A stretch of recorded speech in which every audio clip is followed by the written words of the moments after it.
And why aren't you out there in that marvelous surf this morning? Oh, I haven't read the paper yet. I don't come to life until I've read the paper. Bother the paper. I thought you were out here on a holiday. I have to find out what's going on in the world. That's the penalty of owning the biggest and the best newspaper in the country. I have a few days left in which to get into a well-known surf. Then you're definitely taking the Clipper back on Friday. But definitely. I'm sorry I can't persuade you to take the boat back. It was bad of me. I'd like to, but you know, that Clipper gets there faster. Oh, here comes your man Friday. Oh, Kato with the newspapers. Well, I'll be running along. Aloha. I observe the Sentinel is carrying an extra page of advertising. I guess Gunnigan's new assistant Harper must know his business. Mr. Gunnigan knows his business too, Mr. Britt. He is a first-class managing editor.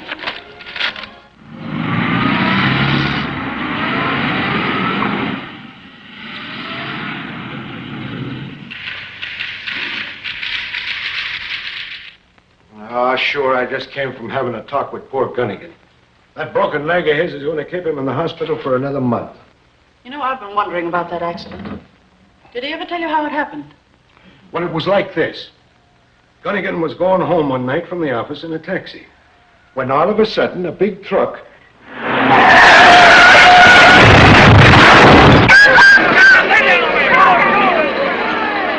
And the first thing Gunnigan knew, he didn't know anything. I wonder if that really was an accident. I always thought poor Gunnigan was framed. And by some of the crooks who object to the Sentinel's campaign against racketeers. True for you, Casey. With Gunnigan in the hospital and this fella Harper. Is he in there? No. With this fella Harper, he appointed to take his place running the paper. The racketeers are getting away with murder. They certainly are, Axford. Now take the lottery racket. You take it. Sure, I hate to touch it. Well, if Mr. Reid were here, he'd certainly lose no time in exposing that racket. Well, why don't Harper do something about it? I don't know. With due respect for Gunnigan's judgment, I don't trust Harper. Well, I got to go to the district attorney's office. You know, he's starting an investigation of this racket. Isn't that a private investigation? Leave that to me. Sure, I did the DA a lot of favors when I was a cop. Oh, it's a good thing you got flat feet and out of action, or I'd have bowled you over. Flat feet, is it? Now, you... Well, sure now, they're better for understanding than a flat head like yours, Mr. Lowry. You're smart, Joe. Cute kid. You better follow him. Why? Where's he going? DA's office. Yeah? Said the DA was going to expose the lottery racket. That's for me.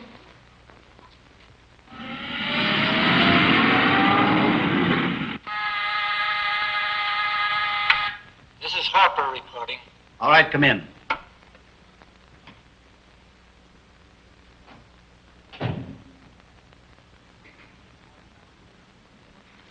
I sent for you, Harper, because you're falling down on the job. In what way, Mr. Crockett? I got you the job on the Sentinel by forging credentials for you from a Paris newspaper. Well, if I hadn't known Gunnigan from the early days, he'd never have given me the job, despite your credentials. But the accident I arranged, putting Gunnigan in the hospital, was responsible for him appointing you to his place. You've done very well by the Sentinel, but what have you done for our syndicates? I'm publishing daily a quarter-page disbursement ad, giving the winning numbers in the syndicate lottery. Naturally, since I put you in charge of our lottery business. I have as great an interest in all the syndicate business. Listen, Harper, you know what your job was.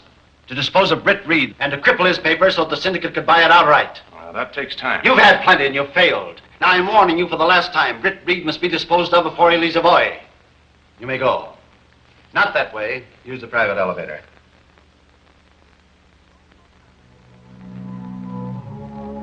Boys, I'm proud of you. This is just the kind of thing that Mr. Reid would like to see in his paper. Boy, was that a scoop. The DA didn't hold back a thing. Don't forget who did the scooping. Sure, them racketeers will be shaking in their boots when they read that exposure. What racketeers? What exposure? Well, answer me. Well, it's a story about the lottery racket that the boys dug up in the DA's office this morning, Mr. Harper. Lottery racket? What's it about? Well, I told you. Sure, it's a scheme by which the racketeers take the pennies away from the poor. Well, it's just the type of thing that Mr. Reid will crusade against if he were here. Who assigned you to this story, Axford? Oh, sure, I dug it up myself from the DA. He's looking for free publicity when he starts making a mountain out of a molehill. Playing for pennies can't hurt anybody. But we heard the testimony about suicides. Ridiculous. This story isn't worth the price of putting it in type. Next time you start an investigation, consult me first. Yes. For the next few days, I'm assigning you to the cattle country in the northern part of the state. Is there something up there you want to have investigated? Yes. Find out if they expect a drought this year, and if so, why. Well, of all the... Wait till Reid gets back. There's something crooked going on here. And it's up to us to find out what it is. You know, before we go back to the mainland, we really ought to go to one of those native feasts. What do you call them? A luau, you mean? Yes, a luau. A cablegram just arrived from Miss Case, Mr. Britt. How do you know it's from Case? She's the only one who has your address. Oh, that's right. Case is my right-hand woman. Excuse me.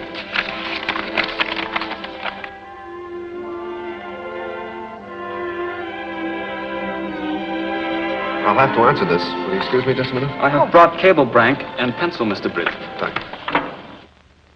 The chief says you've got to make a few changes in your staff. Why? They're getting too nosy. Well, I was going to...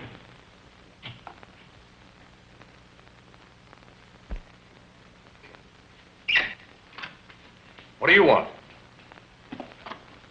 When you found no one in the outer office, why didn't you knock?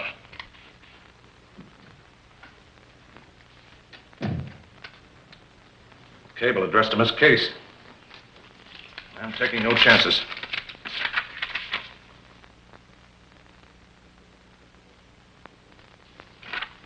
This is a job for you, Bourdain. Leaving here next Friday, China Clipper. Signed Reid. Reid must never leave Hawaii. Well, that'd be a nice trip. And a chance to get even with Reid for trying to send me to the chair instead of Kirk for that Sweeney murder. Clipper leaves here for Hawaii tomorrow morning. That'll get you there in time. We've got to talk this over with the boss. Come on.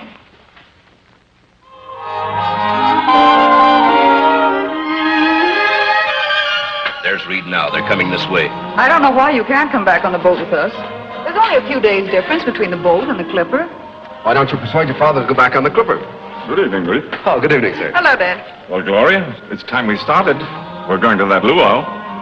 Why didn't you come along, Brit? That's right, Dad. You make him come. Where is it going to take place? At a native village about halfway between here and Halavia. I'd like to go. I'll tell you what, I have some work to do. You go on ahead and I'll join you there later. Grand. Bye-bye. Bye. You know where they're having this luau? Sure. I know everything that happens around here. What's your plan? It's a cinch. I'll get my boys. We'll trail Reed's car when he leaves the luau, jump him, and only the sharks off Diamond Head will know what happened. Sounds easy. Let's get started.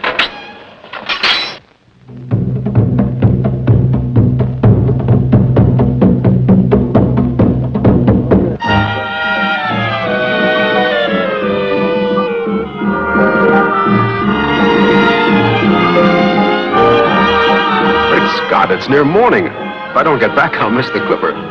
And the Clipper waits for no man. Oh, well, it's been a glorious night. I'm awfully glad I came. Let's go find your father and the rest of the party. All right.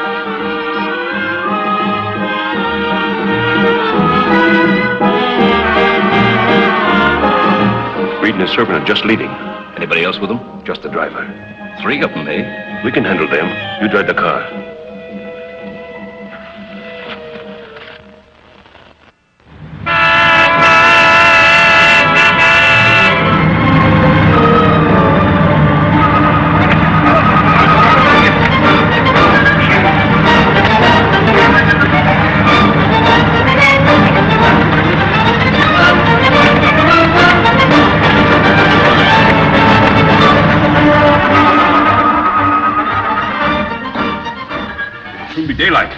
dump them off Diamond Head now without being seen. What do we do with them then? Let's take them up to my fishing shack and keep them there till tonight. All right? Yeah, that's all right. Hurry up, boys. Throw them in the back room.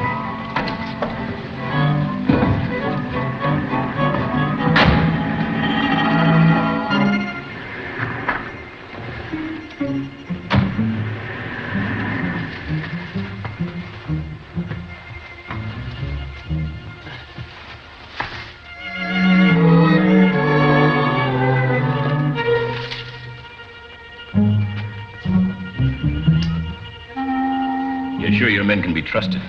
Reid recognized me, and it wouldn't be healthy for me if he escaped. Don't worry. Reid and that Oriental haven't a chance in the world.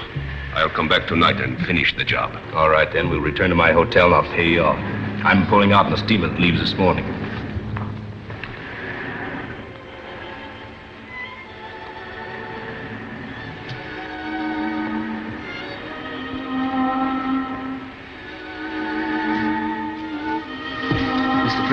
Mr. Britt, there are 3 guards in that outer room. I heard them say last night that they were going to throw us in the ocean tonight. If we let them. Hey, I recognize the fellow that drove the car. He's Bourdain, a crook. Hey, what about that meat cleaver? It suggests something.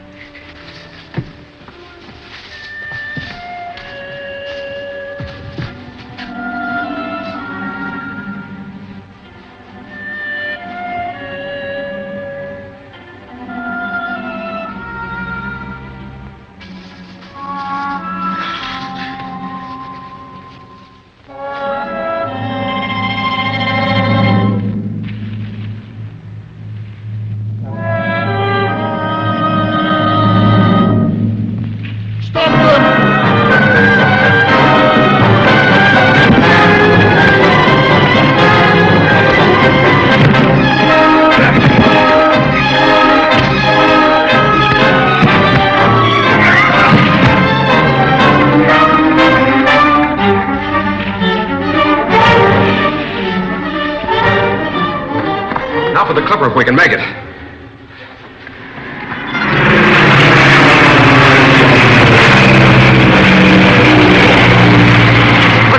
We have missed it. Well, we still have time to catch the boat. And to report Bourdain to the police. I'll bet he's on the Clipper. I'll cable the authorities to meet it on its arrival.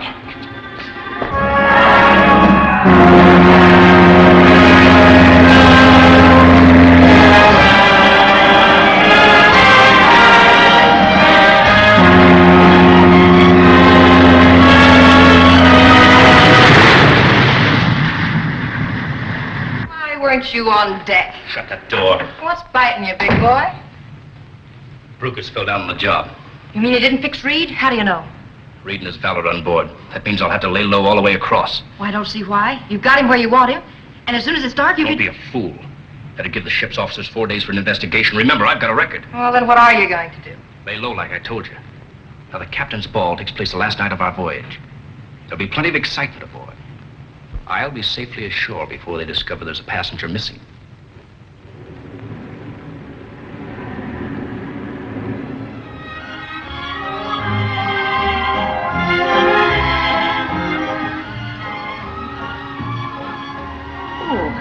What's the matter, Gloria? Nothing serious. I'm just not a very good sailor, I'm afraid. I think I'd better go to my cabin. All right.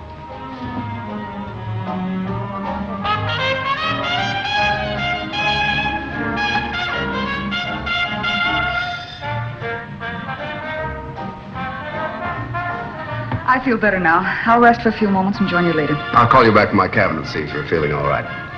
I'm sure I will be. Good night. Good night.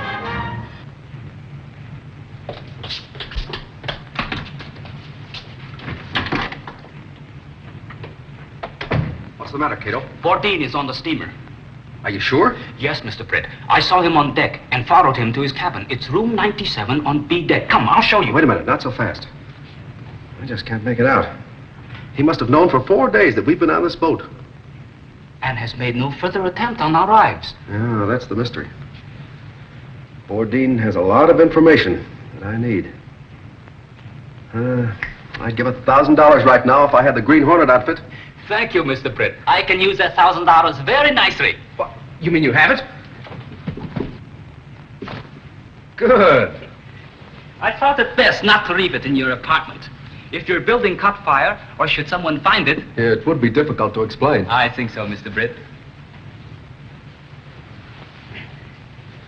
Now, Kato, Mr. Bourdin is about to tell me for whom he's working, and some other things I want to find out. I'm sure he will, sir.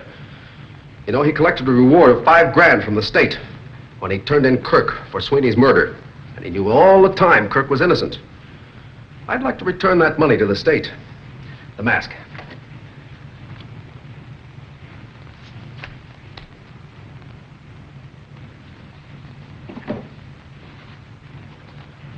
Don't follow me too closely. We mustn't be seen together on deck. Here's the gas gun. And remember, room 97, B deck. Right. Tonight, the Green Hornet strikes again.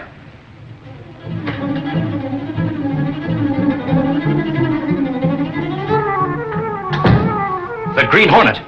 You guessed right, Bourdin. Keep your hands in the clear. What do you want? A number of things. But first, why were you in Honolulu? I was sent to Hawaii to put Reid out of commission. What have you got against Reid? Who sent you? Is this a laugh? It was Harper, the guy who's running Reid's newspaper while he's away. He's a big shot in the syndicate. The head of the lottery racket. The lottery racket, eh? With $1 million a month rake-off. That's a pretty good guess. Why are you so interested? That's my business. And you want to cut in, eh? I am cutting in, Bourdin, and you're helping me. But first, I want to clear up one matter. I don't get you. I'll explain. Sit down at that desk.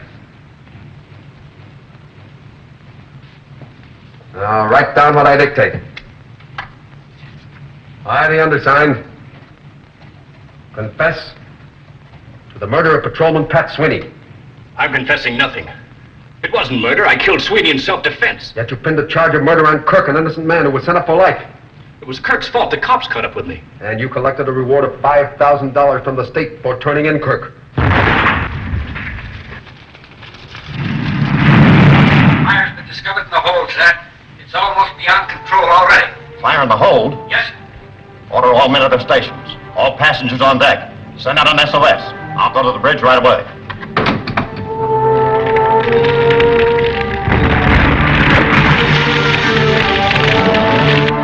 Are you letting me go now? I'm asking the questions.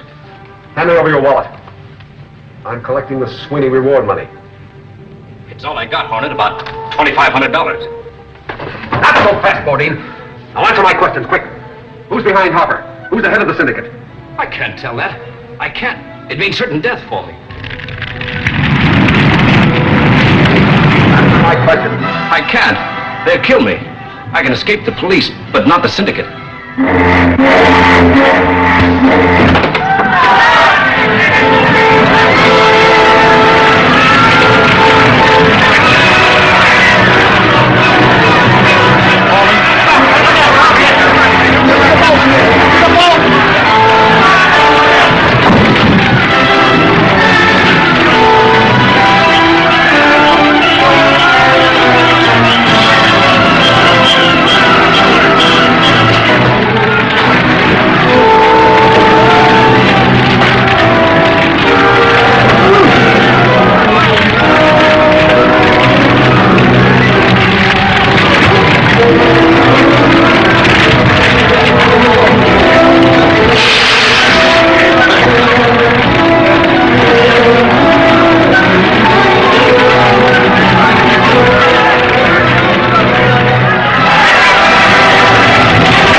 every available cutter to the aid of the Paradise. Survivors of SS Paradise being landed at Pier 21. Contact all hospitals for ambulance ciphers. Send special detail at Pier 21.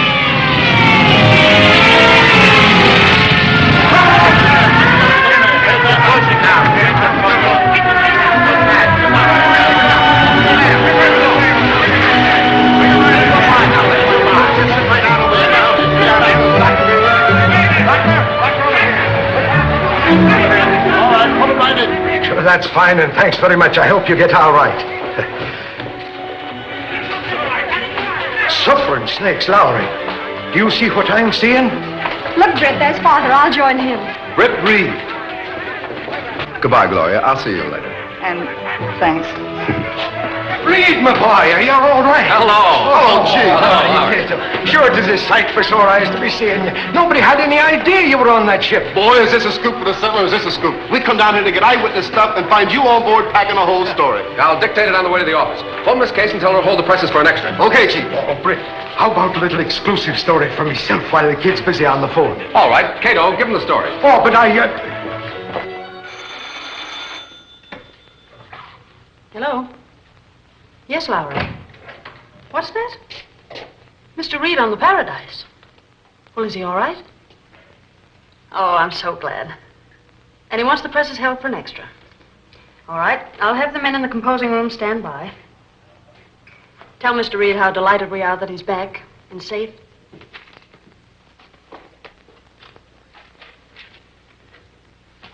Get that story in right away, Lowry, and tell him to rush it. Yes, sir. Hello, Casey. Hello. I can't tell you how glad we are to have you back. I'm certainly glad to be here. There are a number of things that need your attention, but I suppose you'd like to rest first. I'll straighten things out. Rest later. Well, Mr. Reid, it's quite a surprise to see you. We didn't expect you. We had no idea you were on the Paradise. How's Gunnigan? He'll be able to leave the hospital in a few weeks. That's fine. I'm glad to hear that. We need Gunnigan on this paper. Well, I believe you'll find that my services have been very satisfactory. The advertising has increased considerably. That's good, if it's the right kind of advertising. We're safe on that score. I had everything checked by Gunnigan. I consulted him daily. All right, Mr. Harper. I'll talk with Gunnigan tonight at the hospital. I'll see you in the morning. Well, very well, Mr. Reid. I'll see you in the morning. Good night. Good night.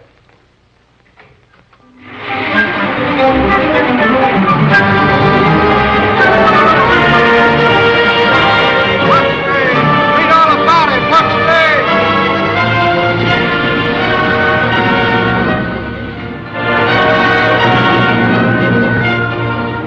So Reid's alive and back on the job. Harper has failed again. He insisted on sending Bourdain on a job he should have done himself. You know, Krogan, I never did trust that guy Harper. I always figured that if he ever slipped up on a European lottery racket, he'd give the syndicate the double cross. You're right, Tower. It's up to you to take care of Harper. I understand. And I know exactly where he'll be hiding out. In that old house he inherited from his sister. Take Ringo with you. He's the best trigger man in town. I leave everything to you. Take the private elevator, and don't miss on this job.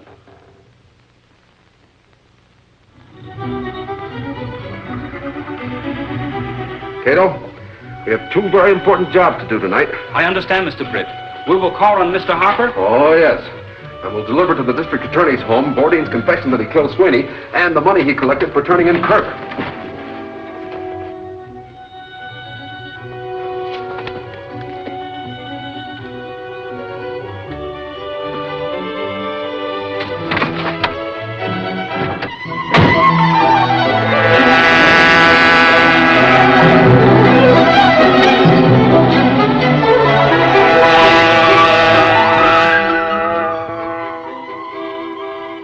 Around the corner, but come back and keep your eye on the house. I may need you.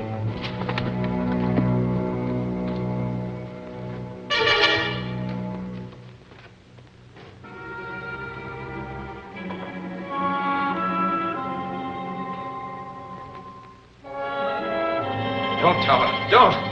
It was just an accident. Reid got back to America. It wasn't my fault. You know the penalty for failure, Harper. I have my orders from the chief. I have you covered. Reach. The Green Hornet. Drop that gun. Drop that gun, I say. Get Harper.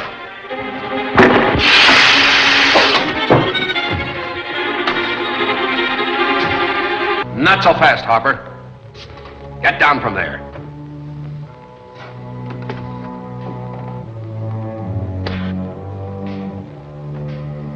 You saved my life, Hornet. Those crooks were going to buck me off. For what reason? I found out too much about their rackets. Especially the lottery racket, which you've been handling for the syndicate. I had nothing to do with the lottery racket. This is a confession from Bourdain that he killed Pat Sweeney. And this is part of the reward money he collected for turning in Kirk. I know all about you, Harper. And I'm cutting in on that European lottery racket. And a lot more that your syndicate is handling. Oh, so that's it. All right, Hornet. What's your proposition? First, I want you to give me a complete list of all the rackets the syndicate is handling. Well, they have a tie-up with all the important rackets in the country. And the lottery racket alone brings in about $1 million a month. You've come pretty close to it. Now come clean, Harper. What's the name of the outfit, and who's the head? I can't tell you that. Yes, you can. And I'm going to make you. But don't shoot. I'll tell you. The name of the...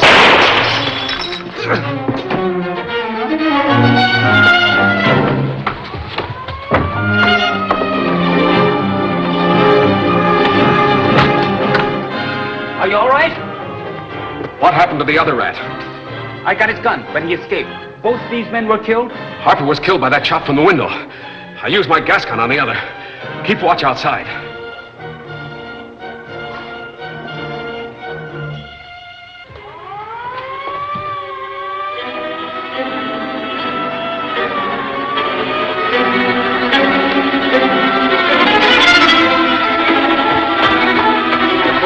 They must have heard the shooting. Come on, Kato. We're going to the DA's office. We got part of what we came for. The police will do the rest.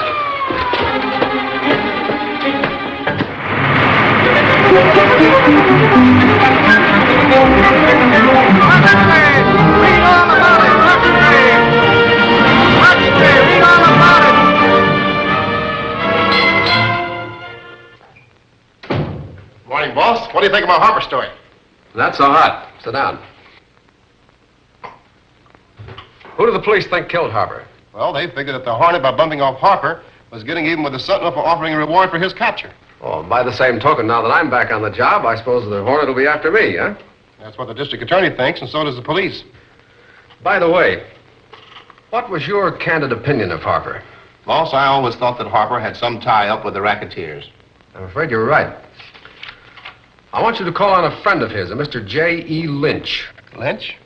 I know him. He's a lawyer. He called here several times to see Mr. Harper. Tell him you won all the dope on the European lottery. Also, tell him that Harper was very careless about leaving his memorandum book around where it could be found. Boss, I'm on my way. Case? Is Axford there? No, Mr. Reid. When he comes in, tell him I want to see him. Yes? What? He might be bluffing. Give him a cross-examine. Find out how much he really knows. Lynch says that Lowry, a Sentinel reporter, is in his office demanding all the dope on the European lotteries. That's bad. He says that Britt Reid found a memorandum book containing a lot of information in the desk Harper was using at the Sentinel. That means that Britt Reid will start an investigation. And when that news hound starts to investigate, he never stops. I'll stop him. How? I'll close all our lottery offices today. But that'll cut off a lot of revenue. It's the only way we can stop Reid's investigation. Yes? All right, admit that you were. And tell him that as Harper's attorney, you're closing all the European lottery offices today. Yes. I'd give $100,000 to know just how much information was in that memo book concerning our enterprises. It might be worth a lot more than that. Holy crow, have I got a beat. I was over to see my friend, the district attorney, and what do you think happened? He made you his deputy. Yes, he did. No. But he told me that at his home. Plenty of time for that. Sit down. I want some information.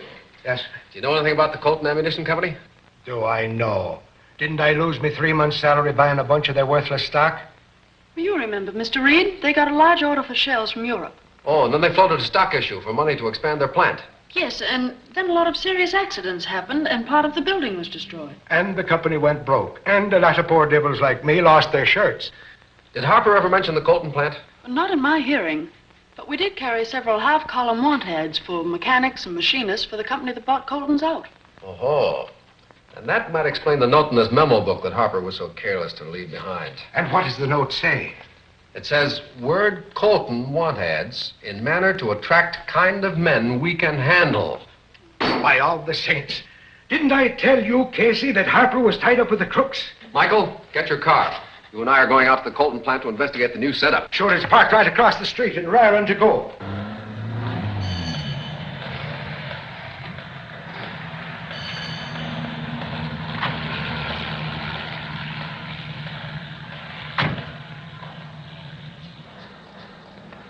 I'm here to see Mr. Foley, your superintendent. Have you an appointment? Tell him Britt Reid of the Sentinel is here to look over the plant.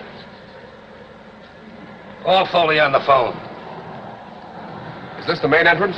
This is the only entrance, and no one is allowed to enter but employees.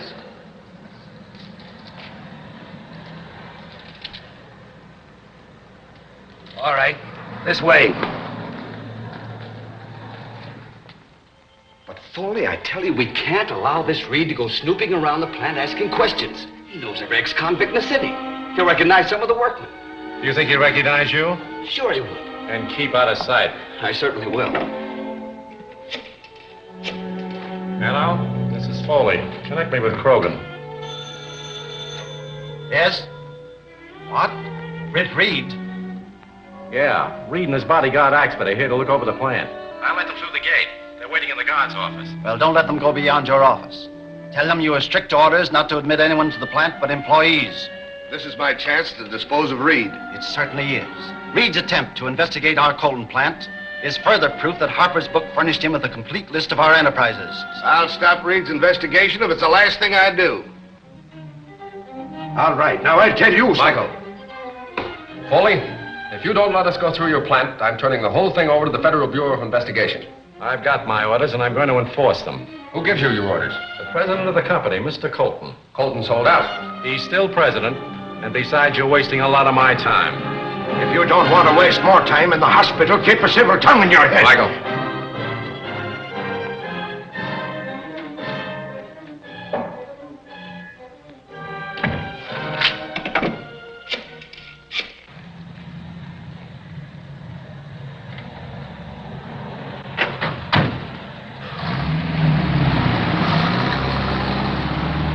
There they go. Pull out. We'll lay for him at Dead Man's Curve.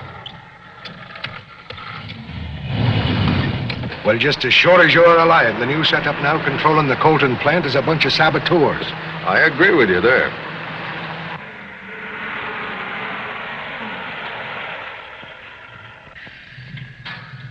If I plug them here, their car might go over that cliff. Keep your motor running. Here they come.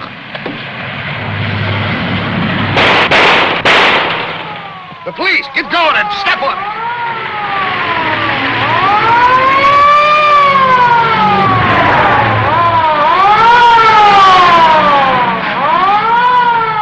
Those murdering devils, I'd like to... You know, we're lucky to be alive, Michael. Those fellas would have finished us off if the police car hadn't come along chasing those speeders. Sure, I wish I had me automatic. Them crooks is likely to come after us again. You're right. Pull out and step on it. We can beat them back to town. And with half the workmen in our plant ex-convicts, and our storage vaults packed with bombshells for a foreign government, an FBI investigation wouldn't be any too healthy for us, would it? I'll say it wouldn't. All right, now listen. By this time tomorrow, the Colton plant will be just a big hole in the ground. What do you mean? For 2 months, I've been selling the Colton plant outright to Mr. Grinson, agent for the foreign government we've been making big shells for. You mean that Grinson's going to take over the Colton plant? He thinks he is. Lynch, our attorney, has been handling the deal.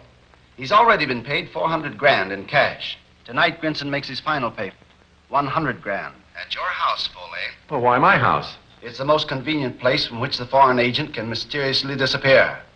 Tara will take care of that after Lynch receives the final payment. I'll see to that part of it. Then our pilot, Tonjes, will bomb the Colton plant from the air. After I remove the guards, of course. Okay, Krogan.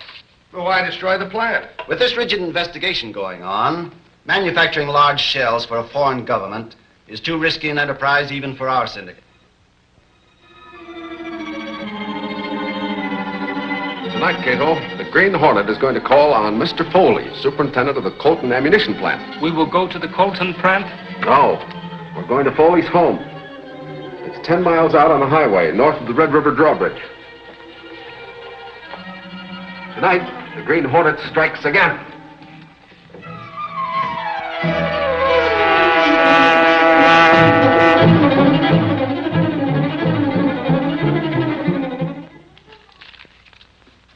The amount is correct, Mr. Grinston. 100 $1,000 bills. You have my receipt and bill of sale ready for me, Mr. Lynch? Here they are, sir, in perfect order. They're correct. And now, gentlemen, the Colt and ammunition plant belongs to my government. And operations will be carried on as at present? No. There'll be a drastic change in the personnel. Good evening, gentlemen. Good evening, Good night, sir. Mr. Grinston.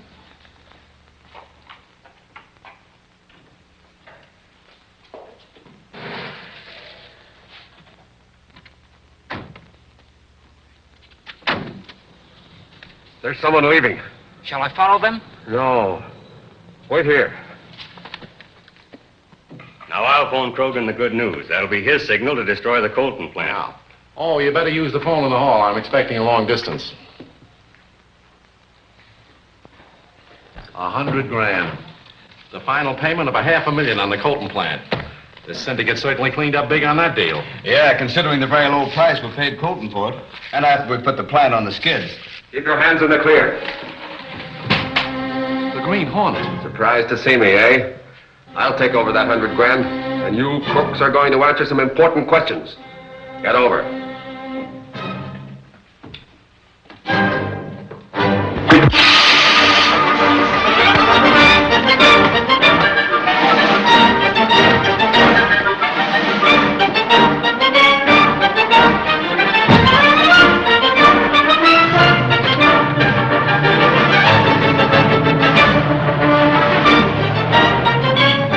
Follow them. Step on it.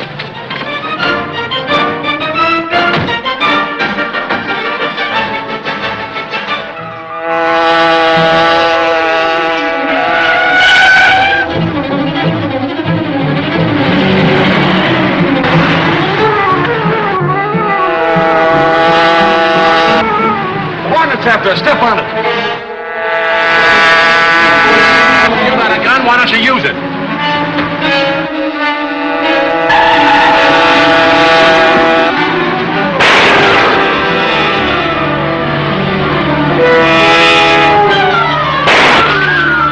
It's a good thing we built this car bulletproof. It sure is. Pull up as close as you can. I've got to give that crook a shot of gas.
got away, but I got the $100,000 in that briefcase.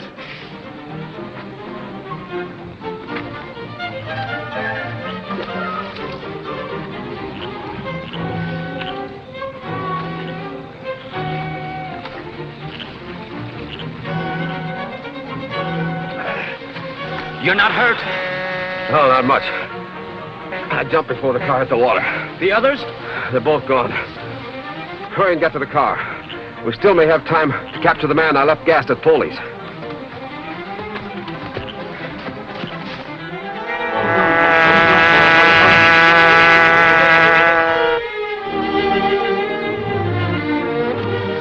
You understand, Kato, that this $100,000 is the property of the stockholders of the old Colton company that failed. Yes, Mr. Britt. Axford was one of those stockholders. He told me the new company that took over the plant were crooks. That's right. Now, the stockholders mustn't know that the money comes from me. I'll take good care of that.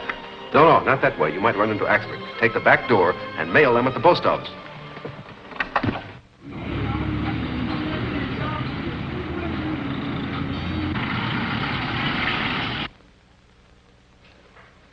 You sure threw the adjectives in your description of the errands, Lowry. There's plenty of blarney in them lines.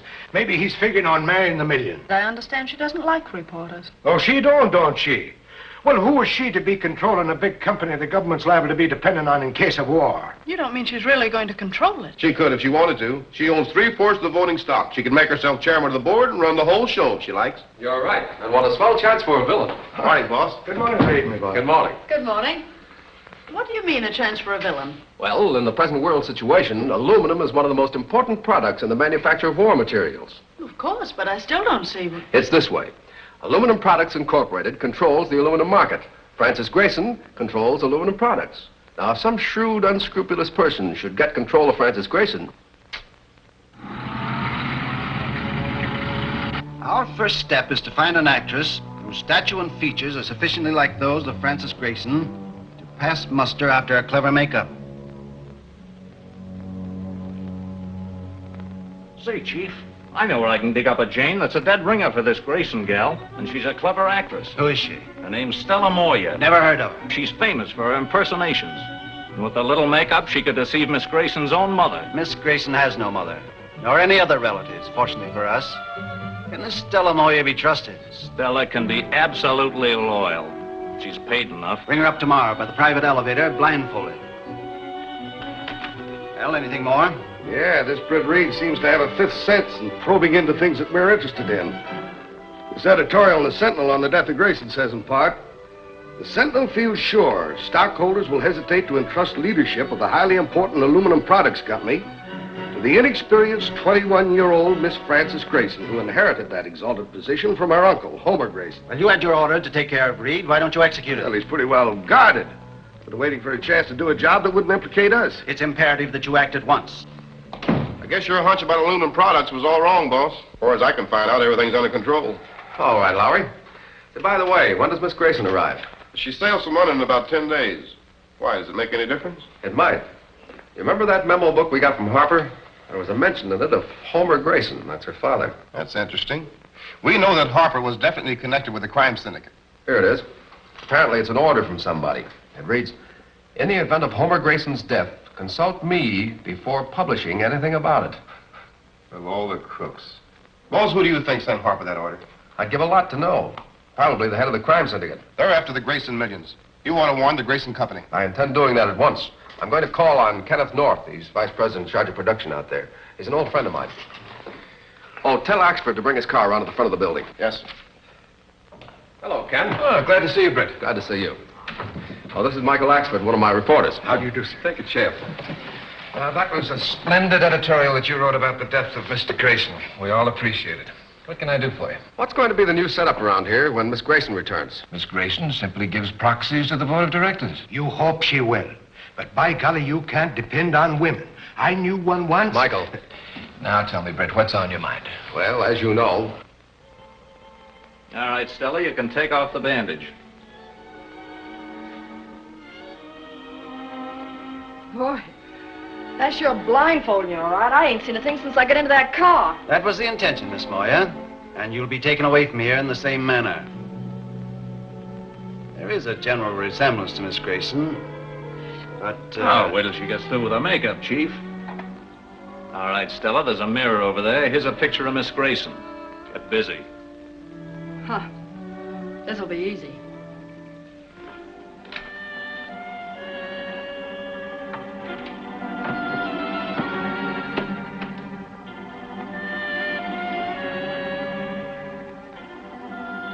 So, Ken, that's the whole story.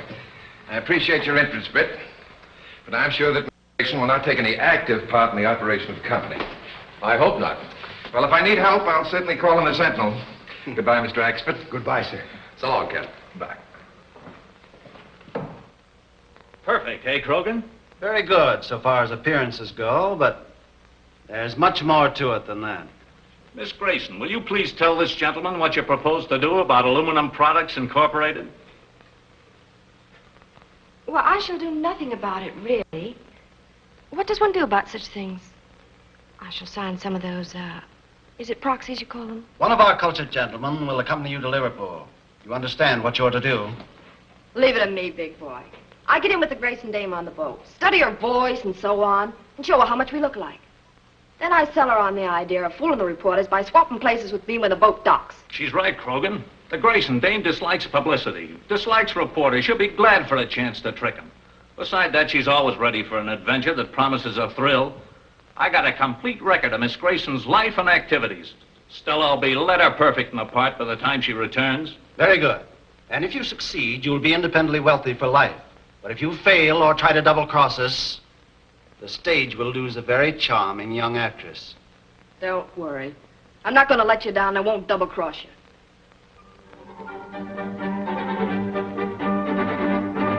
Telegram for Miss Grayson. Telegram for Miss Grayson. Miss Grayson. Telegram for Miss Grayson.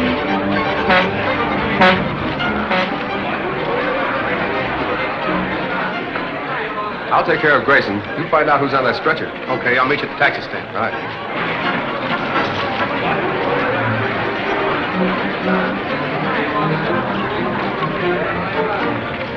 Just a minute, Miss Grayson. I'd like a word about Aluminum Products Company. Aluminum products? Really? Is that anyone's business except my own? Let me pass, please. Thanks for stopping, Reed. I got a swell shot.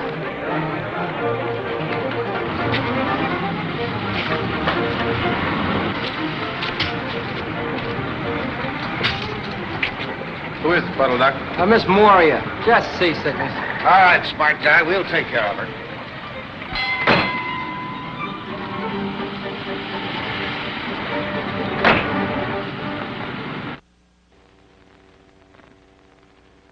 Why, the little snip. It's just her high and mighty way of telling the world who she is. Mr. Reed's office. Just a minute, please. Mr. Northup, Aluminum Products on the phone. Right. Hello, Ken. Say, you'll have to speak to that new boss of yours. She treated me like a cub reporter on his first assignment. Yeah, she's treated me worse than that. Really? What do you mean? Oh, she's going to take control of the company out of the hands of the board. Signing her proxies over to an attorney named Artisan. Did you ever hear of him? I've never met him. I know there is such a man. It's G.K. Otterson, isn't it? That's the man. I hope maybe you had a line on him. I don't have now, but I will have by morning. Thanks, Reed. The control of aluminum products must remain in the hands of the board. I heartily agree with you. Goodbye. Casey. Yes, Mr. Reed. Send Lowry and Axford in, please.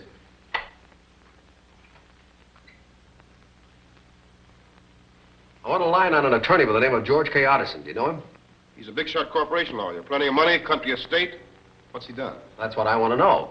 Find out who his connections are, if he's ever been mixed up in a shady deal. In other words, I want the whole dope quick.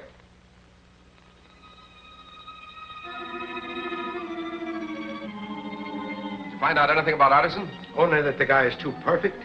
He don't smoke, he don't drink, he don't go to burlesque shows. He belongs to the church and he takes up the collection. That's the trouble. His halo fits in too tight. Even his legal practice is on the up and up. There's no clue to any connection between him and that Grayson girl. Well, keep after him. Yes, sir. What will you do now, Mr. Britt? I've got to see Francis Grayson. But if she won't talk to you... She won't talk to Britt Reid, but she'll talk to the Green Hornet. You mean... Yes, Kato. The Green Hornet goes into action again.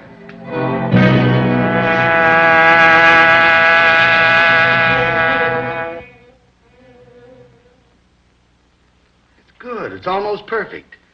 Only you must write more quickly, with more confidence. Why must I go to that darned old meeting?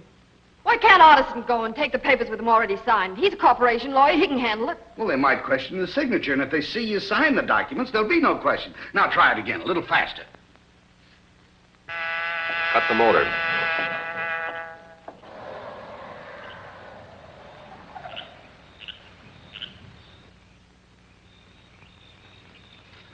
Be ready for a quick getaway. We're taking Miss Grayson with us. Why would you do that?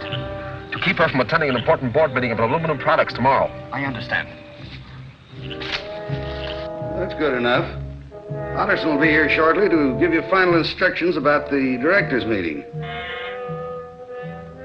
Who that is? Otterson isn't due. It's more those fool reporters, I guess. Butler's got instructions to throw them out. Show me to Miss Grayson. What is this, a hold-up? I have no time to argue. There's someone there. Well, let's find out who it is. Oh, who are you? What do you want? Green Hornet. Thanks for the introduction. Now stand over there. I want to talk to Miss Grayson. Miss Grayson, you talked fast. I want to know why you're placing your uncle's millions in Otterson's hands. I don't see that that's any of your business. Where there are millions at stake, it's always the business of the Green Hornet. Miss Grayson, you're going with me. Oh, kidnapping, eh? Grab the phone. Call Otterson. Call the police. Call him. You've killed him. Not so fast, Miss Grayson.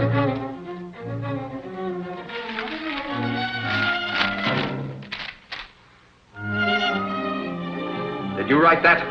No, Yes, of course. It's my signature. So you had to practice your own signature, eh? Why did you do it? Well, because Don't lie to me. He made me do it. He made you practice the signature of Francis Grayson. And who are you? I'm Stella Moyer. Stella Moyer, the actress. Well, spill the rest of it. So Miss Grayson fell for the trick and agreed to come ashore on a stretcher. There was an ambulance there waiting on the dock. Where's Miss Grayson now? She's out at Otterson's country home, 10 miles out on Morningdale Road. And you still don't know the name of the man who employed you? No, I tell you. I was brought to them blindfolded and taken out the same way. I'd tell you if I knew. But they said they'd kill me if I did. And they will. They will! Now, take it easy. Take it easy, Miss Maria. Sit down. Going to keep you out of mischief for a while. Are you all right, sir? Yes. Well, you have to tie up these men. This one here and the one out in the hall. We'll take that one first.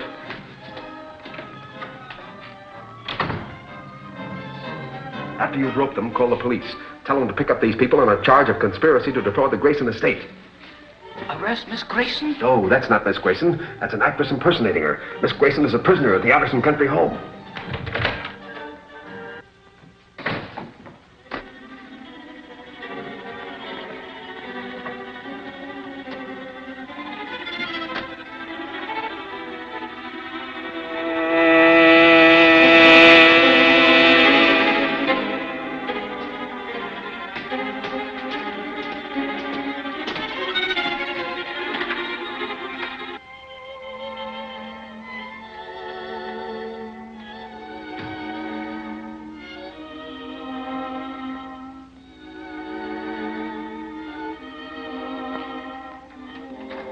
Mr. Otterson.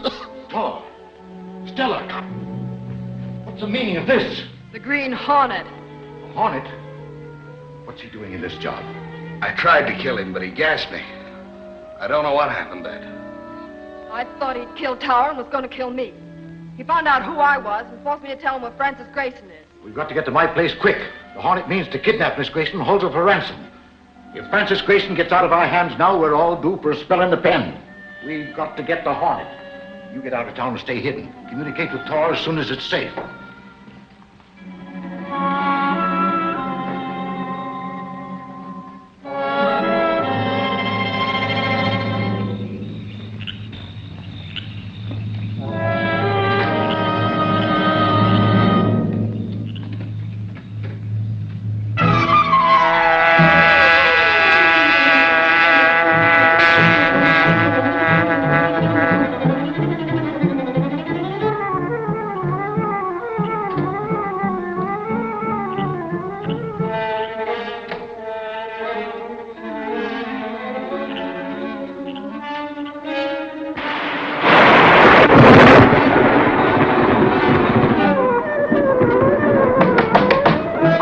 door. Let me out of here. Let me out. Let me out. Let me out.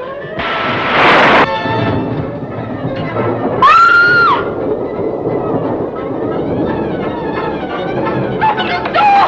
Quiet. Miss Grayson, you're coming with me. With you? Who are you? What do you... Never mind who I am. I've come to take you away from these crooks. How many people are there in the house? I don't know. 2 men brought me here in an ambulance. Some guy in there with that doll. Yeah, you're crazy. You're off the beam. I'm telling you, I heard him talking. You sure? Yeah.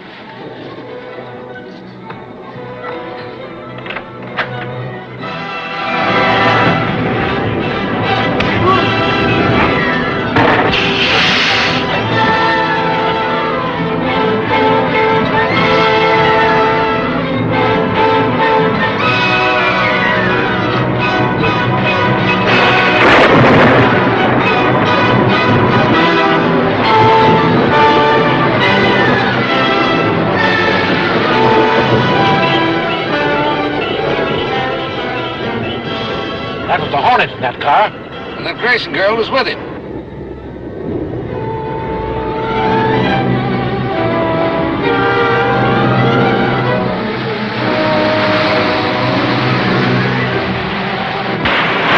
Step on it. They're after us.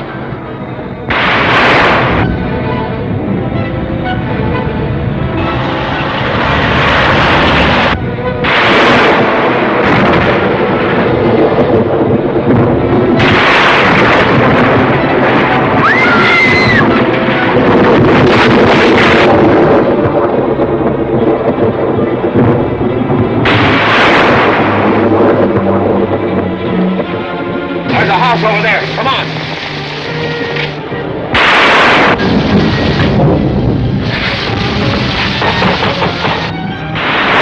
There must be somebody here.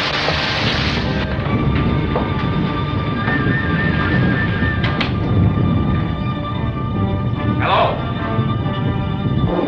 Look out! They break up!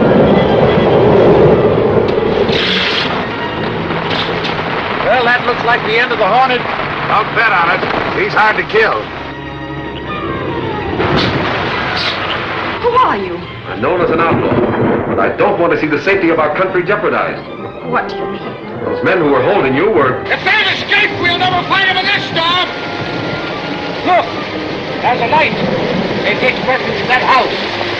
I'll investigate. You stay with the car. Yeah! Tomorrow morning, your impersonator would have signed away your rights to Aluminum Products Company and possibly endangered the country.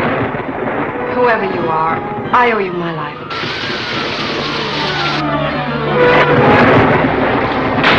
All right, Hornet. You've interfered for the last time.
the safety of our country jeopardized. What do you mean? Those men who were holding you were... If they've escaped, we'll never find them in this storm! Look! There's a light. They're getting ready to that house. I'll investigate. You stay with the car. Yeah. Tomorrow morning, your impersonator would have signed away your rights to Aluminum Products Company and possibly endangered the country. Whoever you are, I owe you my life.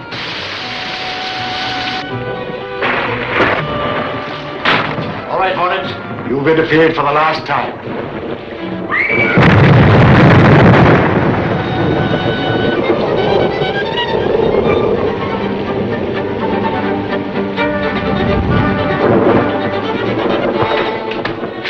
Are you all right? How did you get here? I followed in your car. I found it at the house from which you took the girl. Good work. You saved my life. Who are you? Your life was in no danger. Those men were using you to gain control of the Aluminum Products Company. So that's why they were holding me. Yes, and you played right into their hands when you allowed another girl to impersonate you. I see that now. But tell me, what should I do now? Your company produces aluminum, a most essential metal. You must allow the control of the company to remain in the present board of directors. They are responsible, patriotic men interested in the welfare of our country. Why, I never even thought of changing control. Good. Don't let anyone persuade you to do so. You can depend on that. Not after what I've gone through. Another thing, don't tell the press anything that has happened since you returned from Europe. I certainly shan't. And forget you ever met me. And now, Miss Grayson, we will take you home.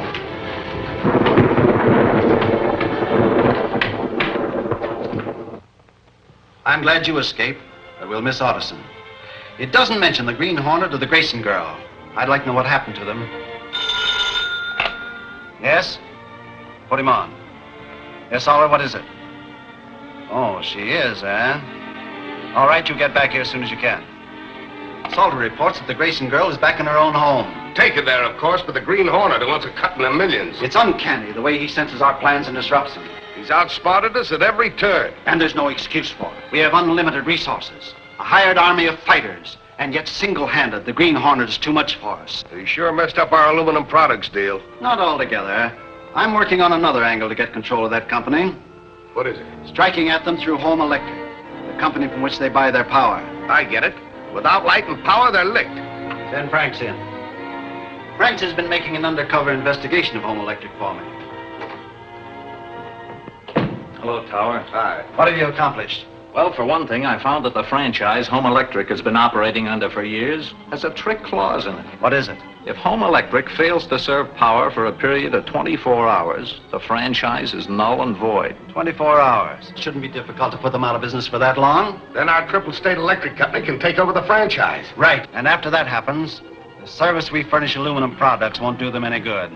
What else did you find out? Found a guard at the plant by the name of DeLuca. I know his record and I got plenty on him. He'll do anything we want, and quite reasonably. Contact DeLuca at once. Locate a reliable man who understands electricity and can handle explosives. We'll close out Home Electric immediately.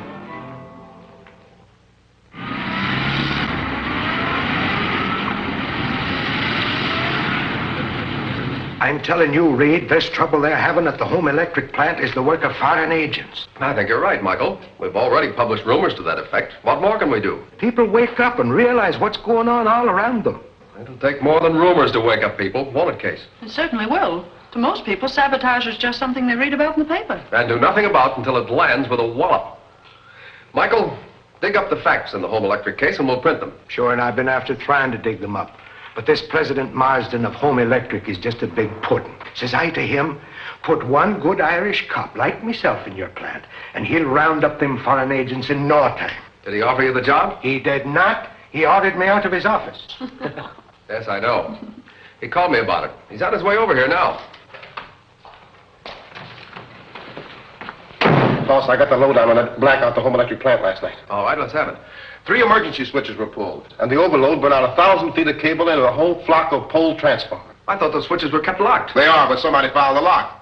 Did the Home Electric people make any statement? No, not even after I told them that the stockholders were complaining to our paper.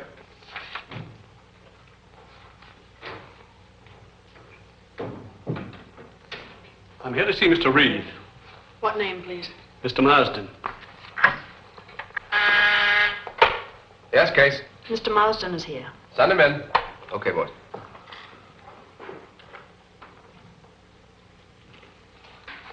Hi, Axford. How do you do? I'll show you in. Thank you.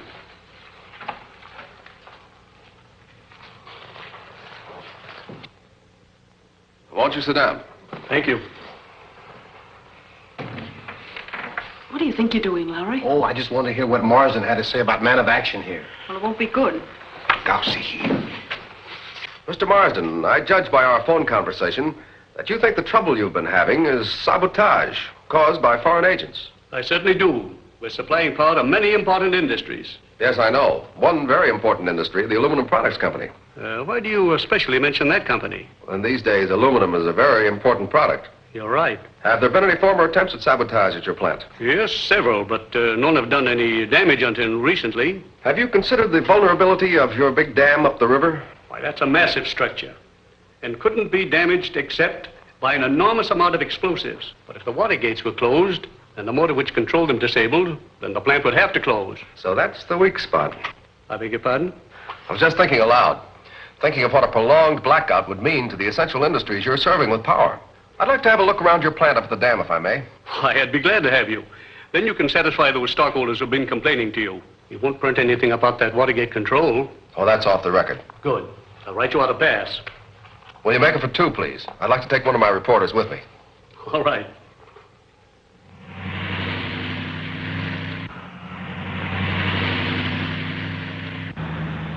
Know anything about this country, Lowry? Yeah, I've been over it lots of times. You know, work for the Sentinel, see the world. Deserted, isn't it? Yeah, anything could happen around here without attracting attention. Britt Reid and one of his reporters. Get after him.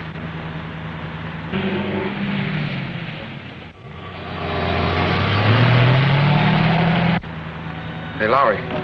The car that we just passed a little while ago turned around and is following us. Yeah, so it is. You got a gun? No, have you? Oh, respectable people don't carry guns. Yeah, well, right now I'd rather be less respectable and have a faster car.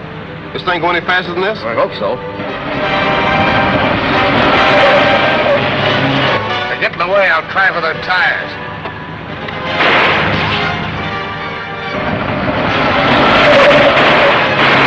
Evidently those people back there are not so respectable.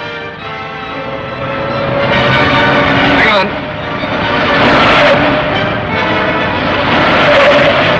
Wise guy, that Reid, dust us out. What do we do?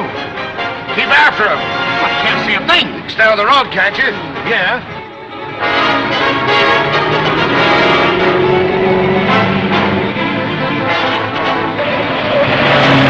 Grip on it. They're right around that curve.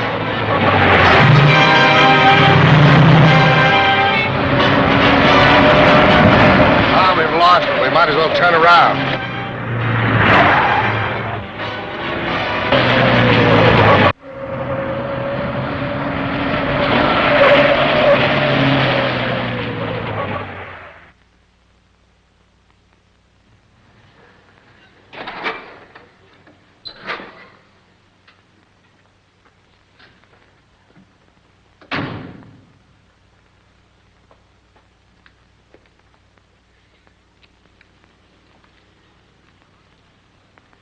Are you Milton, the chief guard?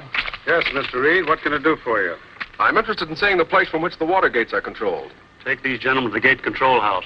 I'll phone Jenkins to show them around. This way?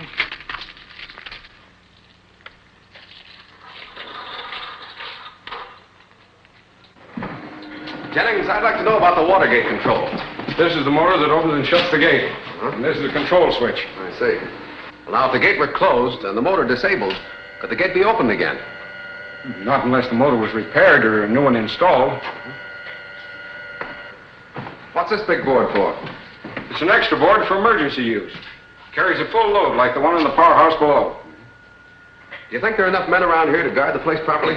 Sure. All good boys. Besides, we've got an alarm to the police station up the river. I see. Well, thanks a lot, Jennings. You're welcome, Mr. Reid. Come on, Lowry. Get your fingers out of the electricity.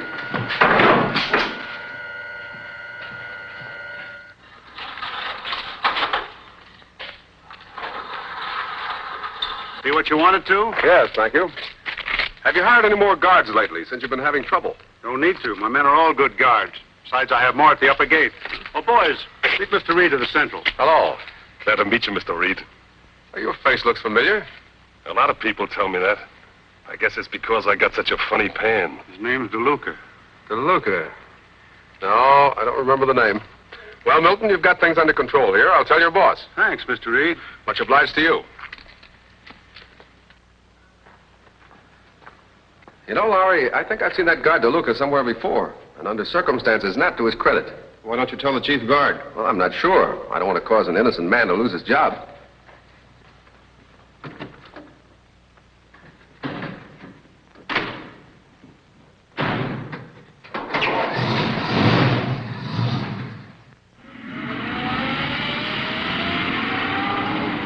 Have Triple State ready to apply for that franchise, Lynch.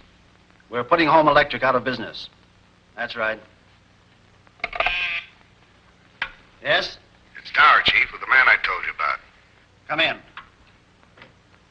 Here's the reliable man you wanted who knows how to handle explosives. You vouch for him? I sure do. Show the chief your credentials.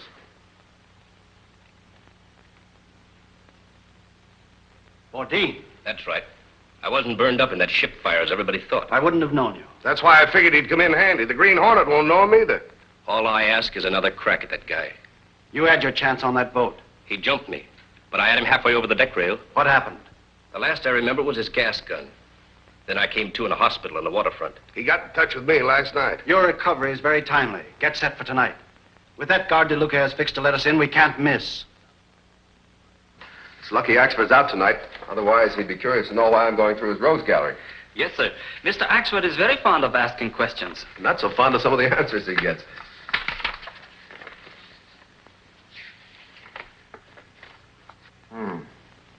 My hunch was right.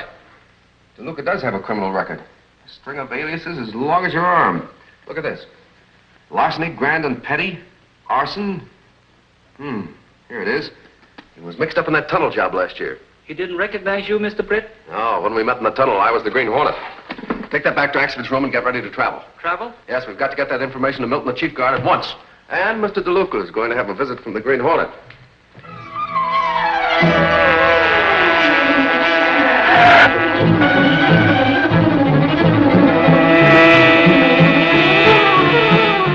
Silence the motor. Turn off the lights. We'll have to trust the luck to stay on the road. They're shooting. Do you think we are too late? Probably to warn the chief guard, but not too late to deal with DeLuca.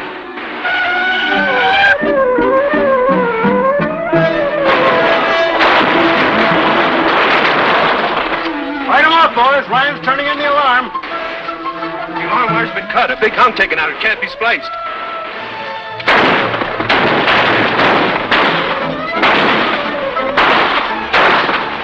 Now's your chance, Bourdain. Keep him busy on this side. DeLuca will let me in through the other gate, then I'll take care of the control house. If I'm not back in 5 minutes, check on me. Right.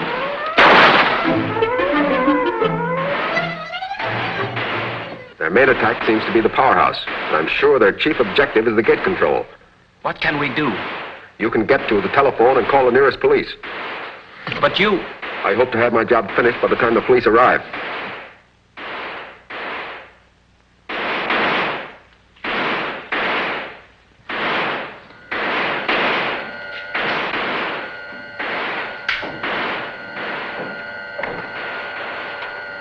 Our job is to close the water gate, then fix the motor so the gate can't be opened again. Right. This is the motor. Here's the switch that controls it. All right, good. All right, start the motor and close the gate. Hold it. The Green Hornet. So you're up to your old tricks, eh, DeLuca? But this time you're not going to get away with it.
Dean ought to be back. You better send Joe to check him. What are you going to do? What you came here to do. What do you mean? Destroy that motor and cut the city off from power and light. See where that fuse goes? I put your explosives in there. We gotta get out of here. We'll be blown to bits. Who sent you here? Whose idea was it? Step on that fuse. Put it out. I will when you tell me what I want to know. Put out that fuse and I'll tell you. You'll tell me first. The Green Hornet. He's got me.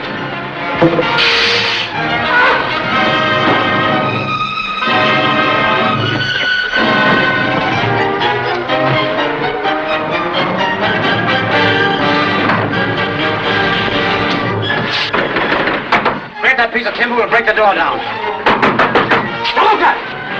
Your friends can't help you now. Tell me who your boss is. I don't know. I was hired by men I never saw before. Stop lying.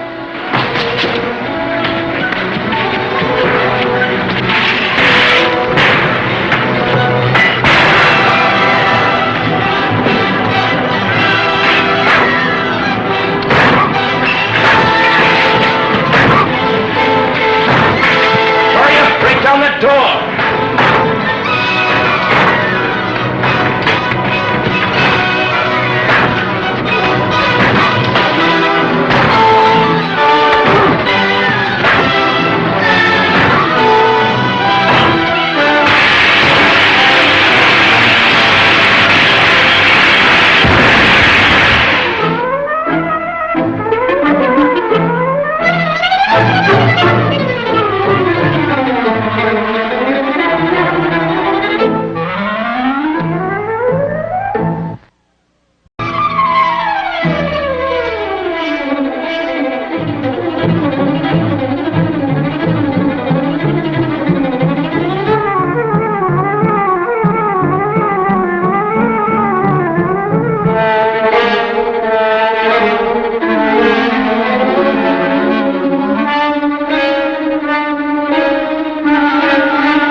Fuse goes, I put your explosives in there.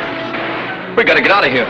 We'll be blown to bits. Who sent you here? Whose idea was it? Step on that fuse. Put it out. I will when you tell me what I want to know. Luca! 40! Your friends can't help you now. Tell me who your boss is. I don't know. I was hired by men I never saw before. Stop lying.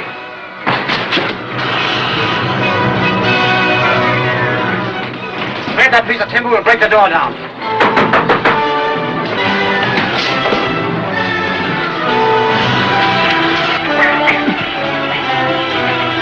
Hurry up! Break down that door!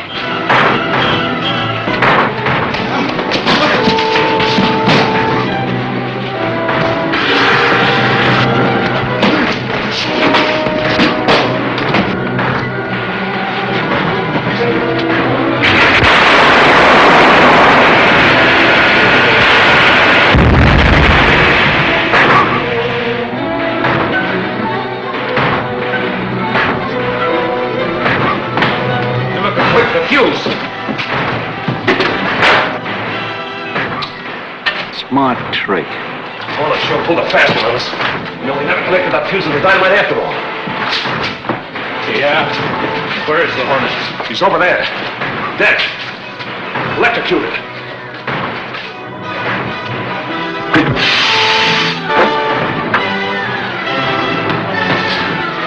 Don't shoot, Hornet. You're going out of that door ahead of me. If you stop or turn, you'll get it. Go on. Police! Beat us! The police! Keep moving.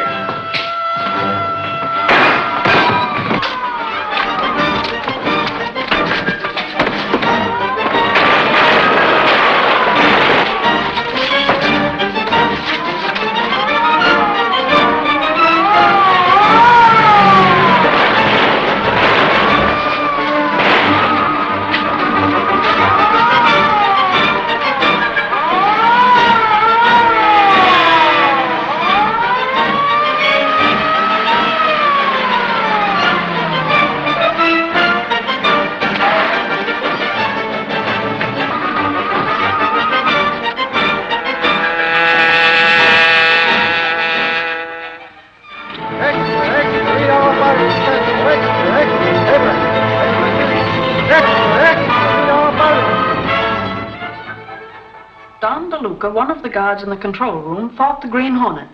DeLuca was knocked out in the struggle, but managed to delay the attackers until they were driven off by the arrival of the police. The Green Hornet again. Sure, if I could only lay my hands on the spalpeen. Lucky for you, you can't, man of action. Besides, I don't think the Hornet had anything to do with it. Oh, you don't, eh? No.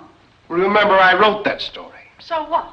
So I checked the facts, see? And there were half a dozen guards and several cops that saw the Hornet. Now, listen, Lowry, why would the Green Hornet want to sabotage Home Electric? Well, one reason might be is that they supply power to the Grayson Aluminum Works and several other places that are very important at the present time to the government. Well, I still don't believe it.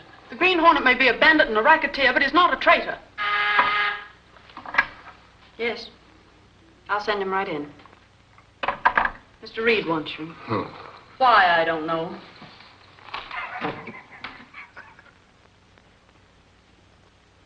Did you talk with DeLuca? No, by the time I got to his room and house, he'd taken a powder. Didn't you think it was odd that DeLuca disappeared? He's the man of the hour, the fellow who fought the Green Hornet and spoiled all his plans. Sure, that's just the reason why he scrammed. He knows the Hornet isn't going to forget that. Maybe you're right. Anyway, let's water over the dam. Look, I've just had a telegram from the Border Patrol. They say they're having trouble with aliens slipping over the line. I want you to take Axford and get me a feature story for the Sunday edition.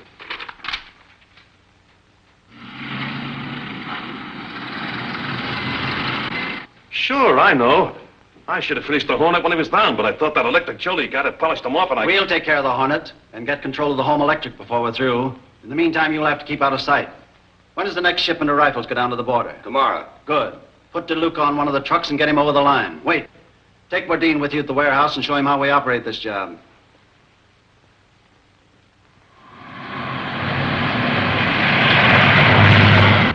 Hey, slow down, Axford. There's no hurry in getting back to the office with this Border Patrol story. It's for the Sunday edition, and I want to live to read it. I want to show you what the old crate will do. Crate is right. Egg crate. You're getting chicken, are you? Yeah.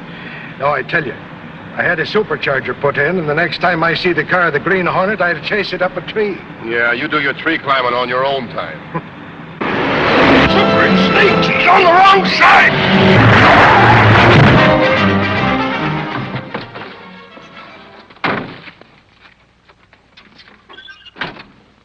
Hey, what's the idea in crowding us off the road? Keep your mouth shut if you want to stay out of jail. Hey, were you driving that crate, Halfwit? Control your tongue, me bucko, or I'll make you look worse than he does. If you'd been on your own side of the road, this would never have happened. Look at those wheel marks there if you want to see who was at fault. If the man's hurt, I'd take him to a doctor. Hey, Lowry, we better run this mug to the hospital.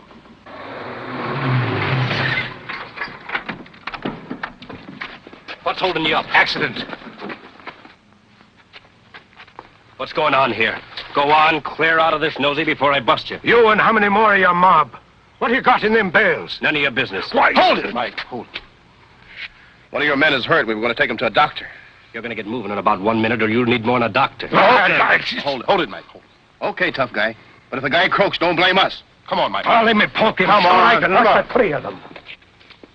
Come on. Suffering snakes, why didn't you let me bash them? Didn't you see that gun in his pocket? Another minute, you'd been shot full of holes. Come on, let's go. Ah, phooey. Did either one of them get a look at the other side of this bale? Look here. No, they didn't see it. No thanks to you. I got here just in time. What happened? They sideswiped us. DeLuca fell out when the truck hit the bank.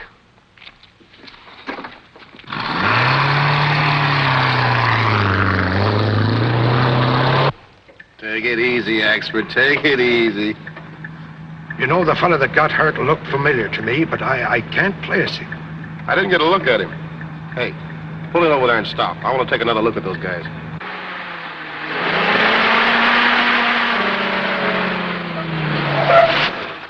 I'll take him back into town. Spike can go on with you. Put him in the car.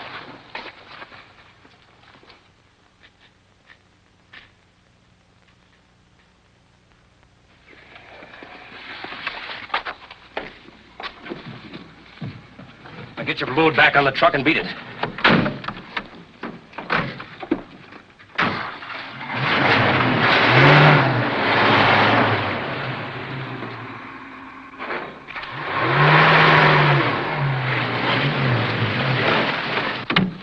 One of them's going back to town with the guy that's hurt. Let's follow him.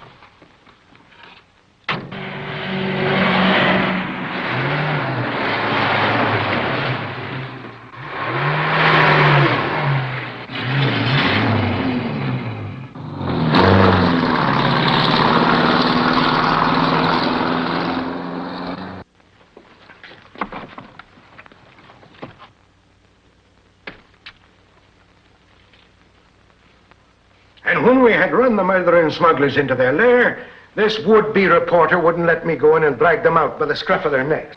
I tell you, Reid, Lowry's going soft on us. What makes you think they were smugglers? Well, they were mighty anxious to keep us from finding out what they were carrying. Where's the house where they went? Away out at the end of Fleming Street. Here's the address. Let me phone the cops and raid it up. Now, wait a minute. Lowry's right. You don't have any evidence against the men. You can't swear out a warrant just because you think they're crooks. But... check on the place in the morning. Find out who the owner is and who the tenant is. That's all for now. But you... All right.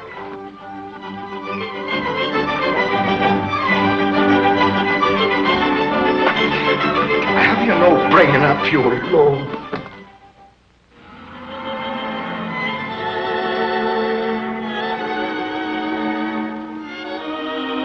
Will you need me any more tonight, Mr. Britt? No, Kato.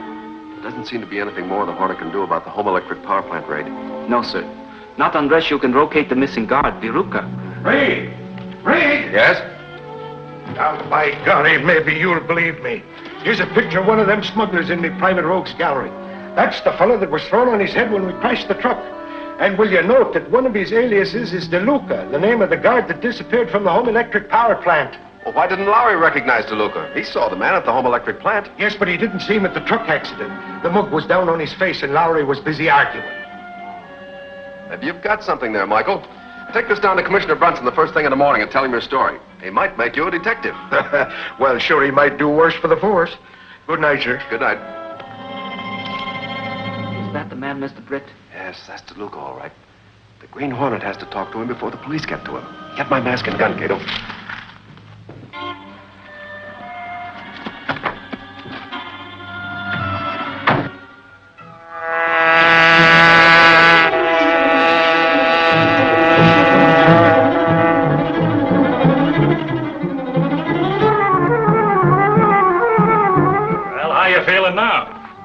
Feel a lot better they hadn't brought me here to your house. What's the matter with my house? Nothing. Only they shouldn't have brought me back to town with all those reporters looking for me. That's right, because you're the hero of the home electric raid.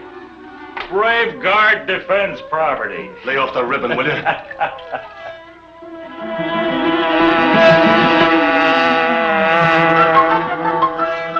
We're getting close, Kato.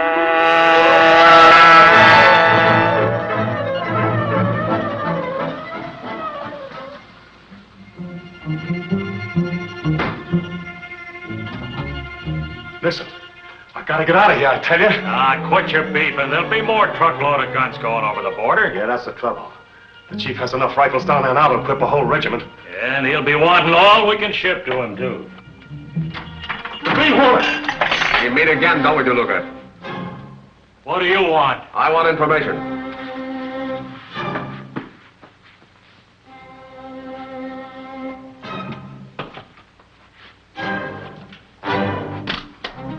So you're running guns over the border, eh? Who's getting them? I don't know. They never tell us guys anything. Who doesn't tell you? Who gives you your orders? Guy calls himself Tower. I don't know what his real name is. Where do you get the guns? Look here, Hornet. What are you looking for, a split? The Hornet doesn't take a split, he takes over. Now talk fast. All right. But you gotta give us guys a chance to get clear. The gang would kill us. I'm waiting. The rifles are out in a warehouse, 20 miles out on the Winslow Road. The Winslow Road. You fellows are going to take me out to that warehouse. Well, you can't go out there. The place is heavily guarded. They'd kill all of us. That's a chance we have to take. Here, tie up his hands behind his back.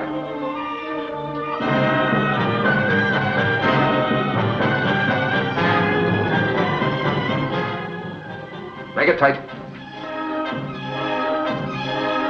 Now, get the other cord.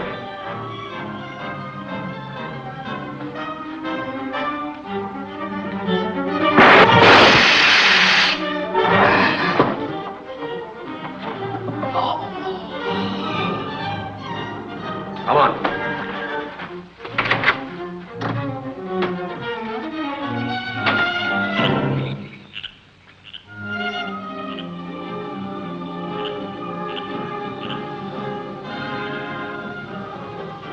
Kato. Stop at the first place you can phone the police. Tell them to pick up a man I left in that cottage.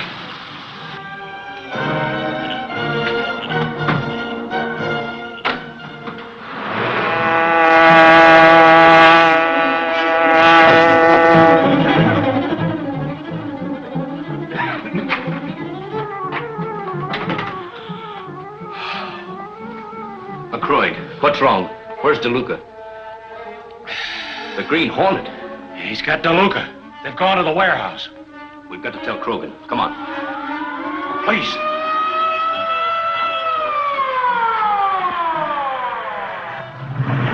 This way. We should have that stuff out of the warehouse by the end of the week. Yeah, Tonjes is flying another load of explosives across the border tonight. Yes? What's that? Yes, the Green Hornet. He's on his way to the warehouse now with DeLuca, a prisoner. Yeah, we had a narrow escape. Got out of McCoig's house just before the police arrived. All right, I'll take care of it. Trouble? Plenty. The Hornet's got DeLuca and is on his way to the warehouse. Some way the police are in on it. Well, the Hornet wouldn't work with the police. Not directly. But if he could wreck the syndicate's plans with the tip, he'd certainly give it. Tonjes must be in the air by now. He left the warehouse 20 minutes ago. He'll have to turn back. That warehouse must be destroyed before the Hornet or the police arrive. Get him on the radio. Calling CR4. Calling CR4. Hello? Krogan speaking. We're going to destroy the warehouse. Set the beacon light and get the men out of there. Calling CR4. Yes, at once. Calling I'm CR4. calling Tonjes back. Calling CR4. Calling CR4.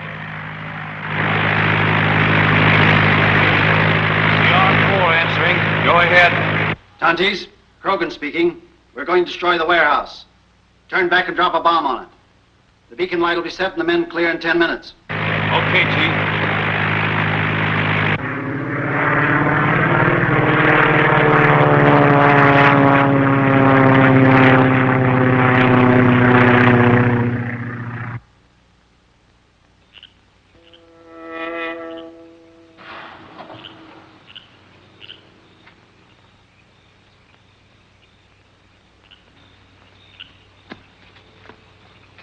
What's that light for?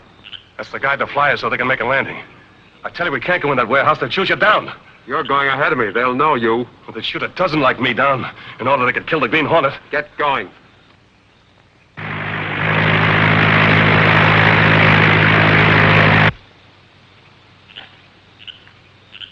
What about the guards? Where are they? I don't know. There's something wrong. They must be watching us. Let's get away from here while we can. Hold it, DeLuca. That trick won't work. Get inside.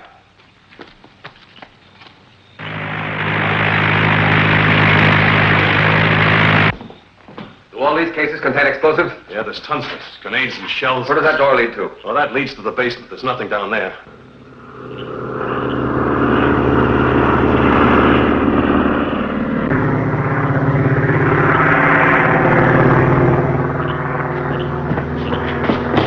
There's one of our planes making a landing now. You better get out of here while you can.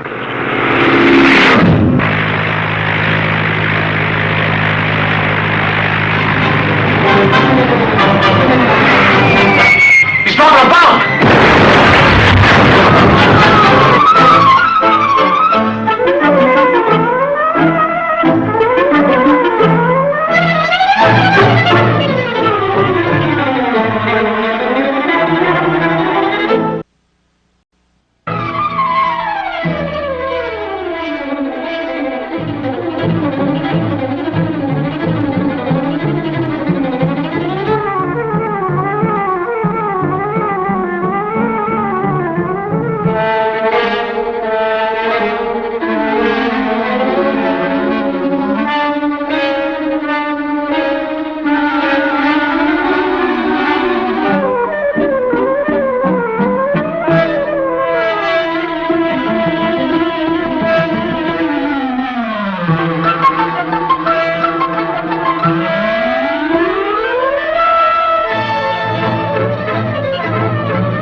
Explosives? Yeah, there's tons of it. Grenades and shells. Where does that door lead to? Well, that leads to the basement. There's nothing down there.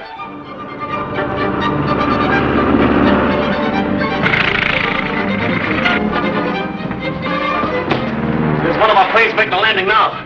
You better get out of here while you can.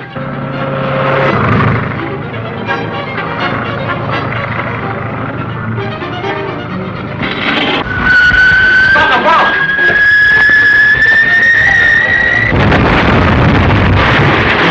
That explosion was directly north of here. Let's travel.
Hello. Good morning. Good morning. Say, come in the office, all of you. I want to talk to you.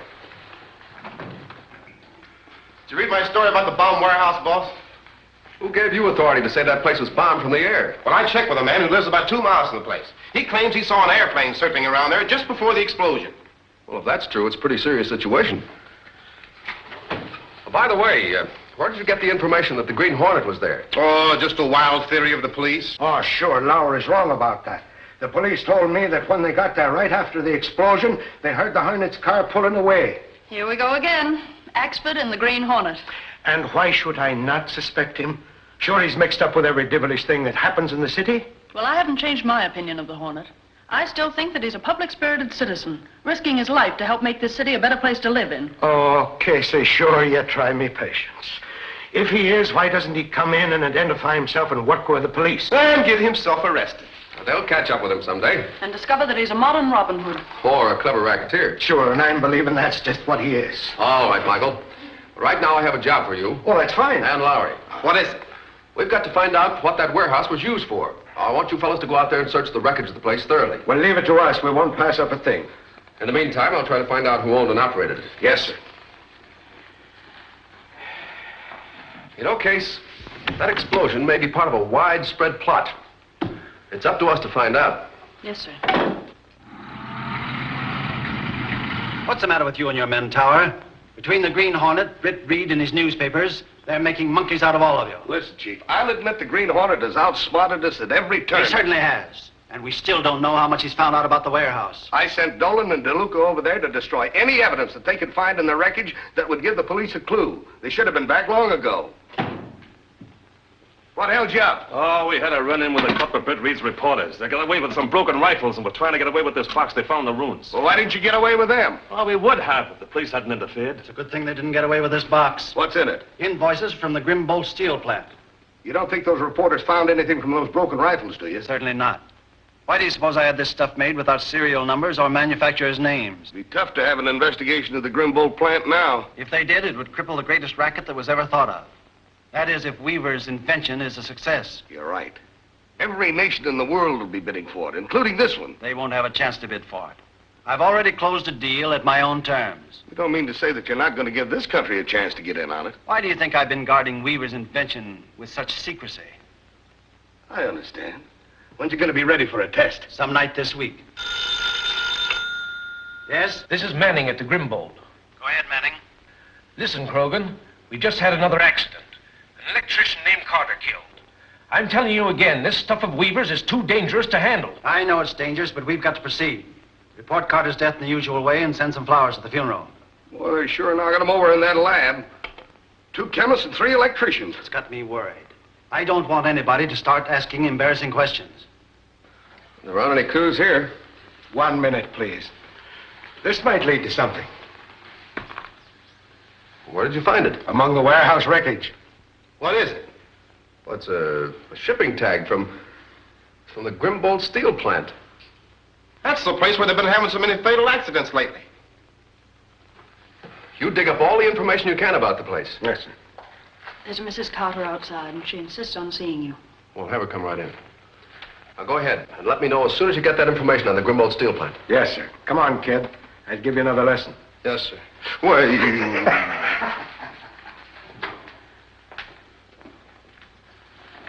Mrs. Carter. How do you do? How do you do? Won't you be seated? Thank you.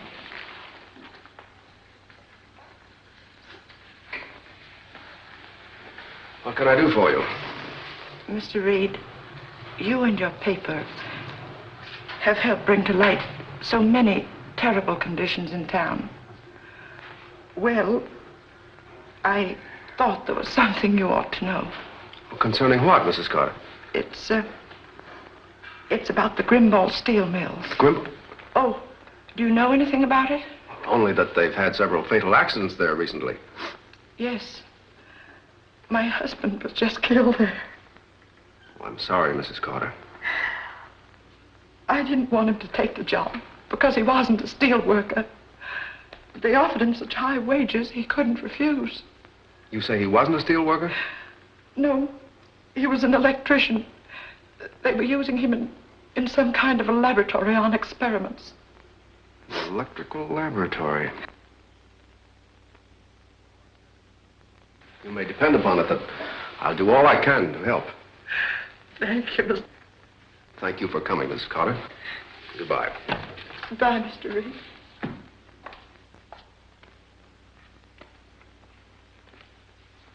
Did you get the information? Yes, sir. The Grimbold plant shut down for 6 months due to financial troubles. A man named Eldridge took it over for some syndicate. For the past few months, they've been operating at full blast. War orders? Looks that way. Michael, check with all the leading engineering and construction firms. Find out what they know about Grimbold. I'll do that right away. They'll probably tell us all we want to know. Nothing. Anything from me, boss? Yes, Lowry. You and I are going to drive out to the Grimbold plant. I'm with you, boss. I'm thinking I ought to go with you, boss. We won't need you, pipsqueak. This is a man's job. Now, see here. I'm gonna knock you loose one of the...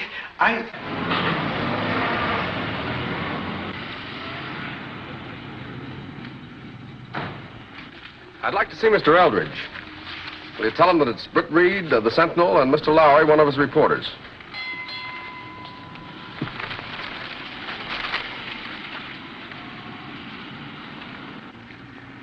I've said for Manning, you can tell him yourself.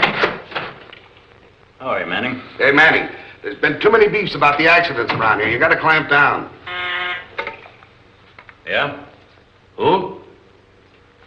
Hold him there till I call you back. Britt Reid and a reporter outside. They want to see me. What a break for me. Tell them to come in. I'm going to call Trogan first and get his advice.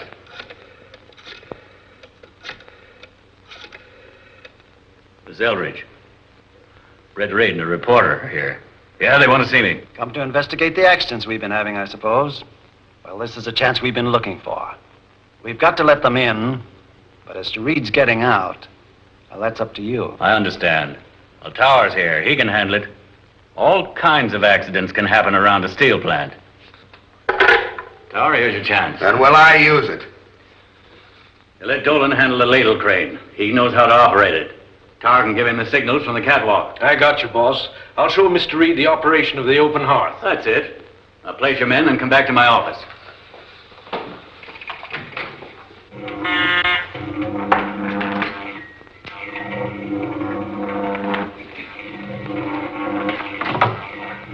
Weaver talking. Listen, Weaver.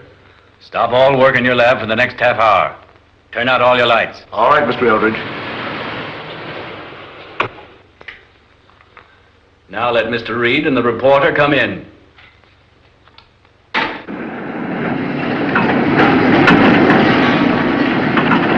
All right, Dolan. Get up in that crane cab. Send the man that's running it to my office.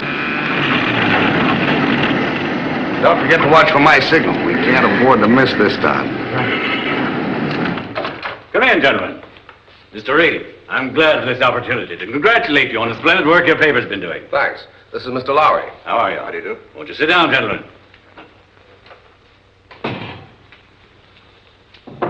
Come in. Oh, I'm sorry, Mr. Eldridge. Well, all right. Come in, come in. I want you to meet Mr. Reid and Mr. Lowry of the Sentinel. How do you do? Mr. Manning, our superintendent. How do you do? I presume, Mr. Reid, the object of your visit is to look over the plant? Yes. What particular product does your plant turn out? Oh, steel rods, structural steel, aeroplane engine blocks, etc. Are you manufacturing any arms or munitions? Oh, not yet. But we're preparing to. I'm leaving for Europe tomorrow to meet my partners who are over there now, drumming up business. You have a laboratory in connection with your mill, haven't you? Yes, but it's closed just now. You closed it because of the many fatal accidents you've been having? Not exactly. Most of our accidents occur in the steel mills. You know, it's a very hazardous work. Yes, I presume so. I think it would be a very good idea if I were to show these gentlemen the kind of work we are doing in the open hearth. Quite right. How about it, Mr. Reid? I think that would be interesting. All right, gentlemen.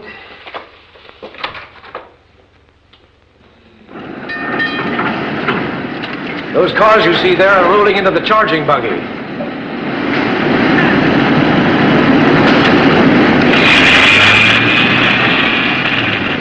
Hey, what's the matter with that fellow?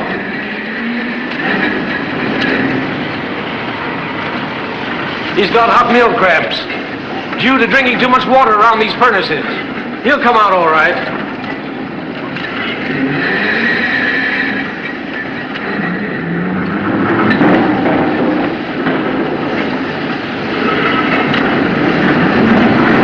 Ladle crate. They're charging an open heart.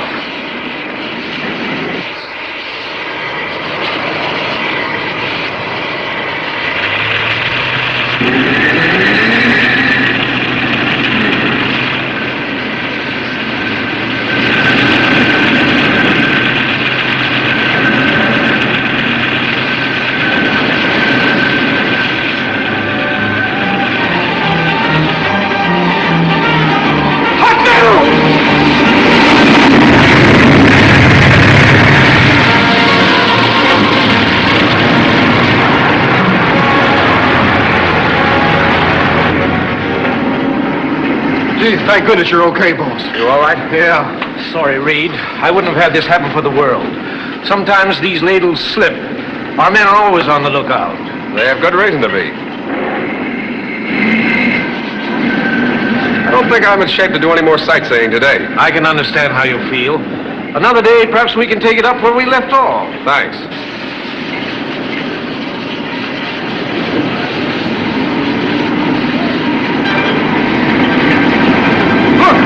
That man's falling. Wait here, Reid. Hold that corner.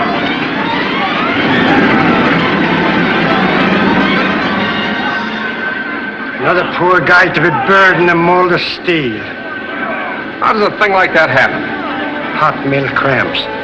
Do many men lose their lives that way? Only a few new hands. Most of the accidents happen now in the lab.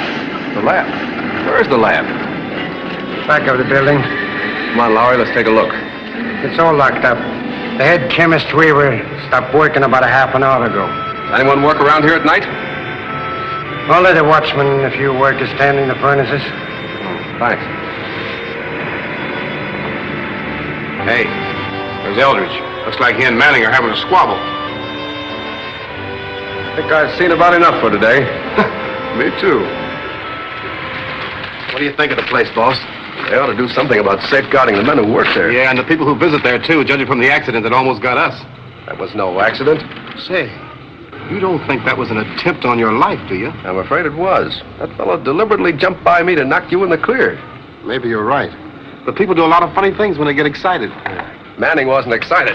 Say, you know, I was...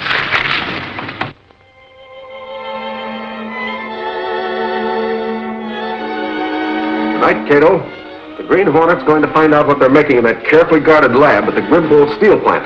A laboratory in a steel mill shouldn't be chemoelectrical. Your gas gun, Mr. Britt.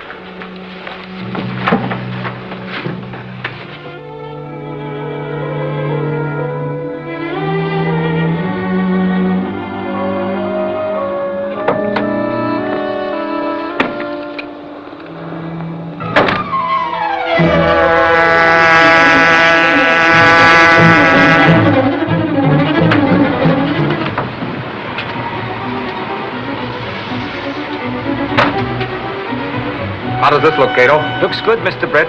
I'll go ahead. You follow at a distance.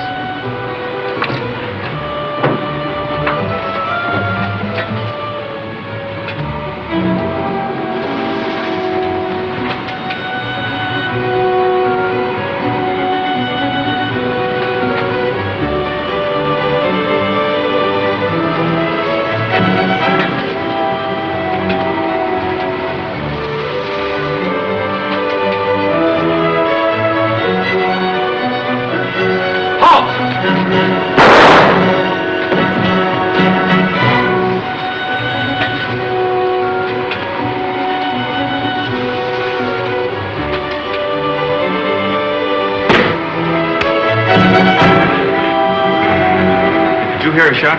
I heard something. Thought it might be backfire from one of our trucks coming in. Have Bill check up in the yard.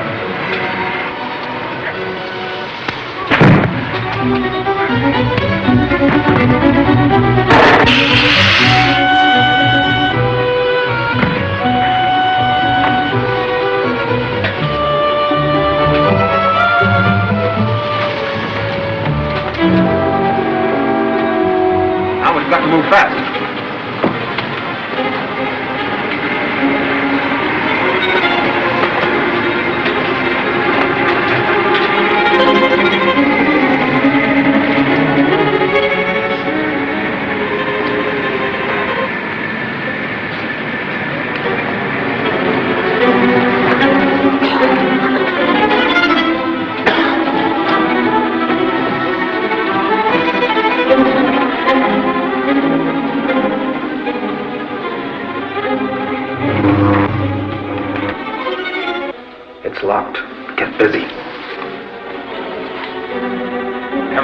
okay in the yard. Did you see Pete? No, I think he was punching his round. Pete, what happened? What happened? Get some water, quick.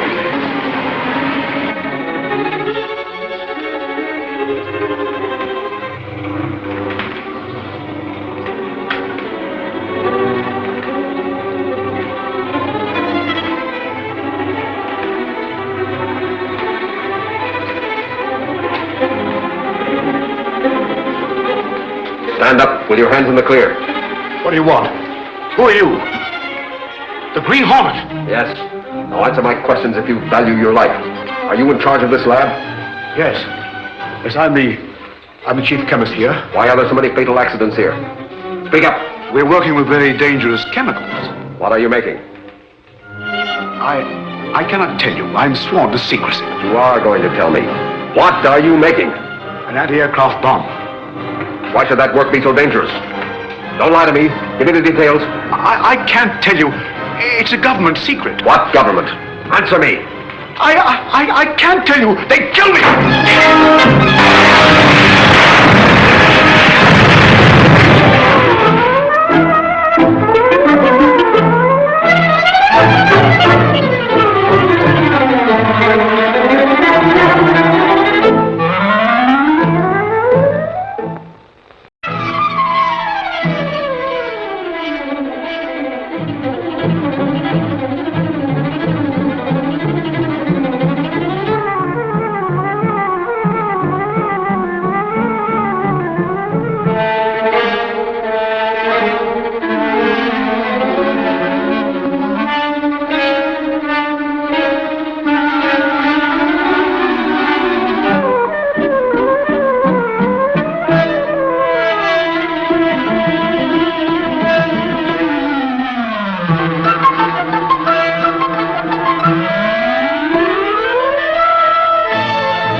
What happened? What happened?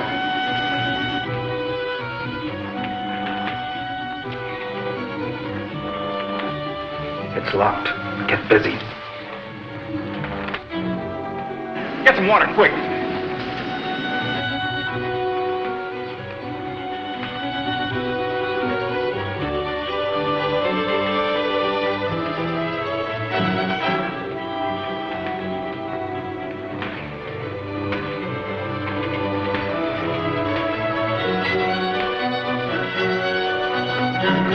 Stand up with your hands in the clear. What do you want? Who are you? The Green Hornet? Yes. Now answer my questions if you value your life. Are you in charge of this lab? Yes. Yes, I'm the chief chemist here. Why are there so many fatal accidents here? Speak up. We're working with very dangerous chemicals. What are you making? I cannot tell you. I'm sworn to secrecy. But you are going to tell me. What are you making? An anti-aircraft bomb. Why should that work be so dangerous? Don't lie to me. Give me the details. I can't tell you. It's a government secret. What government? Answer me. I can't tell you. They kill me.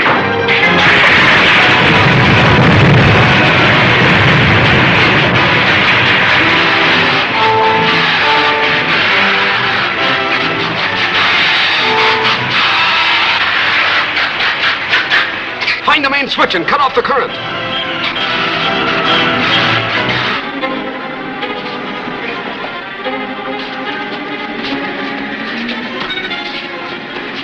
We can't get him out of here now. Is he dead? No, just badly shocked. Where was that explosion? You got me. Unless it came from the lab. That's it, the lab. You call the others. The guard. We'd better go. Just a minute. Weaver may be carrying something interesting.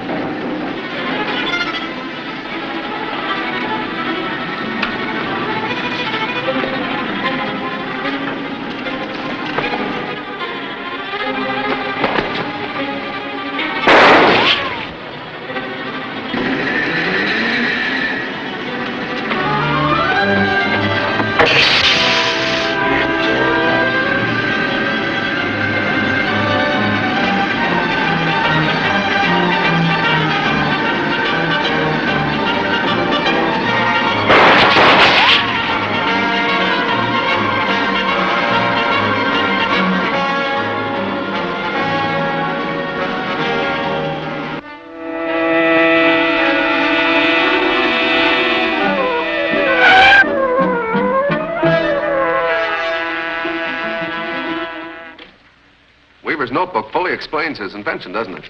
Yes, Mr. Britt. The inventor itemized every detail of his anti-aircraft bomb. Supplied with these, our anti-aircraft defenses would be impregnable. Yes, and in the enemy's hands, our attack would be highly ineffective, wouldn't it? Absolutely ineffective, sir.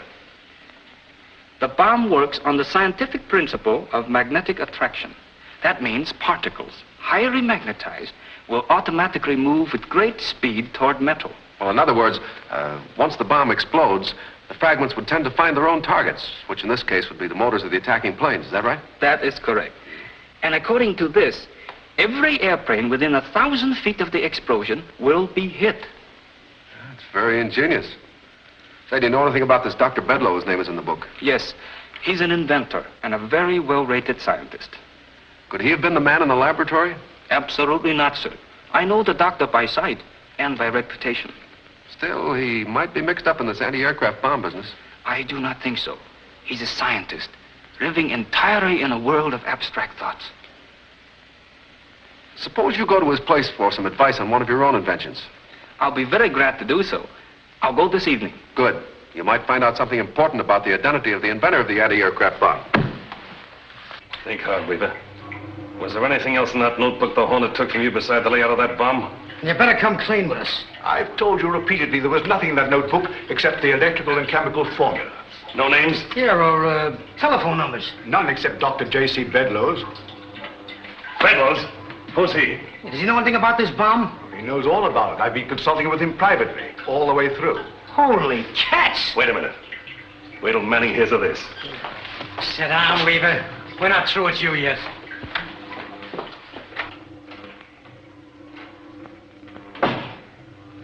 Say, Weaver has a partner that's been working with him on that anti-aircraft bomb. A partner? Then he must know all about the bomb. Who is he? Dr. Bedlow. His name is in that notebook the Hornet took from Weaver. We've got to get hold of him right away and stop him from talking. I'll make that Weaver tell me where Bedlow lives. Get Bedlow. Take him out to Foley's old house on the Fulton Road. Here's the key. Better take Dolan with you. I'll have someone else watch Weaver.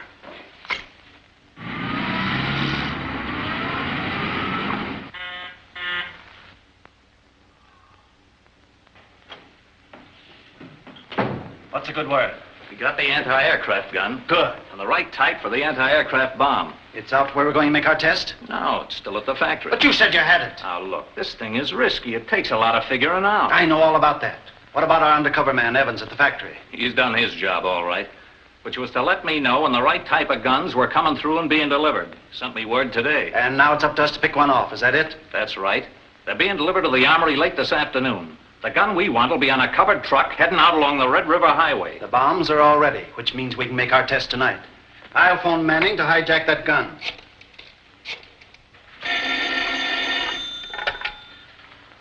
Manning talking. Yes, boss. They're right here. What's up? Something important? Mm-hmm. Yes? The Red River Highway. All right, I'll send the boys right out so they can find a suitable place to operate.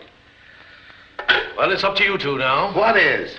The gun we've been waiting for is leaving the factory at 4 o'clock in a covered truck. Good. Where do we pick it up? I'll show you.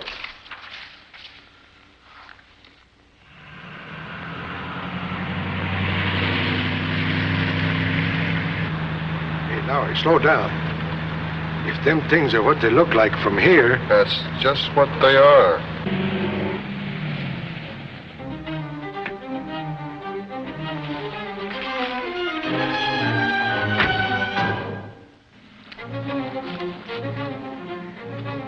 This man's dead. This fellow's alive. They hijacked us. They got away with the anti-aircraft gun. Anti-aircraft gun? Who did? Tell us, man. We gotta get this man to the hospital. Listen, as fast as we can make it. What about the other one? We take him to the morgue and notify the police. Why, can you imagine running into a story like this?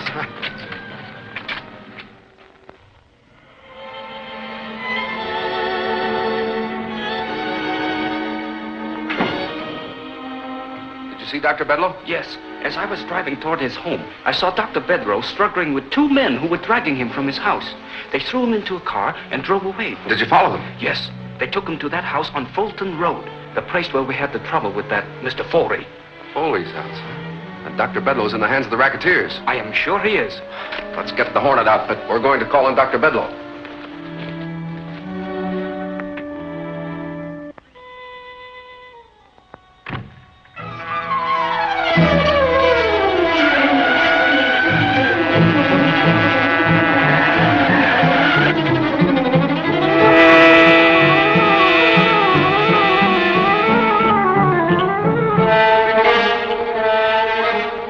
Why don't you sit down, Doc?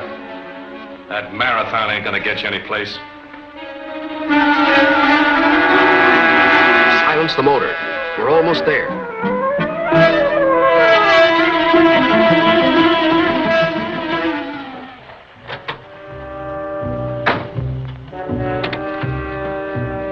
If I need help, I'll whistle. You know, come to think of it, Doc, you and old man Weaver must have been pretty smart inventing that anti-aircraft bomb. I wouldn't have had a thing to do with it if I thought for a minute it was going to fall in the hands of criminals. Wait a minute, Bedlow. Who's a criminal? You are. Keep your hands up. The Green Hornet. That's right. I am the Green Hornet. What do you want? I wouldn't do that if I were you, Doctor.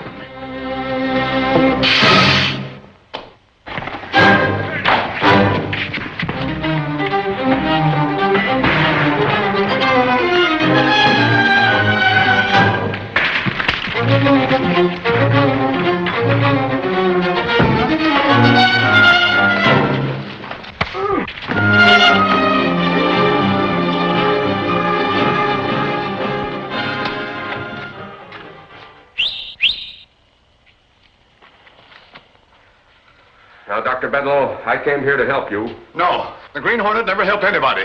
You're a master criminal. You are the innocent victim of a dangerous plot that may involve our country. Shall I tie these men up, sir? Yes. What is the meaning of this? What do you want with me? I want the truth from you, Doctor. Well, if it's about the bomb... I know all about the bomb and your association with Weaver and the Grimbold steel plant. What I want to find out is, for whom are the Grimbold people making these bombs? I don't know. I don't know a thing about it. Tell the truth, Doctor. If you don't, it may cost the lives of many people. I've told you the truth. I don't know. Nobody does, except Manning and the people he's working for. They're expecting a telephone call from Manning now, any moment. I didn't know what Weaver and I were letting ourselves in for. I heard that when I came in. Keep an eye on the doctor. Hello. DeLuca? Yeah. Now get this straight. I'm leaving the mill right away to deliver the bombs. Yeah. Tonges will fly his plane to the field on Fulton Road, just south of Claremont, where he'll transfer to our other plane. Did you get that? Yeah. Leave Dolan to guard Bedlow. Then you get over to that field and watch Tonges' plane. He'll be leaving there within 20 minutes, so make it snappy. Okay. We're leaving you here, Doctor. You'd better call the police to get these men and take you home safely. Come on.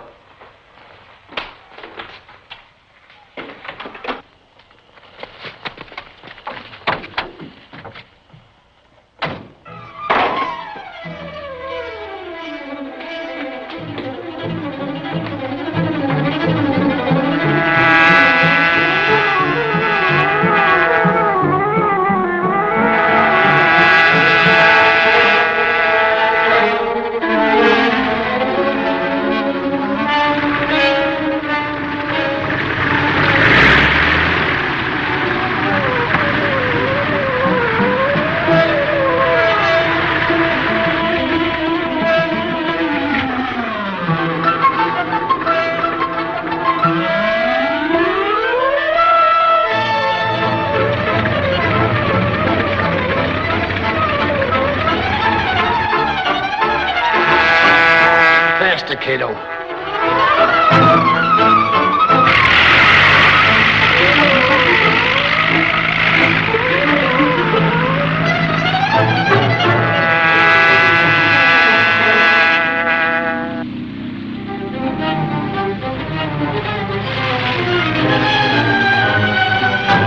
We're too late? Not yet. I'll follow that fellow with this other plane. All right.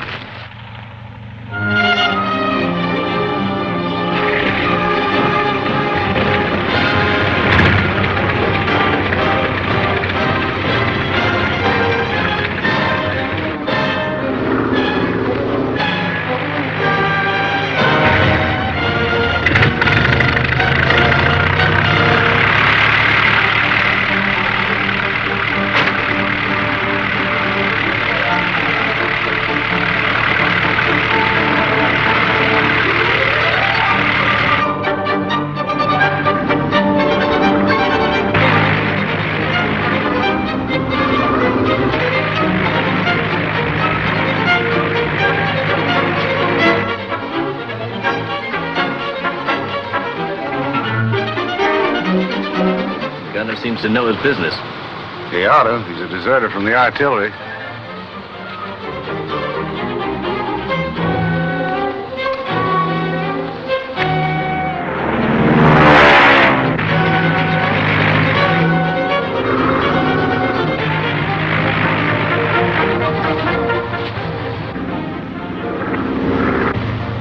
That's Tonja's now.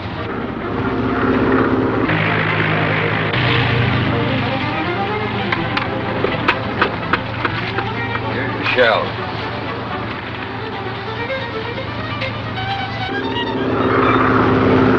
Don't forget, give him plenty of time to bail out and get in the clear. I know. Don't fire right at the plane. We want that shell to explode about 500 yards above and behind it. I'll take care of that.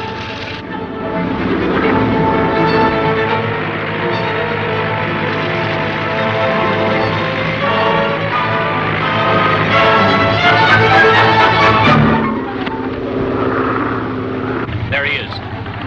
He's in the clear.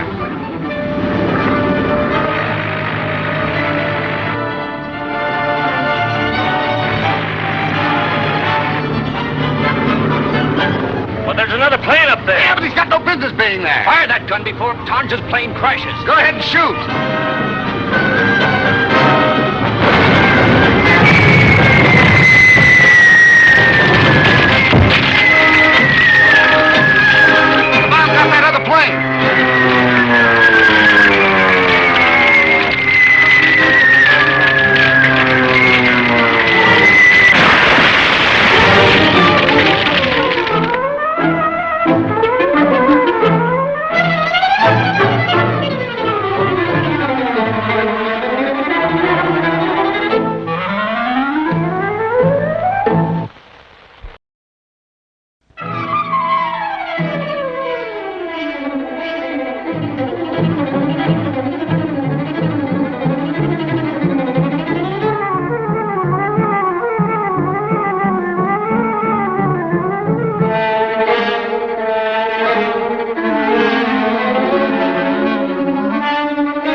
on just now.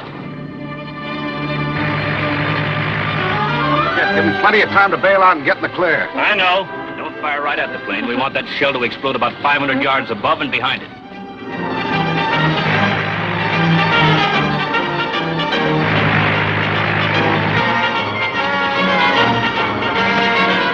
He's in the clear.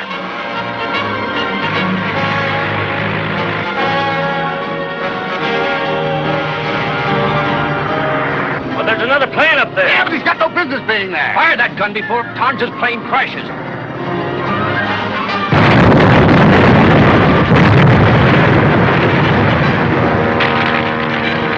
The bomb got that other plane. You stay here and guard that bomb.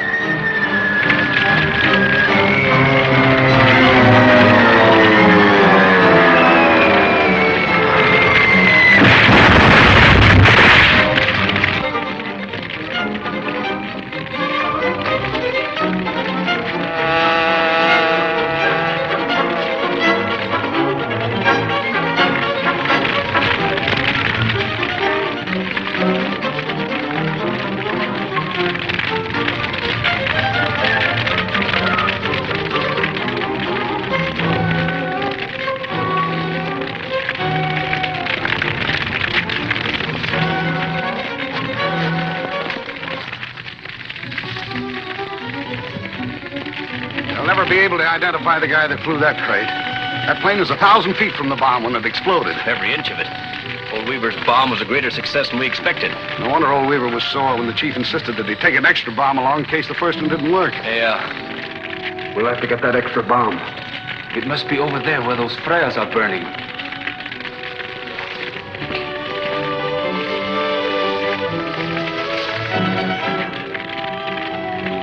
The bomb must be there with that gun. And only one man guarding it.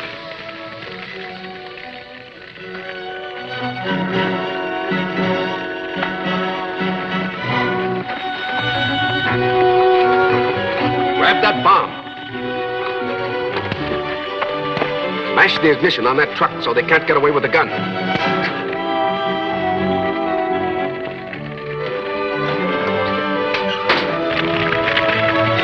Gives me the jitters to think the chief has already sold the bomb to a foreign country. I'd hate to have it tried out on me.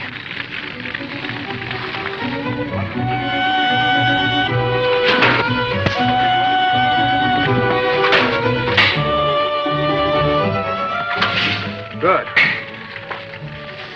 Green Hornet. They've got the bomb.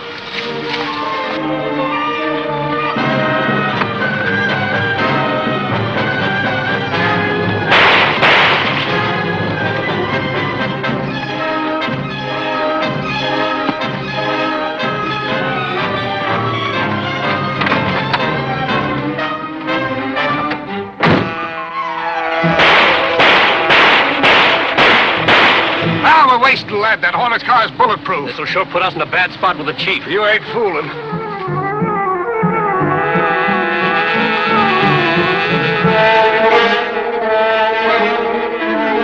Where are we going? Home, where you're going to carefully analyze this bomb. It should prove most interesting. And after that, it will mysteriously find its way into the hands of the Federal Bureau of Investigation.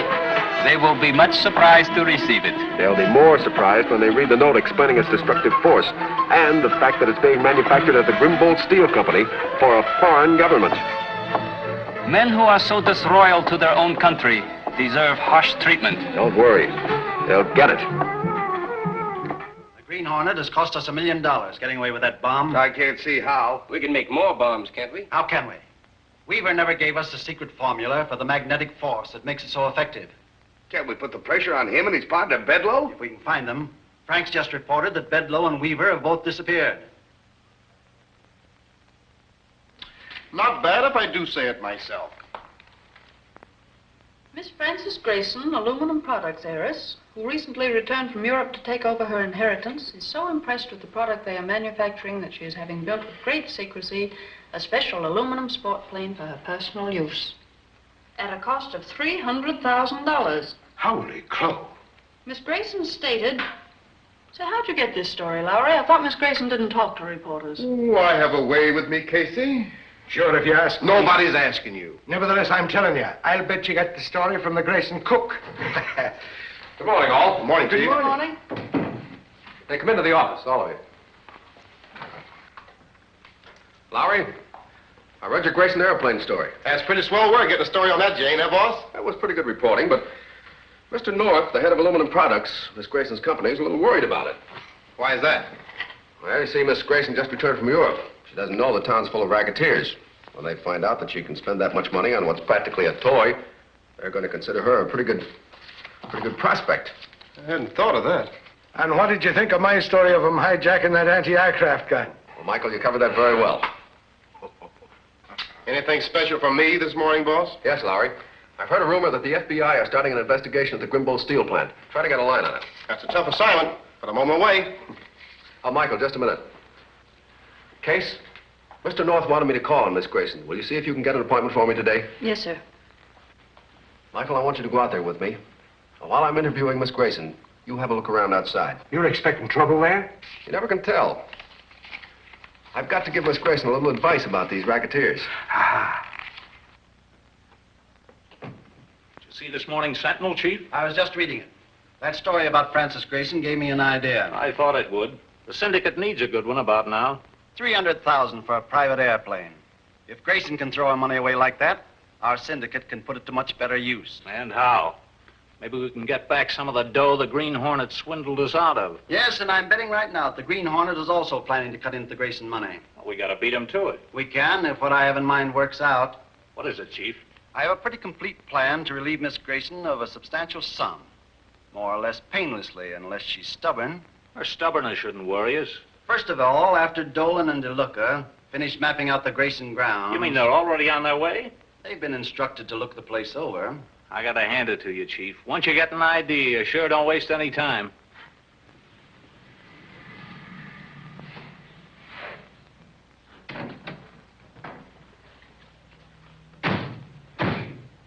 Find a gardener or a chauffeur or somebody and get him into conversation. Sure, and I'll talk his head off.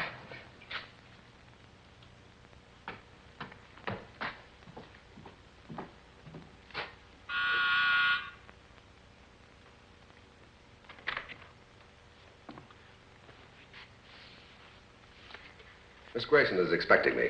Oh, Miss Grayson is waiting in the library, Mr. Reid.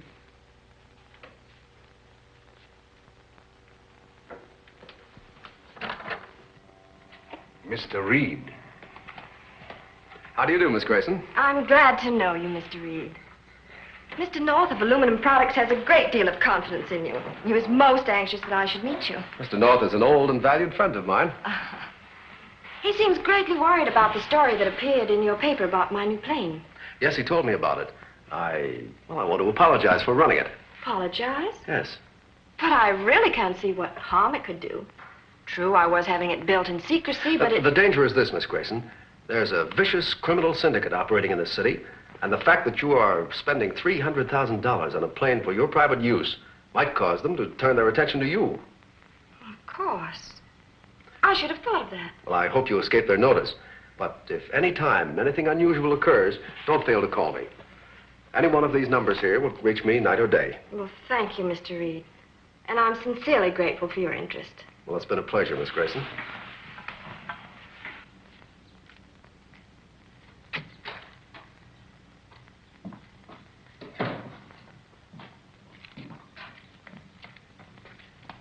Did you talk with any of the servants? I did that. I found a chauffeur back there I don't like the looks of at all. All right, Michael, stick around. But be sure to call me at the office before 6. I'll do that, sir.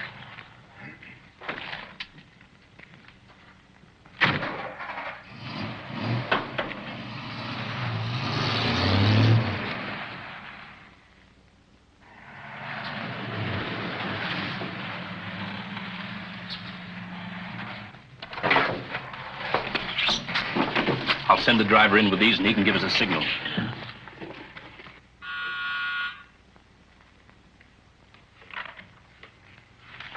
Box of flowers for Miss Grayson. Sign here.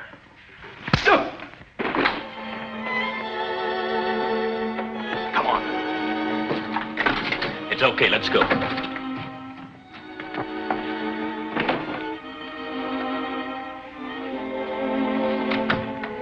entrance to the basement around here somewhere. Get Butler down there and lock him up. Bourdin, go outside and find the chauffeur in the garden and take care of him. But no gunplay. Just tie him up and lock him in the garage.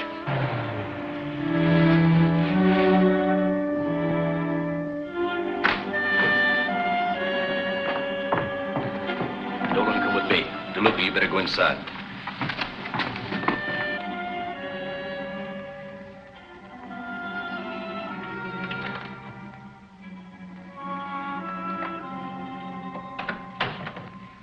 Nobody in the library. You take a look around upstairs. Okay. Marie!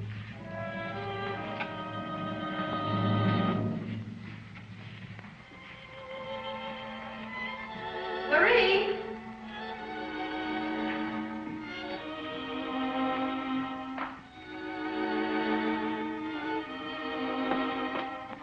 Marie!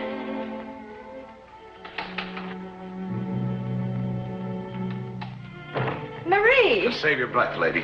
Who are you? What are you doing here? Now, there's no cause for alarm, Miss Grayson. Marie! Take care of Marie. Okay. Now, just don't get excited and take it easy. Nothing's going to happen to you. No need to ring. You have a complete new staff of servants on hand ready to answer any callers. Don't think you can frighten me. We still have police protection in this city. Police? They won't do any good now, lady. What is it you want? Money? You guessed it, sister. Now let's get right down to business. Now then, we'll make the first check for, say, $10,000. Then we'll take them in installments until we get what we want. That's it. In a series. You see, it might not be so easy to cash the one check for the full amount. And while we're cashing them, we're going to stay right here and help you take care of this house. You'll get no checks out of me. I won't be blackmailed. We have plenty of ways of making you change your mind, Miss Grace, so you better think it over. Even if I did give you a check, my bank wouldn't pay out that amount of money without verifying with me by phone. We thought of that, too. You see, when the bank telephones, the young lady we have here with us will tell the bank that it's all okay.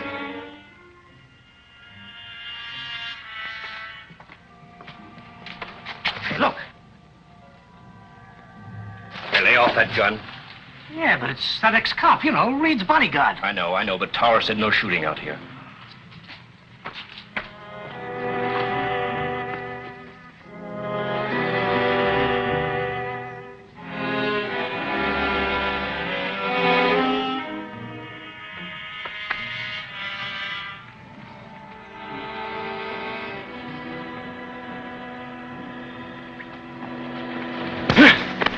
Get his gun. We'll tie him up and hide him inside.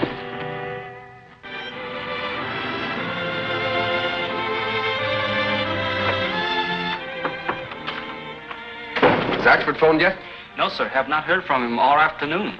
Oh, that's funny. I told him to check with me before 6 o'clock. Something must have happened to him. Yes, Mr. Axford is always very punctual. I think I'll call Miss Grayson.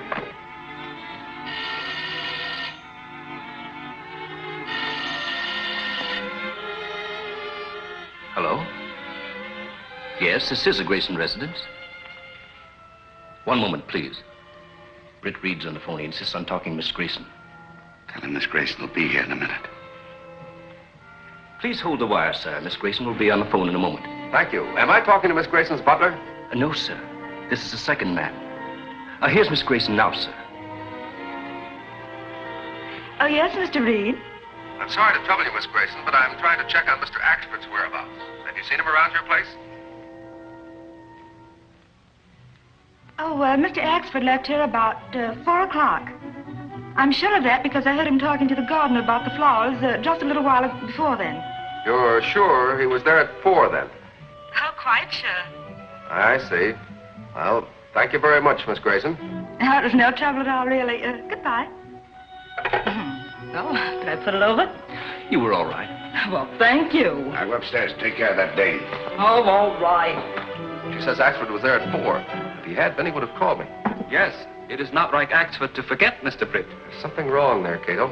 Yes, Mr. Britt? The woman I talked to was not Miss Grayson. Perhaps the police should be notified. No. If that gang has moved in and taken Axford and Miss Grayson prisoner, that's a job for the Green Hornet.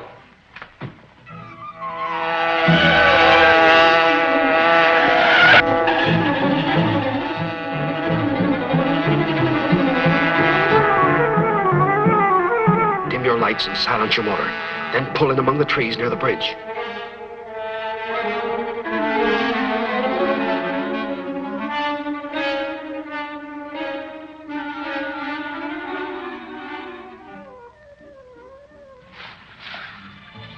Whatever happens, stick to our plan. Yes, Mr. Britt.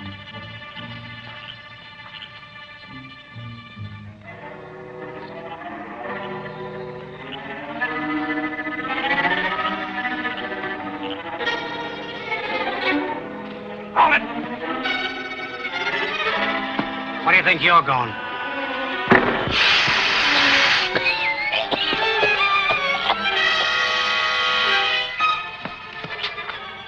I was right. He's one of the gang. Then they have taken over the entire house, and our friends are prisoners. Yes, undoubtedly. We'll have to get into the house without being seen. Our only chance is to surprise them.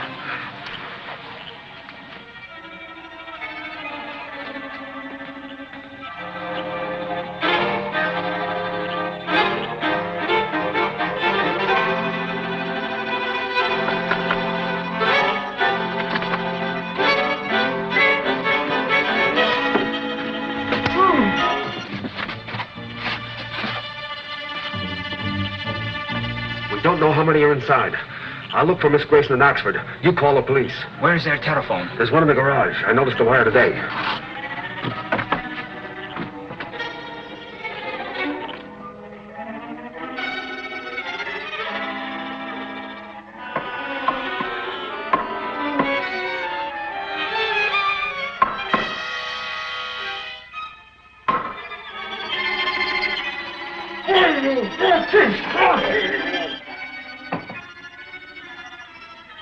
Now sign the check.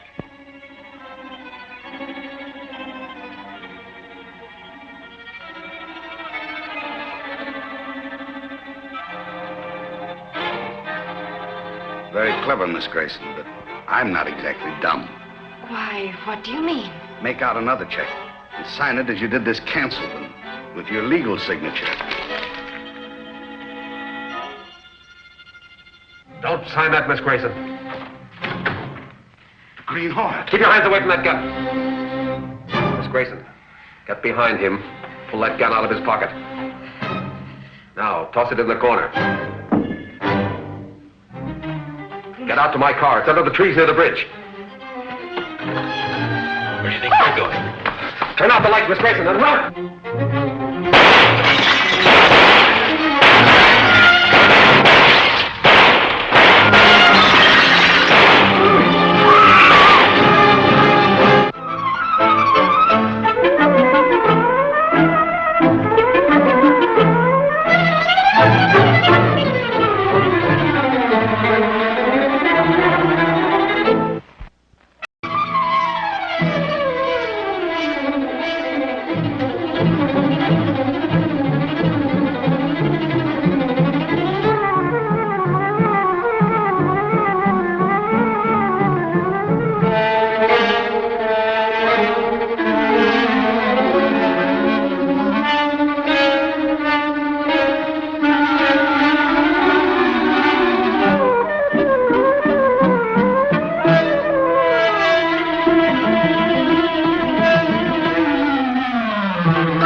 out of his pocket.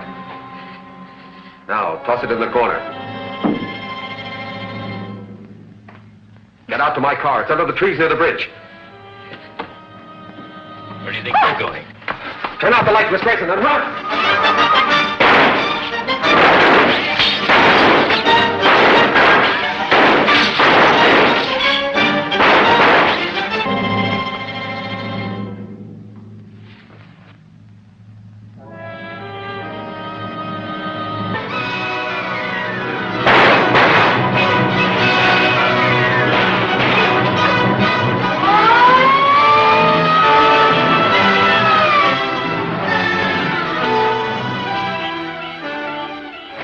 In shadows, priest.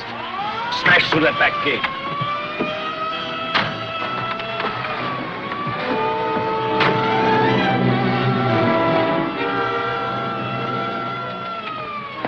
My job here is done, Miss Grayson. The police will protect you from now on. How can I ever thank you? As before, by forgetting that I was here and keeping your place protected with reliable guards. Yes. Oh, by the way, there's a man locked up in your closet. Locked up? Yes. Will you see that he's released? Yes, I will. The man in the closet.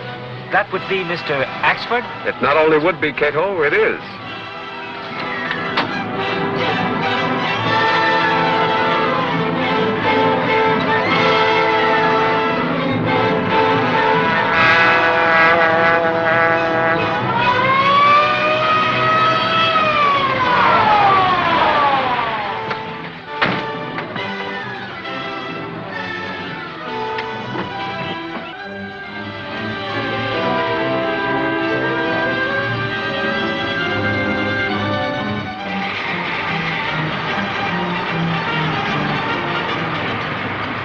I know the Hornet was there. Face to face we were.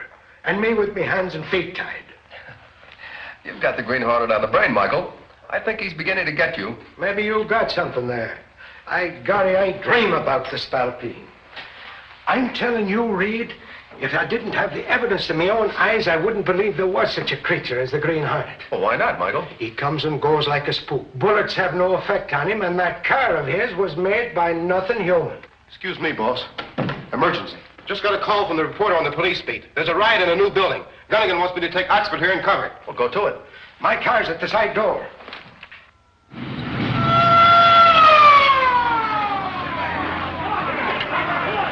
Take it easy, Oxford. I don't want to get smashed up. Sure, I used to drive a patrol wagon. Yeah, you keep driving like this, and they'll be hauling you off in one of them.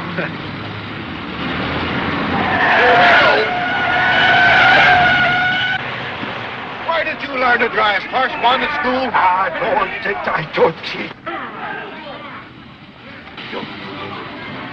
Michael Axford. And whoever told you you could drive a car? Now, hold your tongue, Sullivan. Sure, it's many a time you rode behind me in the old pie wagon. Many's the time. Too many. 'Twas you that give me these gray hairs. That's not what I heard given to you. Well, what did you hear given to me? First man, have you no shame? Do you want me to tell the world? Be off with you now. Before I run you in for impersonating a motorist. Impersonate? Get on with you now.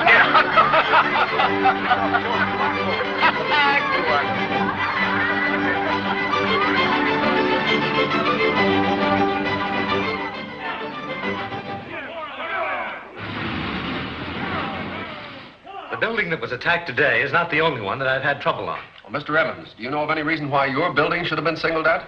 Yes, I do. What is it? I'm not a member of the International Builders Syndicate. What does that have to do with it?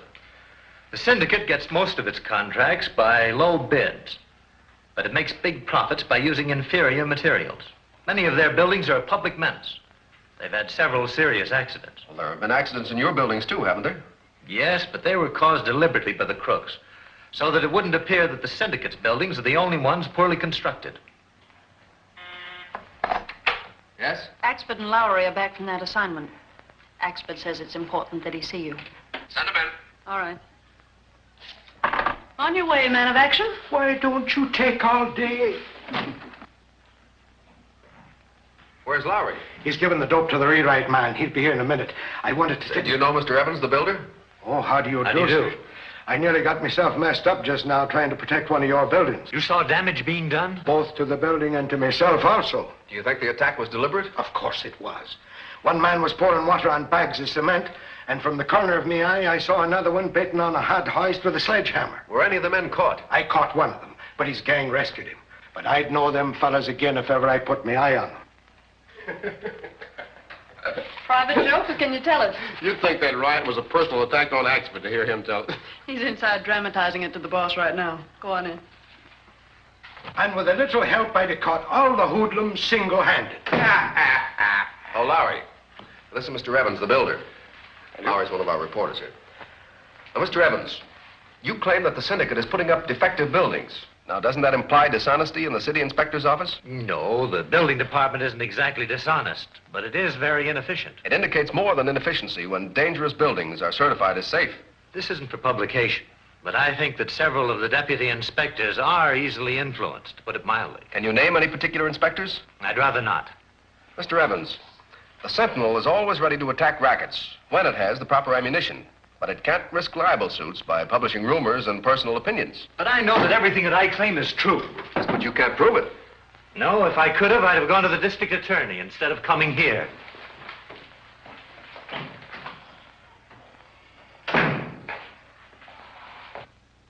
Them thugs were after Recky's building, all right.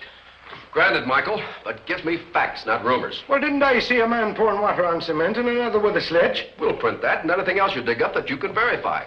I'll send Miss Case in on your way out. That sounds like our execute. Come on, Mike. You don't quit that.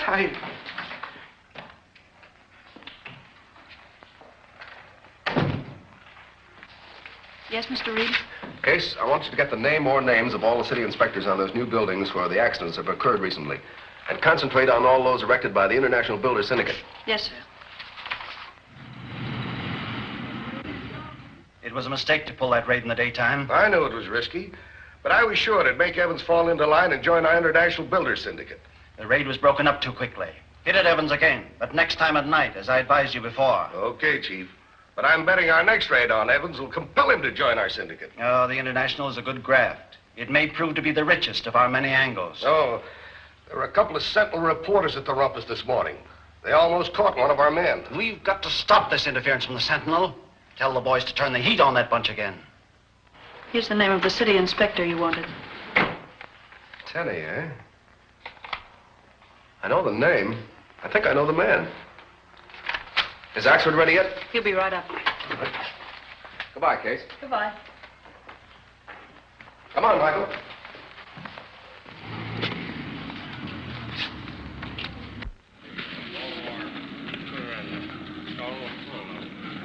It's always a thrill to see an edition go out.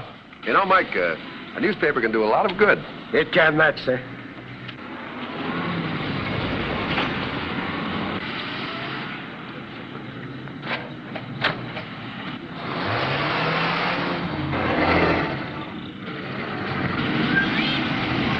There's the Central truck. Now, get after it. I'll stay here and wait for the other car.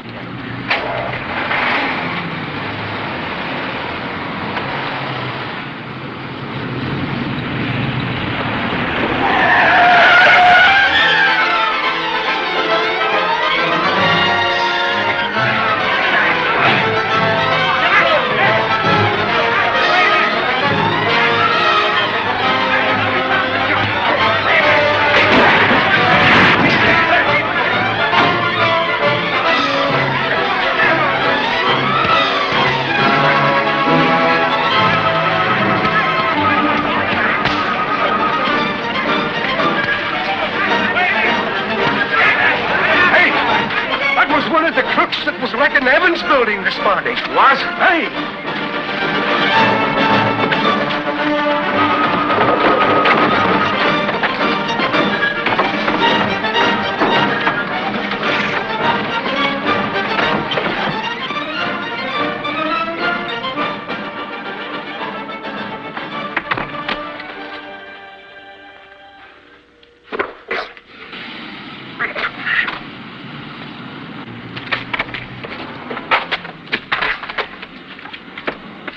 Did he get away? Yes, unfortunately. Why do you suppose them roughnecks mobbed that truck? Well, that's easy because the sentinel's been attacking the rackets. Oh, yes. Come on, let's go back and see what's happening. Oh, boy, am I going to be stiff by the time I get home.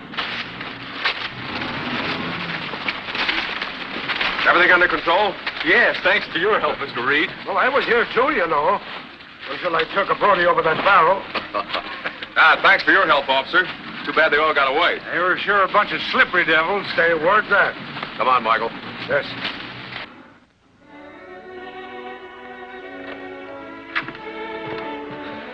You have been in an accident? It was no accident. They did it on purpose. It's nothing serious, Kato. Come on, help me get cleaned up.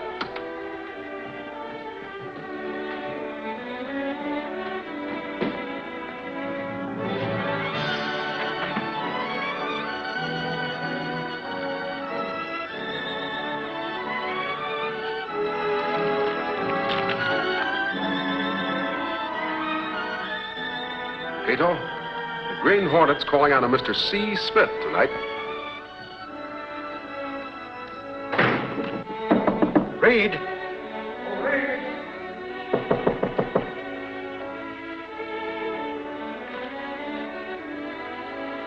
I couldn't find any record in my book of that crook we lost today, so I'm going down to headquarters and look over there, Rogues Gallery. Better have dinner first. Ah, sure, I'll neither eat nor sleep till I lay my hands on that spalpeen. That's the spirit that makes ace reporter. Yes. Well, we messed up some sentinel delivery trucks today. We'll not only smash his trucks, but his buildings, too, if Reid doesn't mind his own business. Reid and his bodyguard tried to get Smith. It's fortunate for us he didn't. Smith's a good worker, but he might break under pressure. What about the Evans angle? We've got to keep right after him. We're paying another of his jobs a visit tonight. The new commercial building on Market Street. Your gas gun, sir. Tonight, Kato, the Green Hornet calls on Mr. Smith.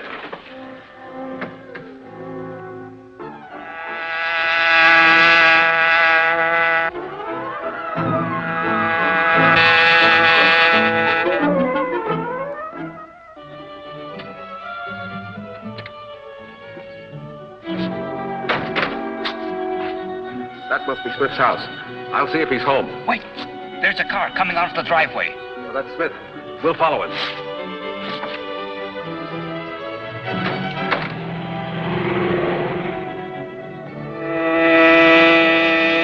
This is a good place. Close in on him.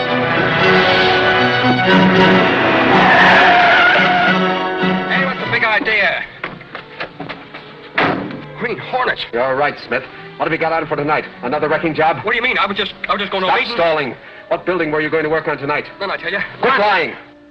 Hey, don't you take it on me, please. I'll tell you. It's a new commercial building on Market Street. Who's handling the job of wrecking it? I don't know his name. Lying will get you nowhere. Quick, who is he? Danny, he handles all the jobs. Does he work for the International Syndicate? Yeah. Who's the big boss? I don't know. I take my orders from Danik. Move over. What are you going to do to me? I'm going to turn you into the police. They ain't got nothing on me. You're wrong, Smith. They've got plenty on you.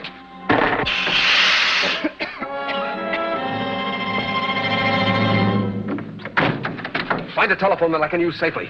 We'll tell Oxford where to find Smith.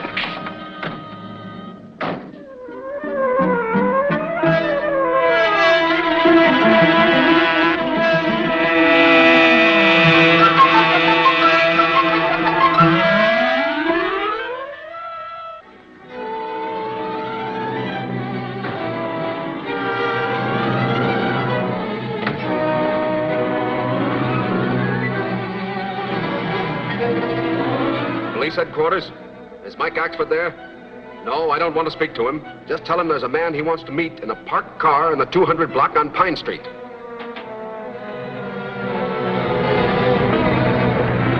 Jim, look there. That's the Green Hornet.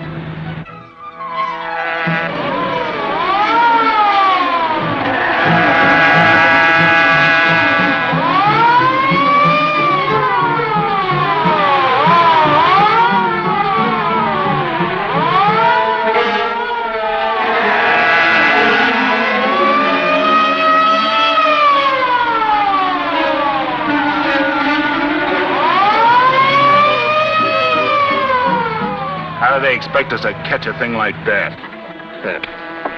Good work. We've lost them. Where to now, sir? The new commercial building to smash the building racket.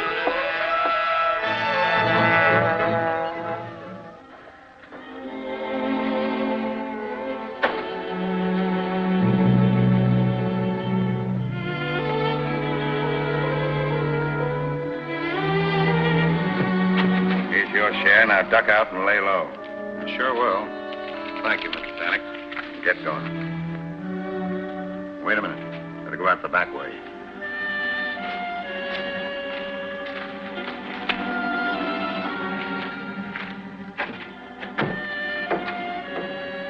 Who then? The Green Hornet. Right, Danik. How do you know me? That doesn't matter. The fact remains that I do, and I know what you're up to. What do you want? I want you to go through this building with me. What for? Never mind what for. Get moving. Leave that lantern there.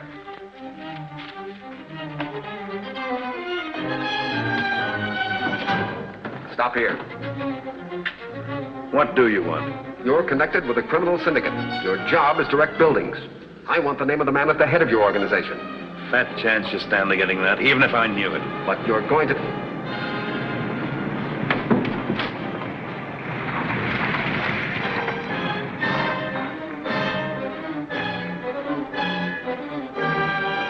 are those men? I don't know. Oh, yes, you do. Your expression betrayed you. Speak up.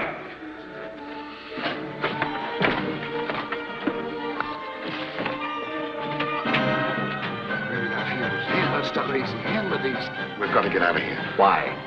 Those men are going to blow up this building. I thought you said you didn't know them. They work for me. We've got to get out of here. This ought to bring Evans into the syndicate. Yeah, he ought to be brought to his senses now. Take that down. We're not leaving this place until you tell me what I want to know. I can't do that. You've got to. Come on out. Get to the car. Don't call those men. I tell you, we'll be killed if we don't get out of here. Are you going to talk? I don't know who the chief is. Don't lie to me. I'm not. You've got to believe me.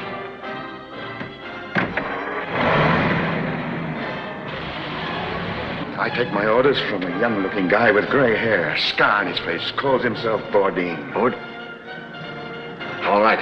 Let's go.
Crazy. Handle these. We've got to get out of here. Why? Those men are going to blow up this building. I thought you said you didn't know them. They work for me. We've got to get out of here. This ought to bring Evans into the syndicate. Yeah, he ought to be brought to his senses now. Take that down. We're not leaving this place until you tell me what I want to know. I can't do that. You've got to. Come on out. Get to the car.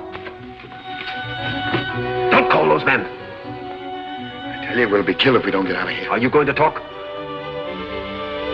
I don't know who the chief is. Don't lie to me. I'm not. You've got to believe me.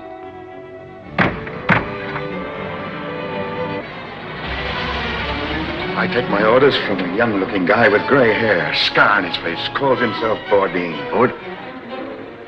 All right, let's go.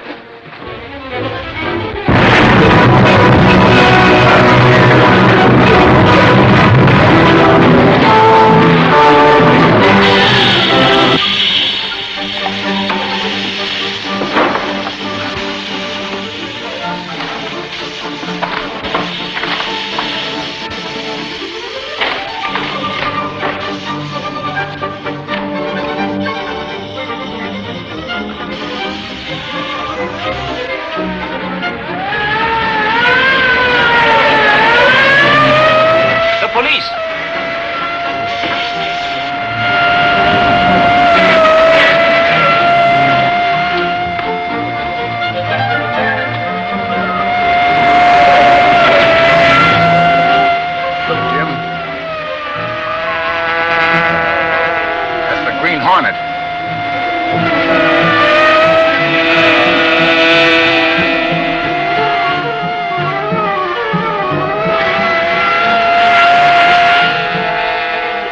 All right. Head for home.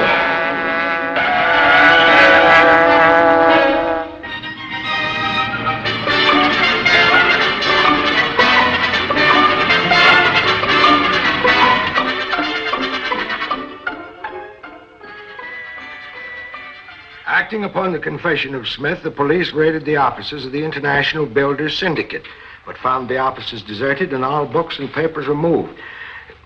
Watch this. Smith was captured by Mike Axford, Sentinel reporter, who claims he downed the racketeer.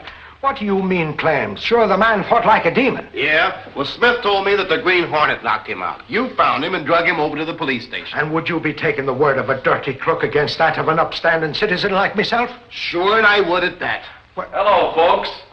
The boss in? Hiya, Fulton. What's the good news? How's the Orwell doing? Fine. Mr. Reid will be glad to see you. Well, I've got news for all of you. Come on along. Well. You mean you got oil in that wildcat well of yours? You really struck it, huh? Hello, Reid. How are you? Hello, Fulton. What's all the riot about? Can't a newspaper publisher have any privacy anymore? Looks like we're in the money, boss. Oh, really? Well, anyway, we're drilling into the hard rock, and we should have a gusher any day now. Uh-oh, wait a minute, Jack. Wait a minute. Even experts don't predict gushers. That for your experts. I'm a wildcatter, and a wildcatter has a sixth sense for a gusher. Those $50 shares you folks chipped in to help me out on may be worth 10 or 20 times that amount. Well, we're all millionaires, I can see that. What are we going to do with our ill-gotten gains? Well, I'm going to buy a fur coat. And I'm going to have me a car built that'll catch the Green Hornet the first time I lay me eyes on it. Well, how about you, Lowry? Well, when I put money into an Orwell, I just say, down the hatch and forget about it.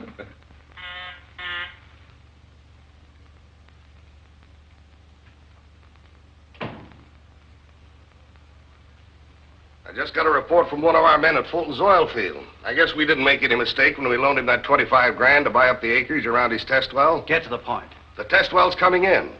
They struck hard rock yesterday, and everything indicates that they've really got something out there. Oh.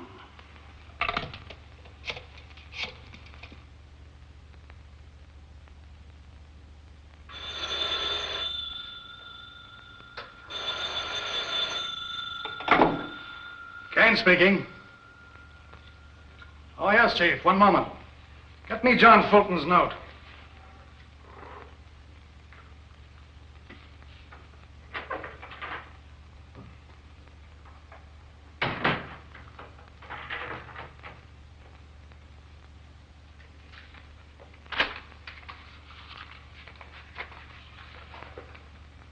That's right, Chief. It's due today without grace. I've asked Fulton to come in. All right. Be ready for trouble when Fulton discovers he's a little mixed in his dates. Are you sure the note will bear inspection? Absolutely. I defy anybody to detect the alteration under a glass. Yeah, I've got 2 men here in case he starts anything. Goodbye. Well, it's been a tough job to finance, Brit. And if it wasn't for you and a few more of my friends putting up the money for the equipment, I'm afraid I couldn't have made it. Well, Fulton, how did you handle the option on the acreage surrounding the well? By borrowing 25 grand on a short-term note. I hope there's no slip-up. Not a chance. My note still has 30 days to run, and long before that, I'll be rolling in money. Good luck to you. Thanks, Brett. I hope you put it over. I certainly will try.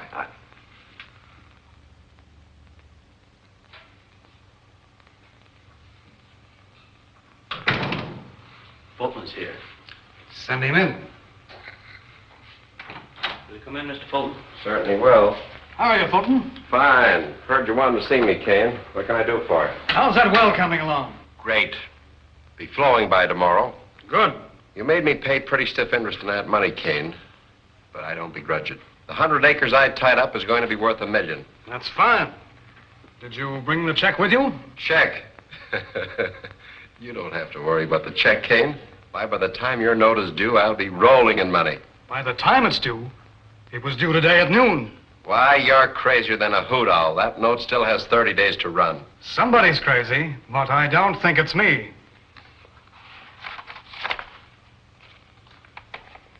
There must be some mistake.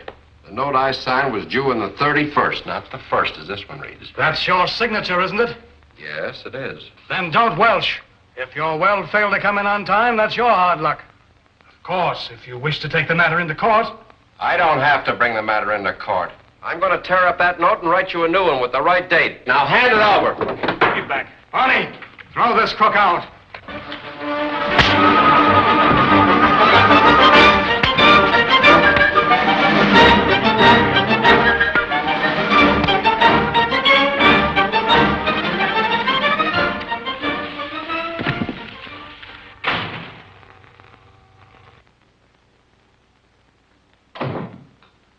It's true, boss. The sheriff has attached Fulton's oil well, and the Kane outfit's taking it over. Have you checked on Kane? Yeah, that outfit operates just within the law. Kane claims that Fulton assaulted him when he tried to collect his note. He and his men threw Fulton out, and... Fulton, what happened? Give us the story. I'll give you the story. I'll get that Kane if it's the last thing I ever do, that dirty crook. Oh, wait a minute. Look, on your way, Lowry. This isn't for publication. Boss, Go on, go on. Okay. Sit down, Jack. There goes your fur coat, Casey. Down the hatch. Crepe hanger. The note I signed was due the 31st. Now the crooks have altered it to the 1st. Why, Jack, if it's been altered, we'll show that when we get into court. I'm not going into court. The job he did was perfect. You mean you saw the note? Yes, I did, and it read the 1st. Why, he's branded me a crook before you and all my friends. I'll get him if it's the last thing I do. Oh, wait a minute, Jack. Oh, let me go. I'll handle this my own way. No, you're not going to. Did you ring, Mr. Reid? Yes. Yes, call the apartment and have Kato get the limousine down here right away. Yes, sir. And have him come in the alley entrance and keep the shades drawn. Yes, sir. I'm sorry, Jack. But get this straight. Whatever dirty work there is in this deal, we know you're not responsible for. And your friends are behind you 100%. Thanks, Brett. I'm sorry I lost my head. I only want you to know that I had been tricked. I'm sure of it. There's a warrant out for you, and you're going to hide out in my apartment until I can clear this thing up for you. Anything you say, Brett. Kato is on his way. Good. And get a hold of Axford and tell him that he and I are going to make a little call. Yes, sir.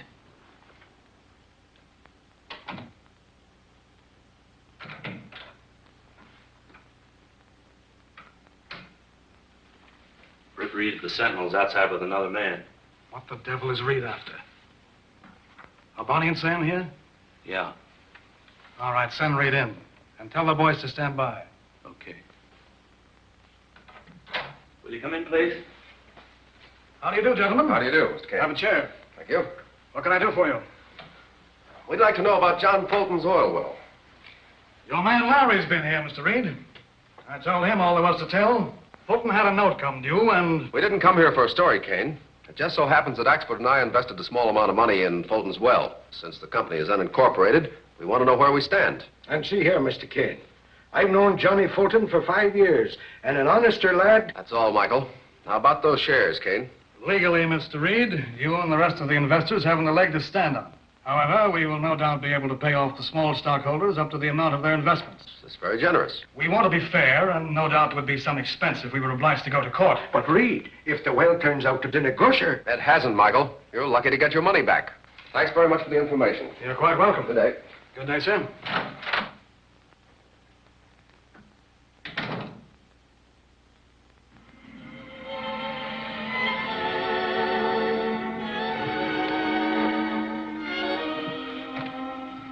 Where's Mr. Fulton? He's asleep now, Mr. Britt. Sleep, huh? How is he? Not very good. Keeps muttering in his sleep about crooks and changing date on note. Lock his door on the outside. The Green Hornet's going to have a look at that note.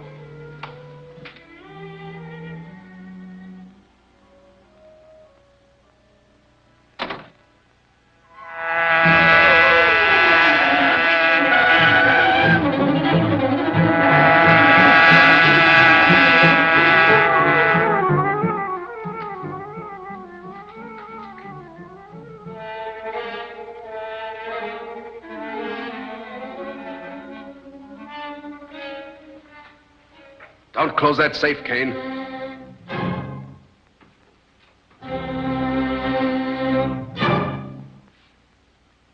The Green Hornet. Right, Kane. The Green Hornet. What do you want? John Fulton's note for $25,000. Fulton's note? I haven't it. Don't lie to me. I'm not lying. I gave the note to Galt. Who is Galt? He's the new owner of the Fulton oil properties. I sold out to him, and he wanted the note to attach to his bill of sale in case the title was questioned. Then you thought it might be questioned, huh? Where is Galt now? He's out at the well. Get him on the phone. Come on, come on.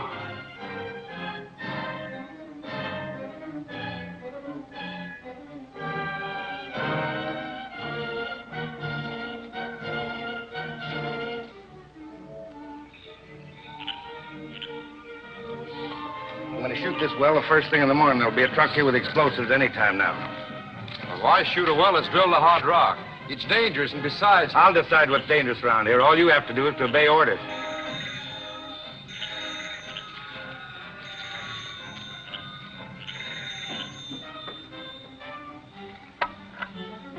Hello? Hello, Galt. This is Kane. Have you got that note of John Fulton's with you, or did you record it? I've got it right here in my pocket. Haven't had time to record it yet. Why? The boss said it was okay. Well, we might want to have it around in case this matter goes to court. Keep it with you. That's all. Galt says the chief told him the note was okay. So you and Galt are part of the syndicate, huh? Now come across fast, Kane. Who's the chief? I can't tell you that. They'd kill me.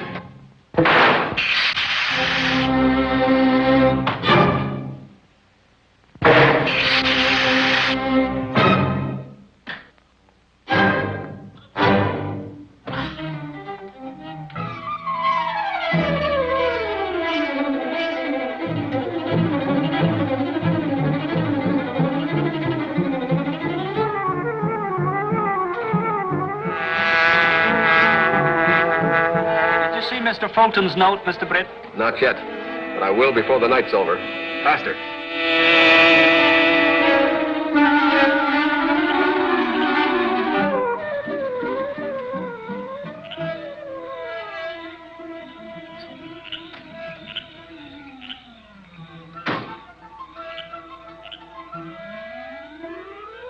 Here's your nitro cartridges. Where will you have them? Right here on the platform. Okay. Don't any of you fellas trip over that. It'll blow you from here to Mars. When do you start shoot the well? Tomorrow morning, as soon as the crew get here. Good luck to you. Give me a screwdriver.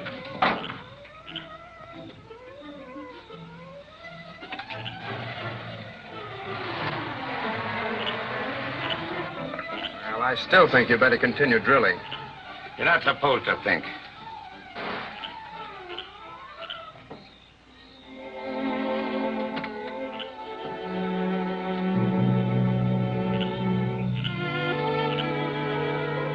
You're going to continue to work for me. You'll have to obey orders without question.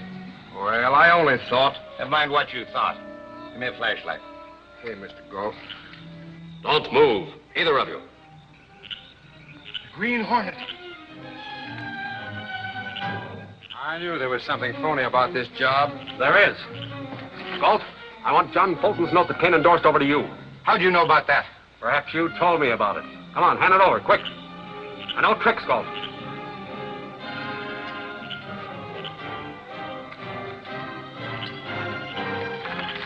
Give me that. You on October 1st, eh? That was a clever job of altering the date. You're crazy. No one altered that note. Talk fast if you want to live. The day was the 31st when Fulton signed the note. Who changed the date? Quick! Don't shoot.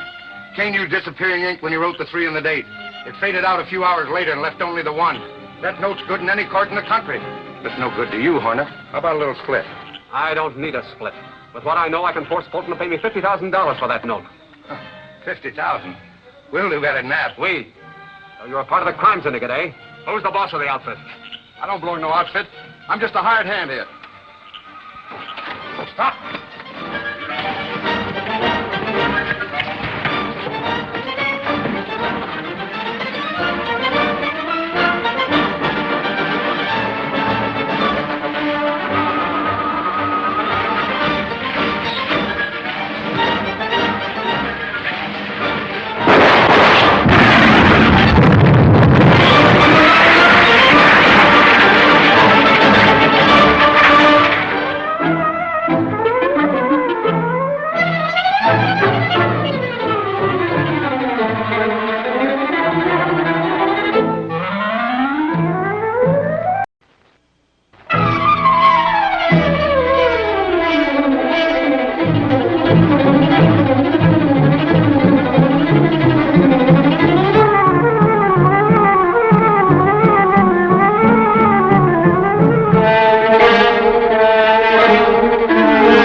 Who's the boss of the outfit? I don't belong to no outfit.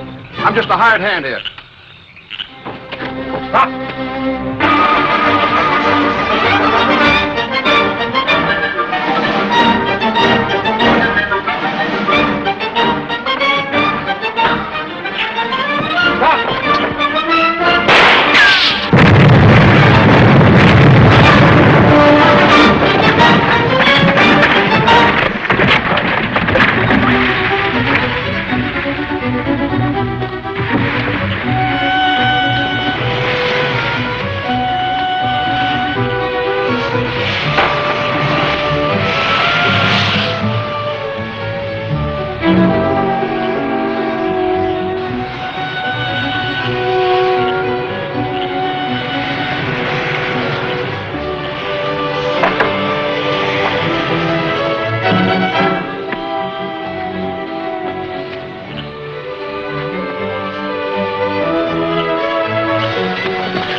Why, it's gone.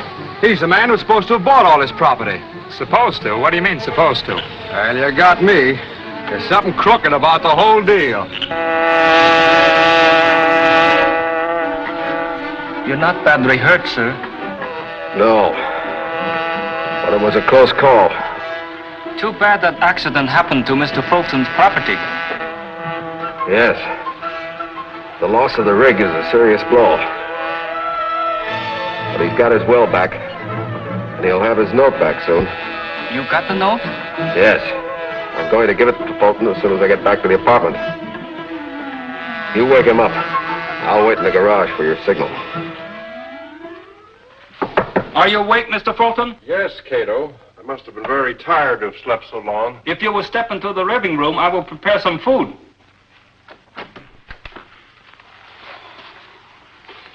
Thank you, Kato. Is Mr. Reid in? Not yet, sir. All right.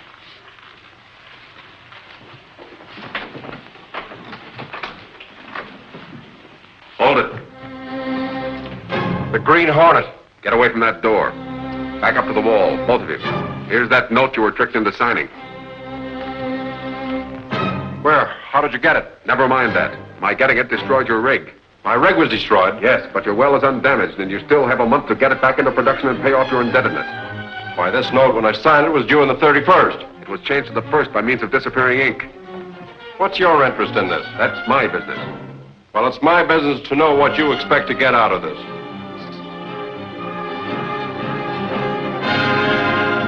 Get in the other room, both of you. I'll handle this spalpeen.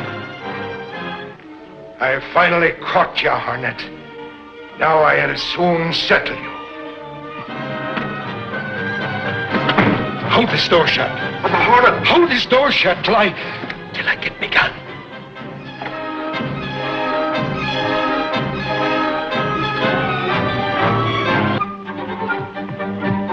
Stand back. Short as Michael Axford will take over now. Well, he's locked at the spalpeen. Your keys, Kato. Hurry.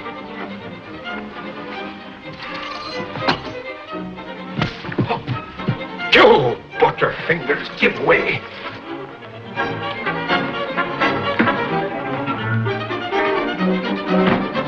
Now, come on, open it. Hurry up. Got it.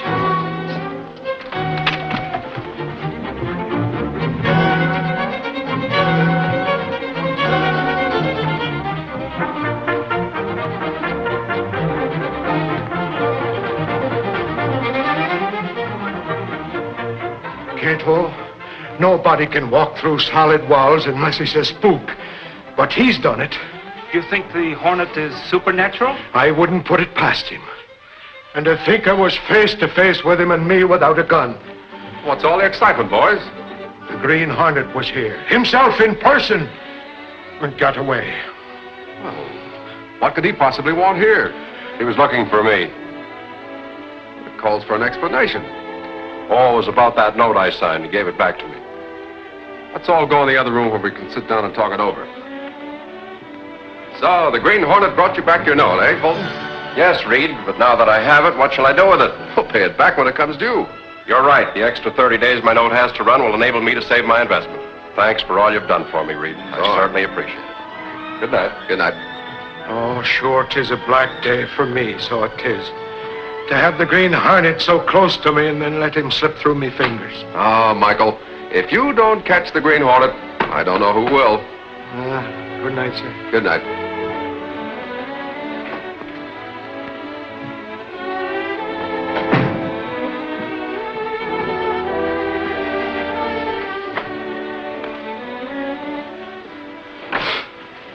Why, that was a narrow escape, Kato.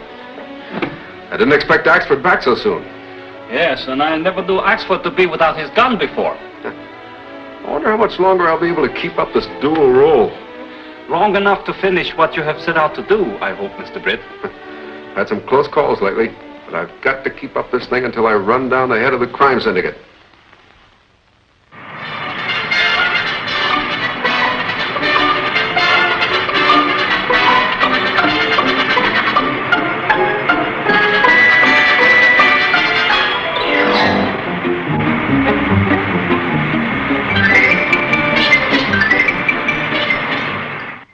Can you imagine that, boss? They estimate last night's haul at over 100 grand. And not one of the hijackers was caught? Nary a one. They vanished into the night just like the Green Hornet does. Say, that gives me an idea. Do you suppose that... Michael, the Green Hornet would have to be a Superman to get mixed up in half of the things you accuse him of. Laugh if you want to. But it's my theory the Hornet's got something to do with this hijacking racket. I'm willing to bet that he hasn't. How are you going to prove he hasn't? How are you going to prove he has? Well, Michael, you should know better than to slander the Green Hornet when Case is around. You know, sometimes I almost believe she's in cahoots with the night-riding devil. Well, he'd better stay out of this deal. I heard the police were tipped off. The police? Yeah. The state police were tipped off this morning. There's going to be a big hijack job pulled up on a coast road tonight. I'll tell Gunnigan to have you cover it. Thanks, boss. I'll go out and get more dope on it right now. Oh, wait a minute, Michael. Well, don't you think I ought to go with the kid? No, I have another plan. What's that?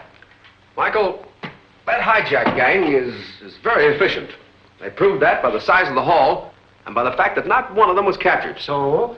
Well, it just doesn't seem reasonable that a gang like that would allow a tip-off. Well, I know, but the state coppers got one. Sure they did. But how do we know it isn't a phony? Misleading the police so that they can pull a job somewhere else. By golly, it might be. Now, what other road would be left unguarded? Well, the inland highway, of course. Yes, that's it. And I'm betting that's where the action's going to be tonight. Well, I better tell Lowry that. No, let him go. I may be wrong. So we can cover both roads between us, you see. Well, what time will we be leaving? Right after dinner. We'll hit the inland highway just before dark, and we'll patrol it from one end to the other.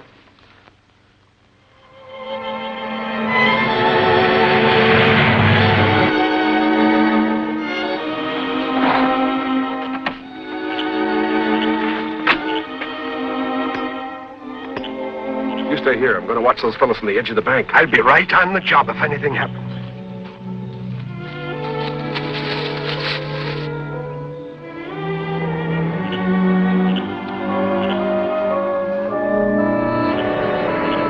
Here it comes.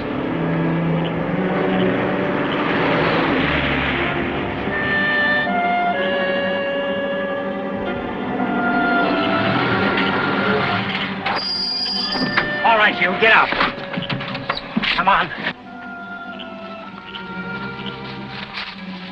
Now do as you're told, buddy, and you won't get hurt.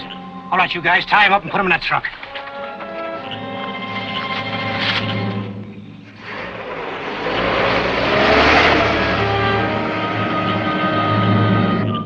I was right, Michael. They're hijacking that truck.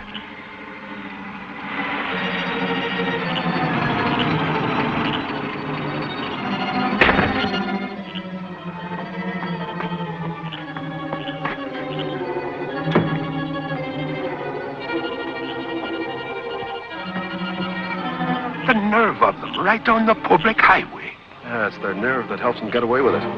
Looks like an ordinary breakdown, transferring goods from one truck to the other. Well, shouldn't we be doing something about it? Now, for the time being, we'll just watch.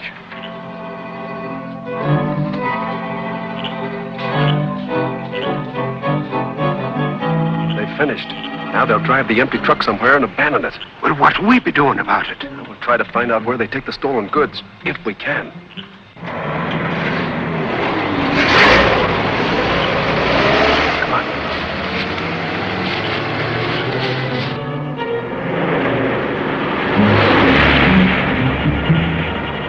We'll trail them at a safe distance. There's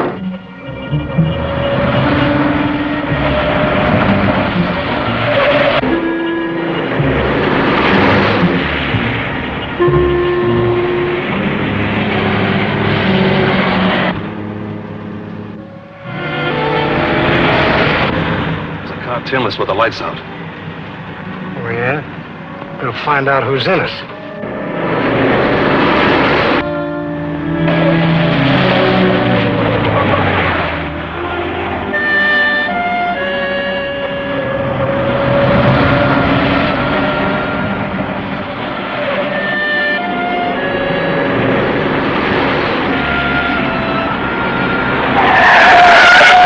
Hold it, Mike. I'll be back. Stop that shooting, you fools! Get out of that car. Well, if it isn't my old friend Axford. And the other guy must have been Britt Reid. Well, Dolan will get him. Says you. Get over that car.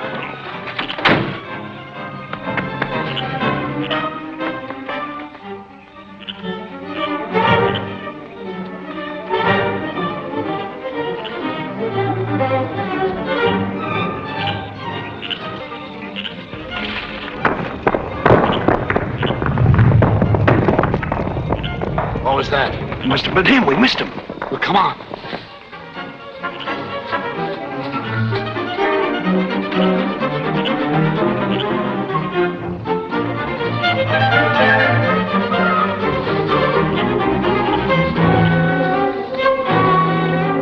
Why don't we leave this guy in the ditch? Because we can use him to trap Reid.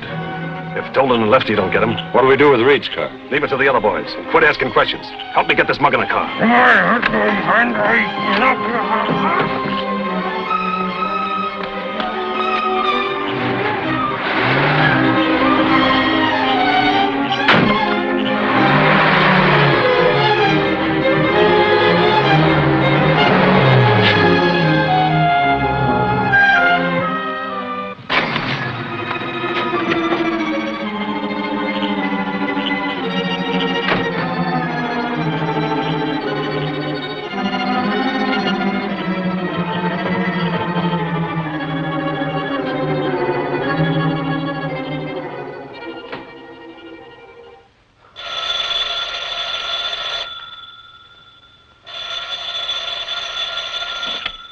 Hello, Mr. Reid's apartment. Hello, Kato.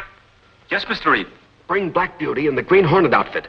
Pick me up just off the inland highway, a mile north of Greendale. And hurry. Yes, sir, at once.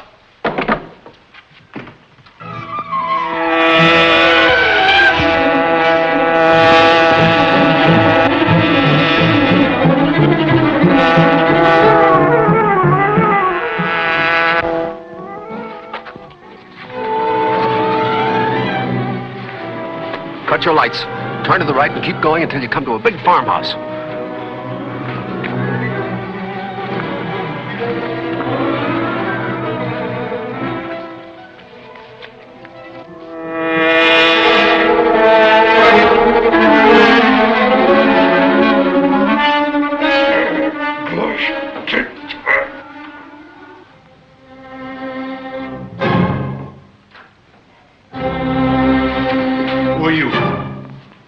Green Hornet.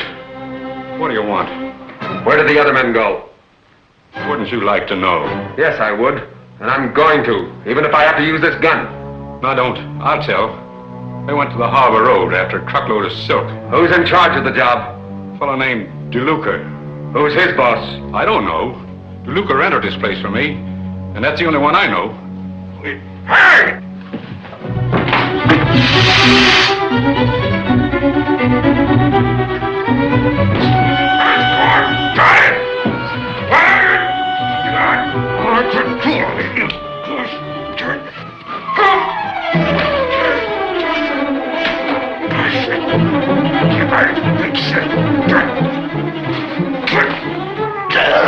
Dirty devils!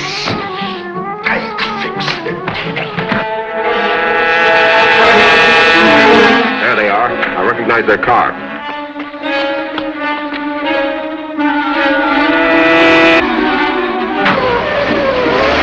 They're just getting away with that truck. After them.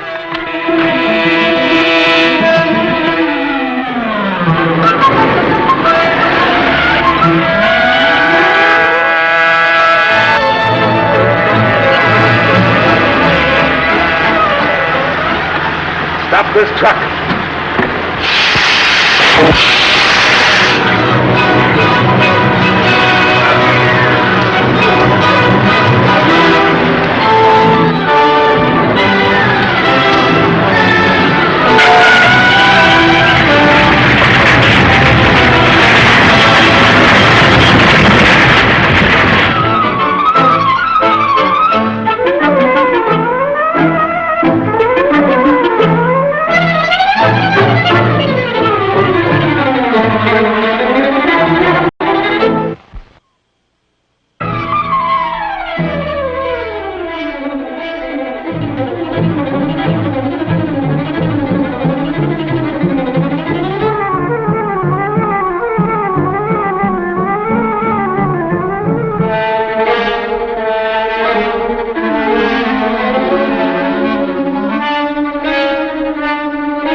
with that truck.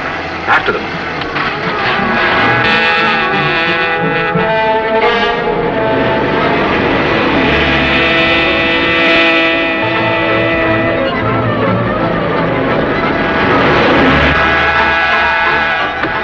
Stop this truck.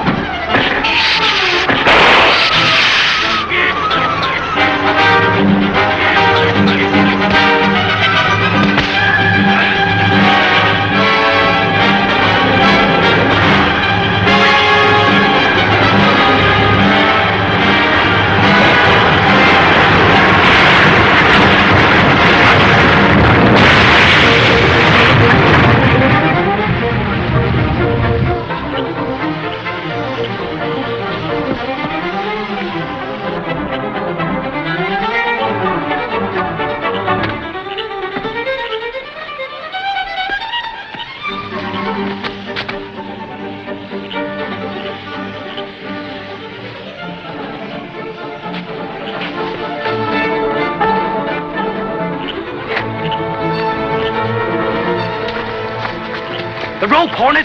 Catch it!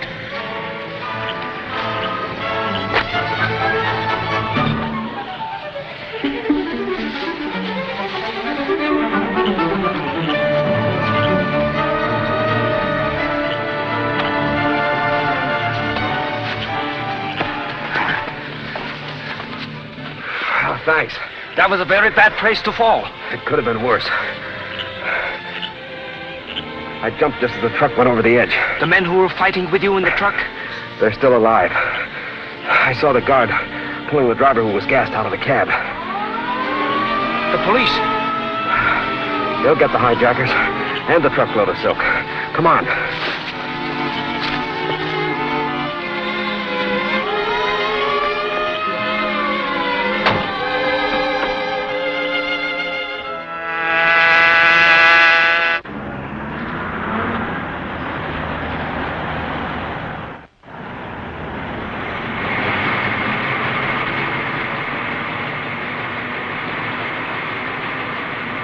And when I finally broke the cords they had me tied with, I was going to call the police when I heard a siren, and along they came.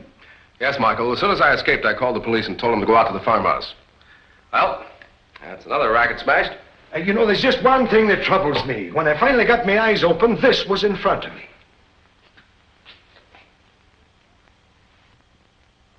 The seal of the Green Hornet. That's odd. Odd, you say? Ay, Gory, it's magic. Yes. Yes, all right. I guess we can depend on those truckmen. Sure, they don't know a thing. Our agent across the border is waiting for a consignment of 6, 8, and 12-cylinder motors for the equipment of mechanized units. We can't buy service motors unless we make a statement of their destination. We're not going to buy them. We're going to collect them. We won't get away with it if this rag the Sentinel continues to interfere. Did you read that? Ordine, you talk too much and do too little. You were detailed to take care of Britt Reid months ago. I'd have got him, too, if the Green Hornet hadn't interfered. Yes, that's right. The Green Hornet. A lone wolf who plays your own game and makes monkeys out of all of you. Oh, that's enough. Now for the getting of these motors. It's got to be done efficiently and quickly, and finished before the police can organize to combat it. I have here a list of recent purchases of motors of the type we need, with duplicate keys to the door and ignition of their cars.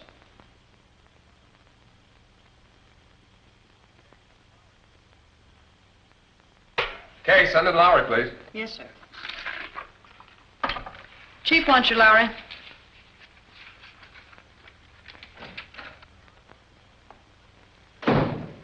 This sure you are, Lowry? Yep, fresh from police headquarters. Boss, that gang struck in every corner of town at the same time. 20 cars disappeared before the police were even on the move. Well, what do they say down at headquarters? Oh, the usual thing. Arrest expected any minute. Evidently, this is the work of the crime syndicate. The fact that only certain types of cars were stolen indicates that they were wanted for some particular purpose. That's right. I've got a list of the missing cars up to an hour ago. Good. So you think a new car's as fast as the Green Hornet? As fast as it? Sure, I'll overhaul that murdering bandit like his jalopy was tied to a hitching post. Come on out with me now and take a spin. I'll prove it to you. Sorry, man of action. I have work to do. Well, tomorrow then. Okay. If it isn't stolen by then. Of course, you know what's happening to a lot of new cars, don't you? Take my word for it, Casey. The Green Hornet is behind these car stealings. And 'tis Michael Axford will be right on his heels. Mm-hmm.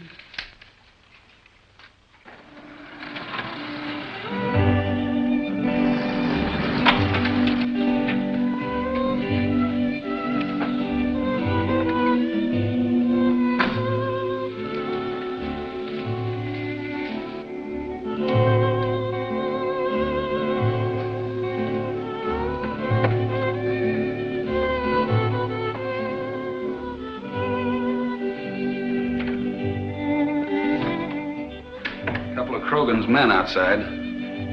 Bring them in.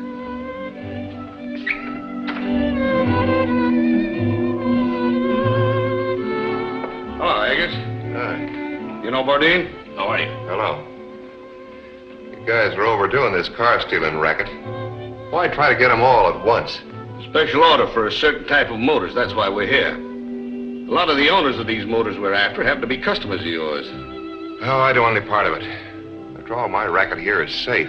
Drinking, dancing, gambling. We're leaving careless customers with their fat wallets. Listen, Hagus. Krogan didn't put you in this dump to run it your way. I told you Krogan wanted help, and if we can't get it from you, we'll make arrangements to take this layout over. Fellas, I was just kidding. After all, anything Krogan wants done. That's better.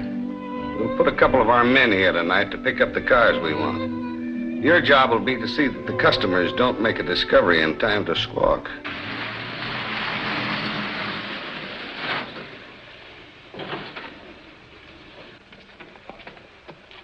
Surely the car'd do 100 if you hadn't squawked. If I hadn't squawked, you wouldn't have a car by now. All right, Casey. Now, just to keep peace in the family, I'll buy you a drink of soda pop. Hagus isn't the right man to run a place like this. No, he's got no nerve. I'm surprised the chief put him in charge. Well, what's the matter? Who are those men? Two of the murdering thugs that tied me up at Miss Grayson's house. Oh, sure, if I didn't have you here, I could bag them both. I'm sure you could, Michael. Well, we better report this place to Reid. Come on.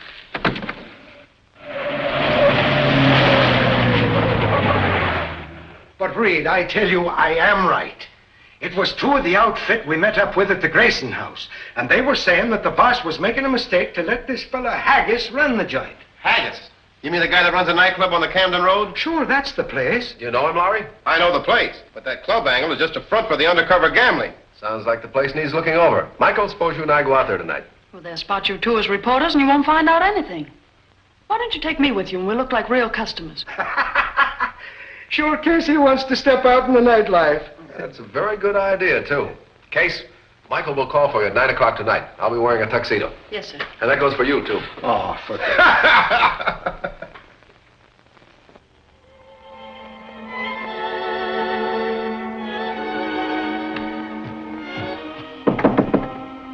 All right, Reid. Casey's down in the car. I'll be right down, Michael.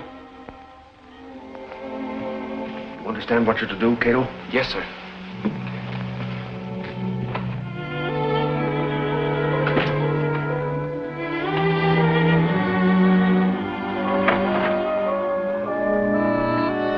Michael.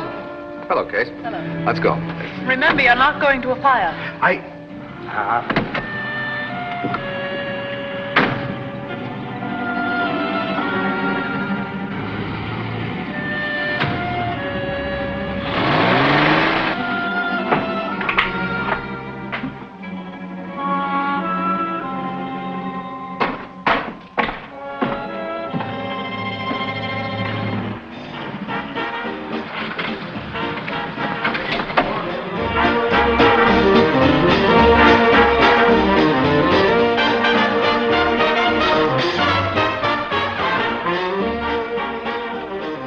Something more, sir?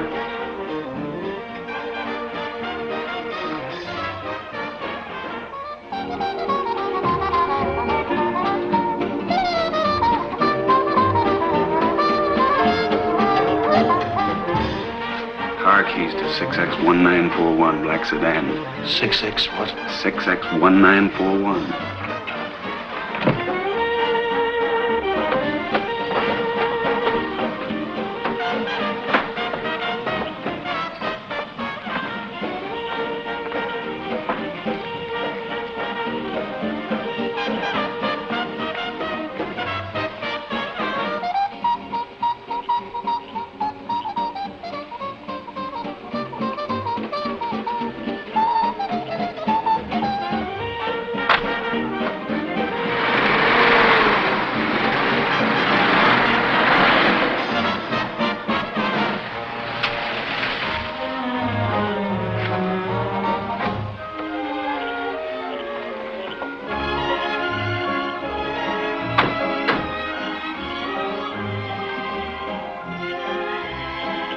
Get in the back seat and keep out of sight. Miss Case and I are going to look around. All right, sir.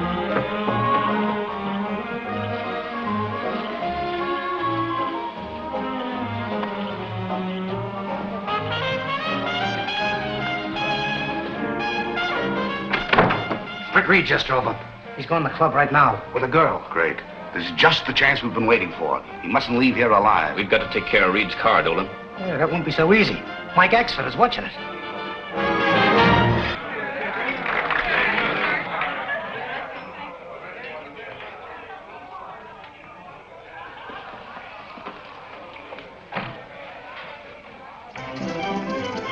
Look like a den of thieves. Looks like a respectable place. That's what it's supposed to look like.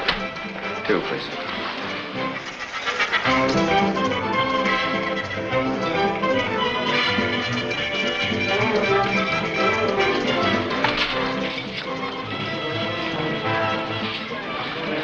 We better order so we'll look like customers.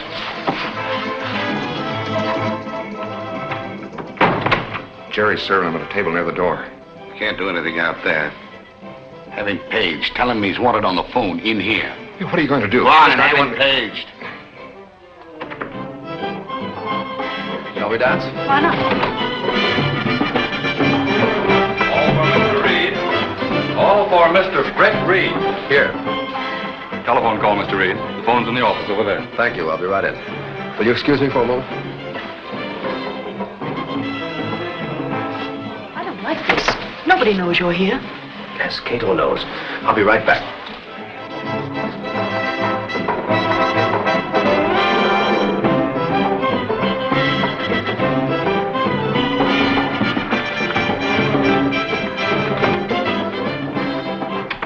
It's coming. The girl went outside.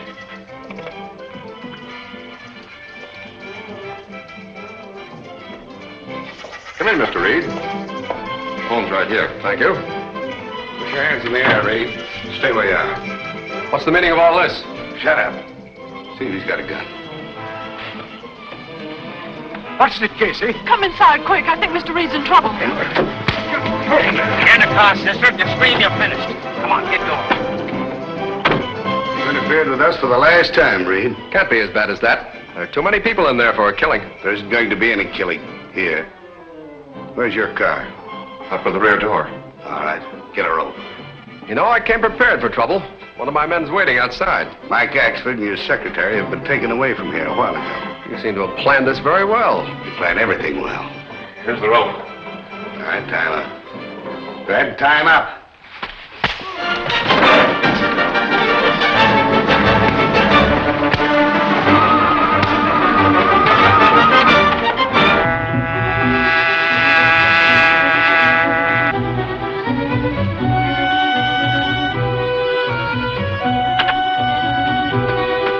What is it, Mr. Britt? They've carried off Case and Axford. Carried off? Where? The Green Hornet has to find out.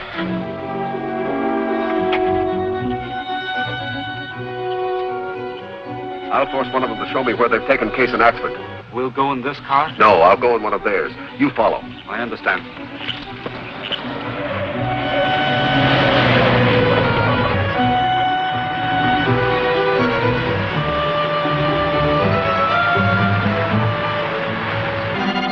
You know what Reid's escape means to us. He'll get the police. No, he won't.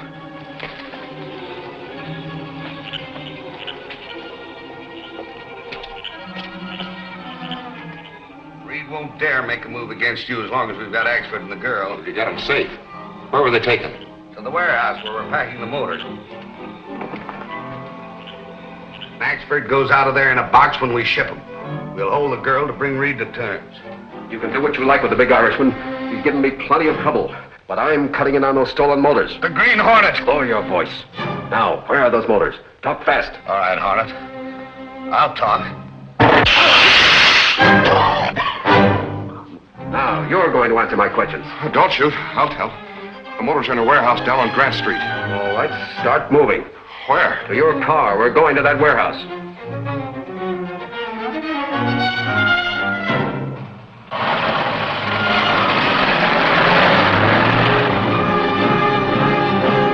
Step on it, you guys. We gotta get these motors on board ship tonight. What about these explosives? They go in the other truck. Somebody from the chief.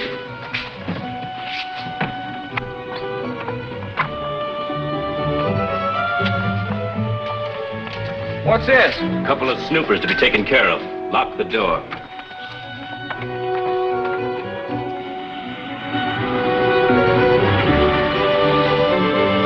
This is Grant Street. Where's the warehouse? 6 blocks down, on the left side of the street. Hey, Dolan. Run this truck in the shed and bring in the red one. We'll load these cases of explosives. Why don't you try doing some work yourself sometime? Get going. There'll be another box aboard that red truck. Go on, get over there, Irish.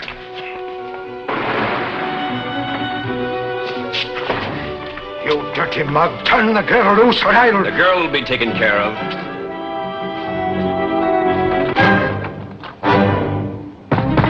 Open up. It's the police. The police? Open up.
Somebody from the chief.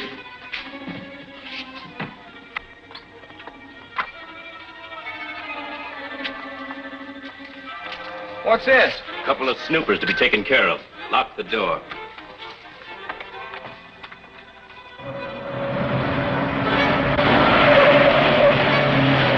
This is Grant Street. Where's the warehouse? 6 blocks down, on the left side of the street. Hey, Dolan. Run this truck in the shed and bring in the red one. We'll load these cases of explosives. Why don't you try doing some work yourself sometime? Get going. There'll be another box aboard that red truck. Go on, get over there, Irish. You dirty mug. Turn the girl loose or I'll... The girl will be taken care of.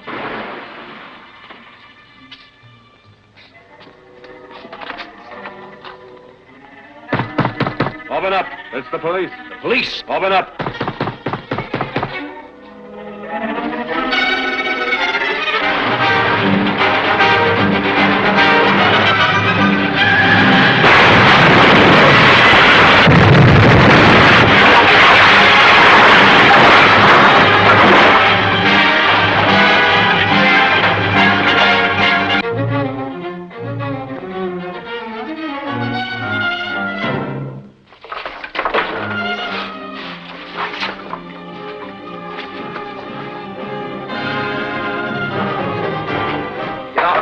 Both of you. The Hornet. Oh, if I only had my hands free. Quick, get out of here.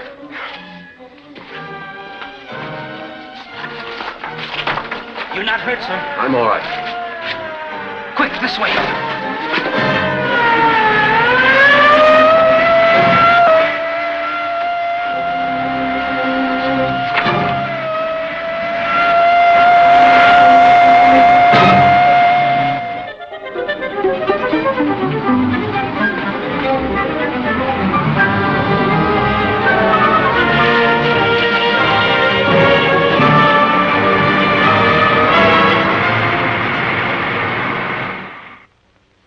Michael.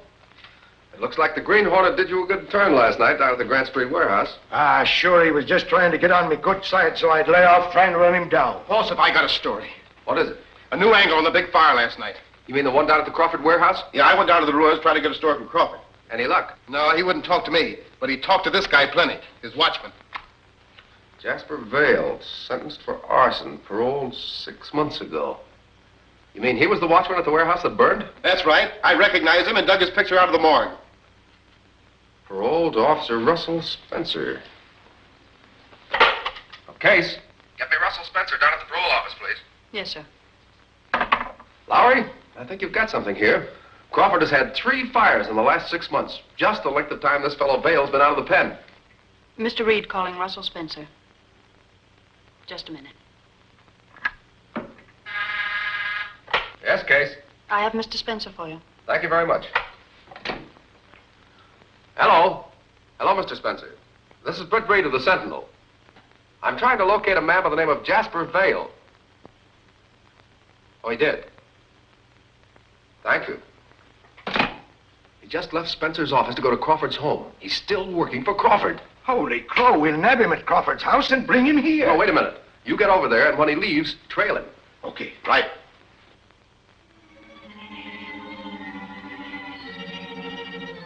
This is Crawford talking. Listen, Colgan, I just had a call from Harrington, the adjuster. He says they're holding up payment of the claim.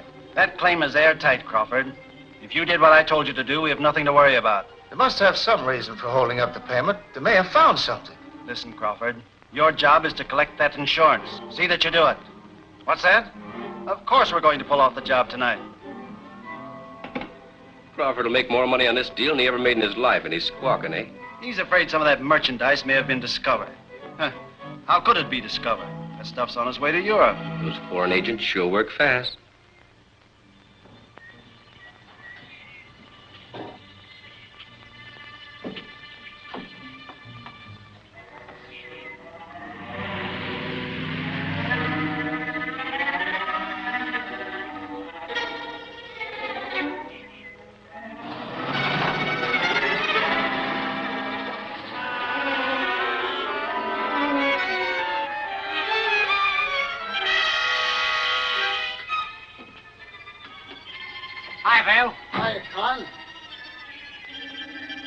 Say, did you have any trouble down there at the parole office?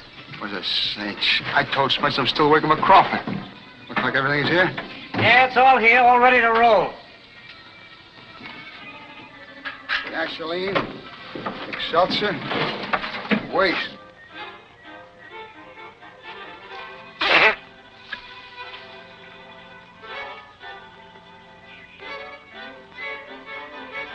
Looks like it's all there. Yep. It's all set. Now, you better get going. The boys will have the warehouse almost cleaned out by the time you get there. Hey, how's about a lantern? You know, I always work with a lantern. Wait a minute. I've got one in there.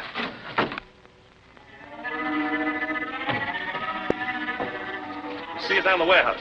Okay. I'll lock up.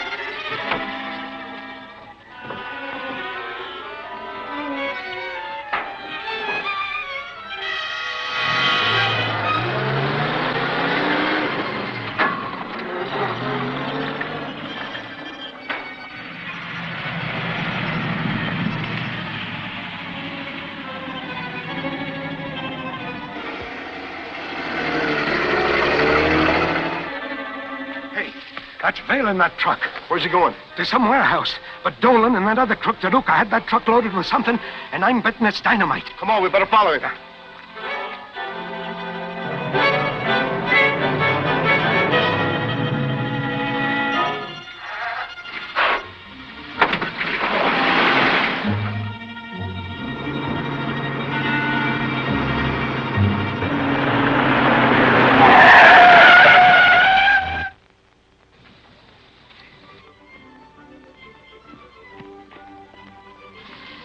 Well, what's the alibi? We were chasing the truck. It's loaded with dynamite. Yeah? Well, what are you loaded with? Now, look, officer. My name is Axford. Michael Axford. I used to be on the force myself. Well. That's a funny thing. I used to be in the pickle business. But that doesn't give me the right to run around in a vinegar barrel. Where's your license?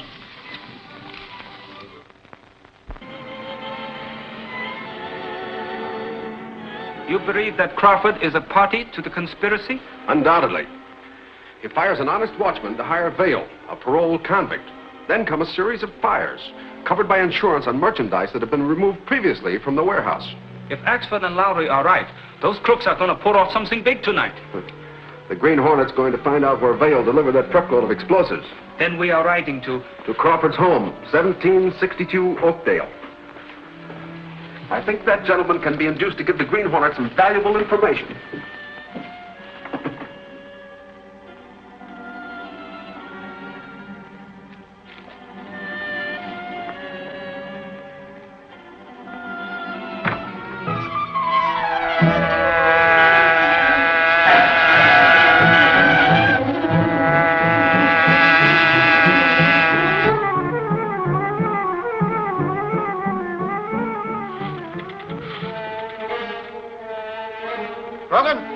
This is Crawford. I don't think we ought to pull that thing off tonight. Will you get this through your head, Crawford? Nobody will know you're connected with this deal. When we took over control of the Continental Warehouse, I had everything made out in Bourdain's name. You've got his bill of sale to you, haven't you? Yes, I got it right here. But that isn't the thing.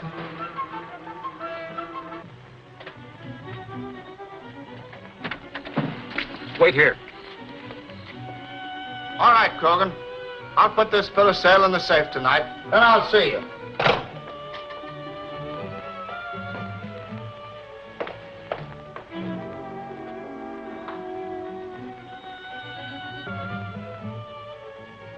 Hold it, Crawford. I'll take that bill of sale. Who are you and what do you want? Green Hornet.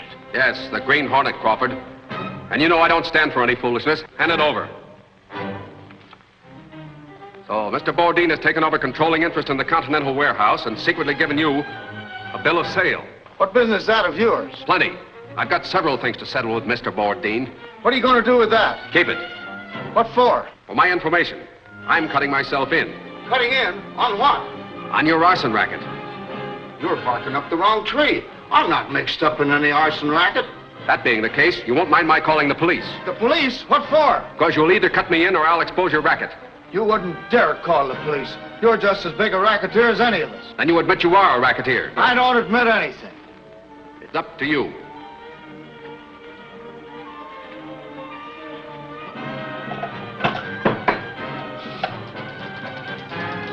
Operator, get me the police. Wait! Don't call the police. I'll cut you in. Now you're talking sense. What warehouse is Vail firing tonight? The one on Locust Street and Edge Hill Road. That's all I wanted to know.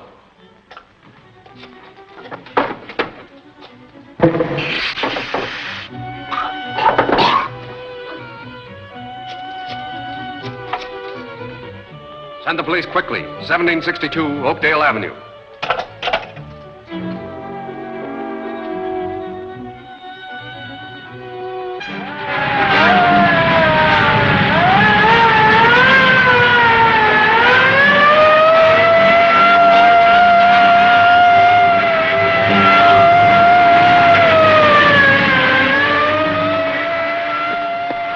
It's the warehouse at Locust and Edgehill. Step on it, Kato. We may be too late now.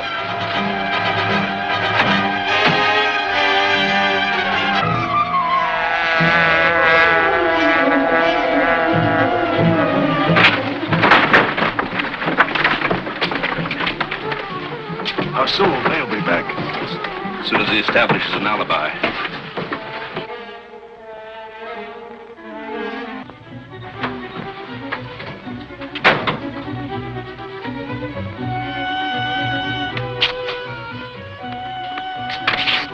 I'd better take the flashlight. You stand by in case I signal. Yes, sir.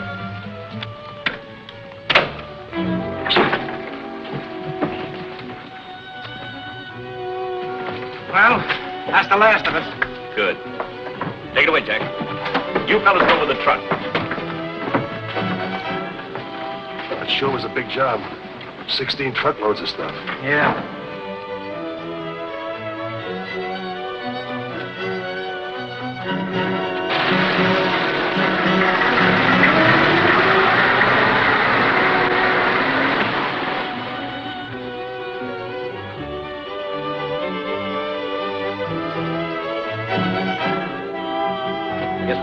Get down to the car and beat it. Yeah, wait a minute. What about Al? He's inside. I'm leaving him here till Vale gets back. I want him to take a last look around and see that everything's all right.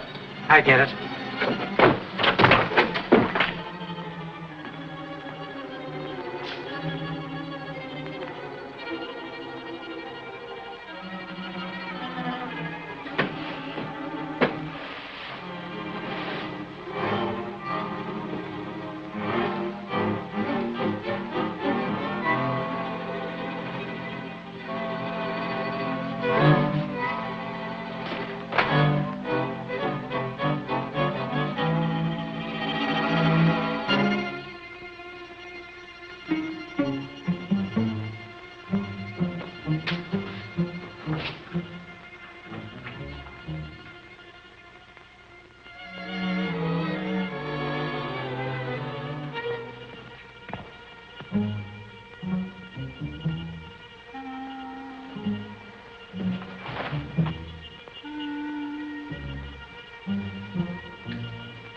Warehouse ablaze, Locust Street and Edge Hill Road.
house ablaze. Locust Street and Edge Hill Road.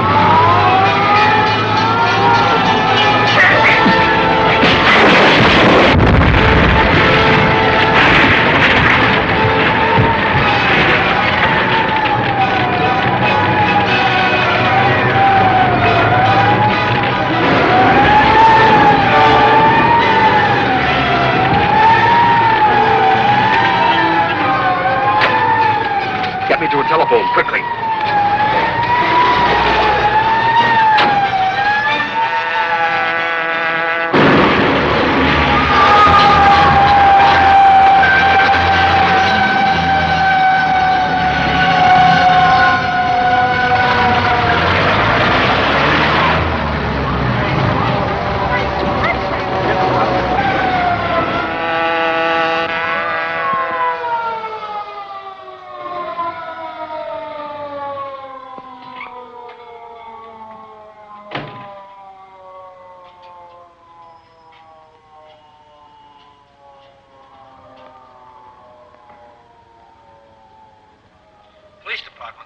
Investigate the fire now burning in the Continental warehouse. You'll find empty packing cases heavily insured. Also, evidence indicating arson. Who is this?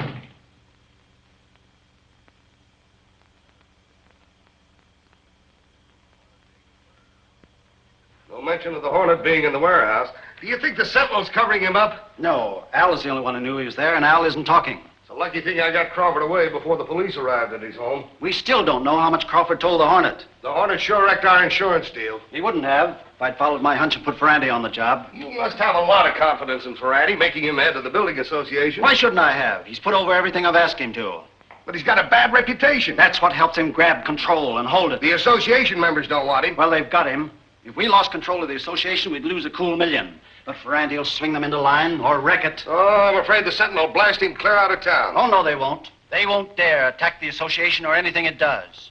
I hope you're right.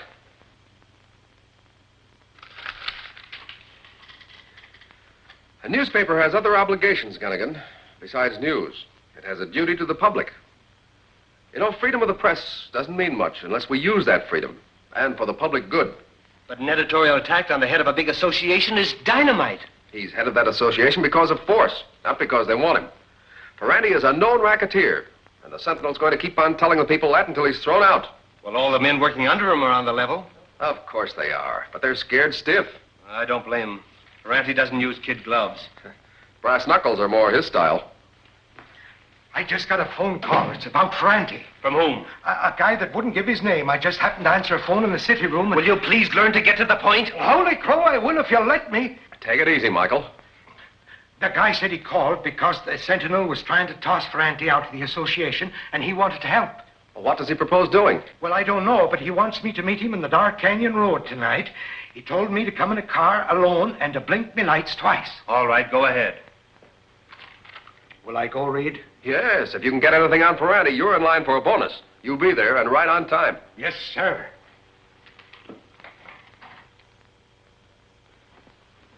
Time to move. Everything is ready, sir.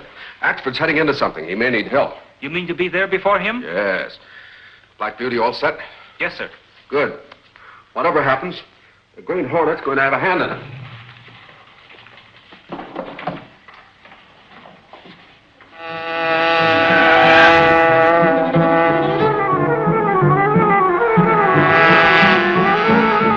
Slow down. Axford's swinging off the road. Park under those trees ahead and stand by. I'll go closer and watch.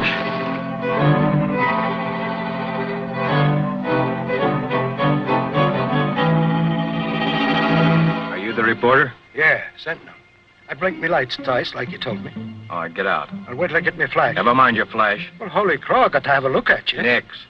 I'll give it to you in the dark.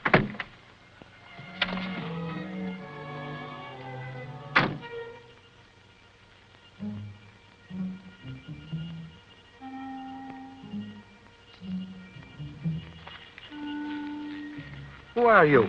I'm not saying. But you have got dirt on Ferranti. Plenty. If he knew it, he'd have me rubbed out. All right, what is it? Well, Ferranti's stealing money from the Builders Association. He gets a salary of $10,000 a year, but he's building a house worth $100,000 out of 648 Woodlawn. Oh, sure, Ferrand, he'd have to register his name. Well, it's a dummy outfit. But it's his house, I tell you. All right, smart guy. Don't move. Same goes for you, too, Snoopy. It's Ferrandi's men. They've got guns. That's right, Hanson. And we got orders to use them, too. So, you're shooting off your mouth. Well, it's just too bad. You can't get away with this. We're going to. And what's more, we're going to take care of you, too. A Snoopy reporter is just as bad as a squealer.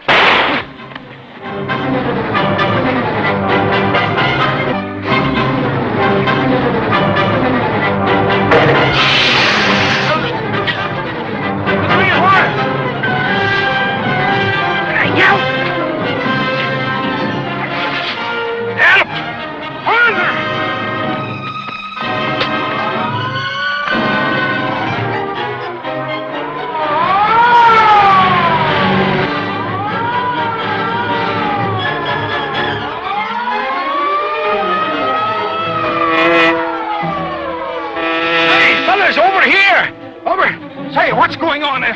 Oh, hello, Mike. What's up? Sure, one fellow shot and the other fellow's knocked out. One of them ought to go to the hospital and the other to headquarters for questioning. Yes, I know all about that. We know what to do. Now pull yourself together and tell us what happened. Oh, sure. The whole 12 of them jumped me together.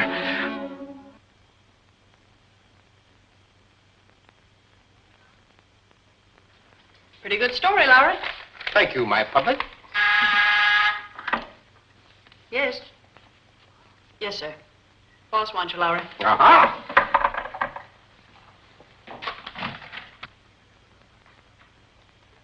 Did you check on the dope Axford got from Hanson? Yes, there's a house being built at that address on Woodlawn by a man named Breeden.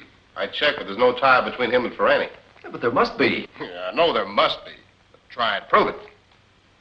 Who is this fellow named Breeden? Nobody in particular. Here's his prison address.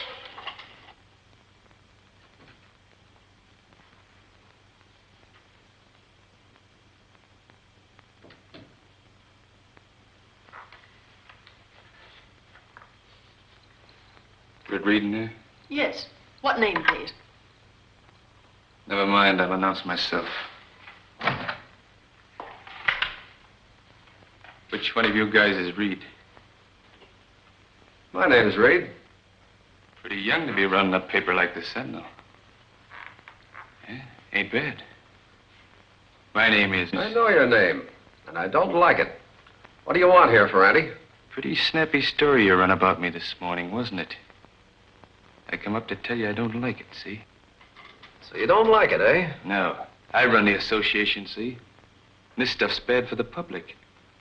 They might think the association don't want me to be boss. They might think I'm running a racket. And you're not, of course. Of course not. The association made me boss, and they're going to keep me. Get this, Ferrandi. You're a racketeer, and the Sentinel's going to prove it. We're going to pin you up in headlines for the whole city to see. You don't say. One of your guerrillas shot a man the other night. That man's in the hospital. So what? So this. That man's going to talk, and plenty. You mean Hanson? Yes. What are you grinning about? The Sentinel won't get no story. Hanson's dead. He died a few minutes ago. You can't get a story from a dead man, can you?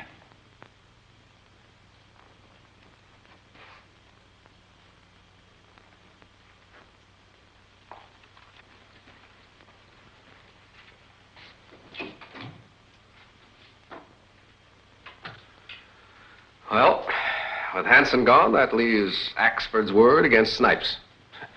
You know what a clever lawyer would do with Axford. You don't have to tell me. Sentinel's up a tree. Have the police released Snipe yet? Yes, Perenni's lawyer showed up with a writ of habeas corpus. Oh, Ferrandi will get Snipe out of town fast. Which leaves us exactly nothing. Of course, there's Axford's theory. What, another one? No, the same one. Oh. Hello, Breeden. This is the Green Hornet. The Hornet? Why, what do you want with me? I know all about the game you're playing with Ferrandi. Why, I don't know what you're talking about. Oh, yes, you do. And I'm going to cut in. You're going to sell me that house. Cheap. Sell it to you? Why, you're crazy. Ferrandi'd kill me. I've made up my mind, Breeden. I'll be seeing you. Got the bill of sale ready? Yes, sir. All right, keep your gloves on so there won't be any fingerprints on it. All right, let's go. Where to? Ferranti's office. I learned about him today. He'll be there. See, today was payday for Ferranti.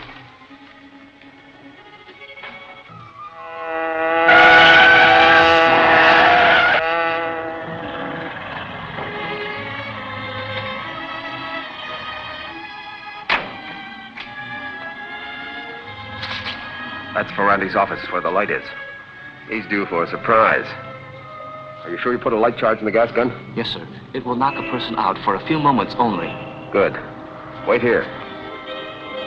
You're taking a big chance grabbing association funds. Quit your worrying. Nobody checks up on me. I get everything my own way.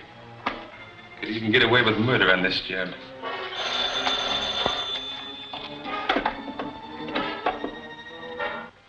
Yeah? This is Ferranti. Didn't I tell you not to call me? You know what the Sentinel's trying to prove? You want to fix it for him? I had to call you. The Green Hornet phoned me a little while ago. The Green Hornet, huh? Yes. Wanted me to play ball with him. Oh. So the Hornet wanted you to join up with him, huh? Well, get this, Breeden. That house belongs to me and you work for me, understand? So don't try any funny business or it'll be curtains. Ferranti! A Green Hornet! What is this? No guy in a mask is gonna... Careful. What do you want? That money. Belongs to the association. That didn't stop you from taking it.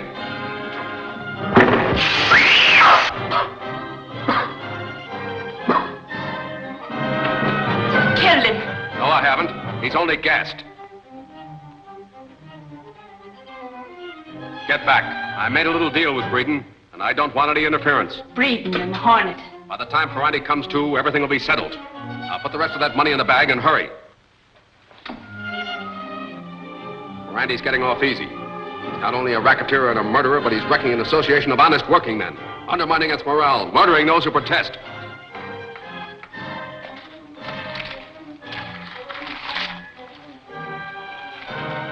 Don't try to follow me, or you'll get what he did. Ferranti! Ferranti!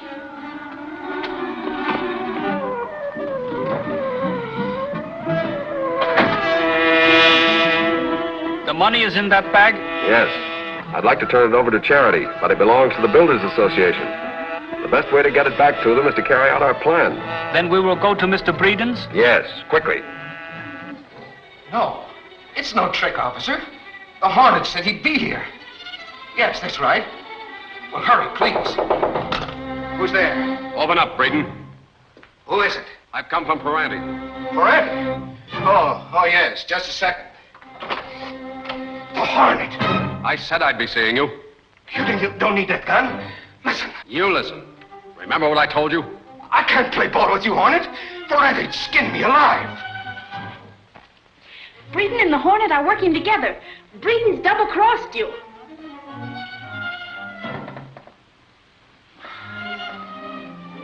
Fix that rat. But what about the Hornet? I'll fix him too.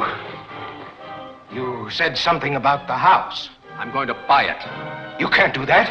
It's Ferranti's. Who did you start to say? Ferranti. He sunk dough in it. The Sentinel said it was Ferranti's, but he denied it. I can't help that. Hello. Oh, sure, he's not in there, and he don't answer just when I need him most. Who are you calling? Reid. For what? Well, I just had word from headquarters. Breeden's called the police. Breeden? Why? The Green Hornet's going to call on him. Then what are you standing here for? Well, Why don't you go out there and cover it? Well, I was... flat-footed imitation of a reporter. Get going. Yes. Well, who does the house belong to? Ferranti. I don't believe you. It's true. I'm acting as his cover-up, so the law won't grab him for using association funds. Well, from now on, you're acting for me. I've got a bill of sale with me, and you're going to sign it. Why do you keep watching that clock? I was just looking. You're trying to pull a fast one. I'm not. Honest. Open it.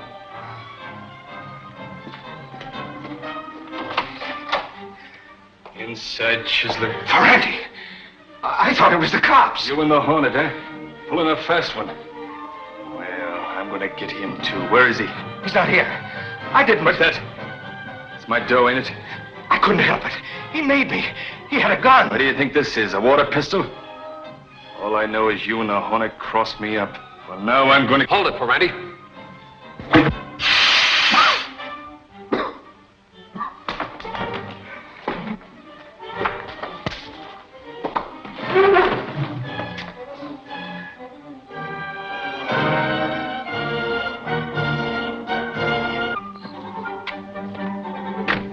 Easy, boys.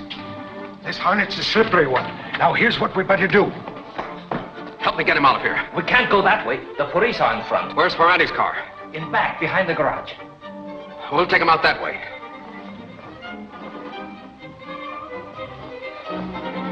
I'll go in first and run him out, and you'll be watching for him. Okay, Irish. Get going.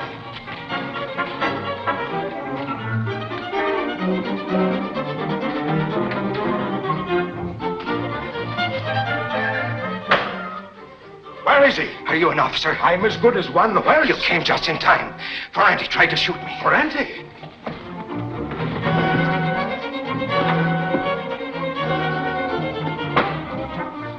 This driveway, which goes past the front of the house, is the only way out.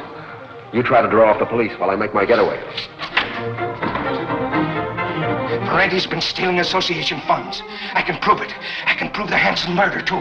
Ferranti planned it. Holy crow, why didn't you say that before when I asked you? Because my life wasn't in danger then, but now it is.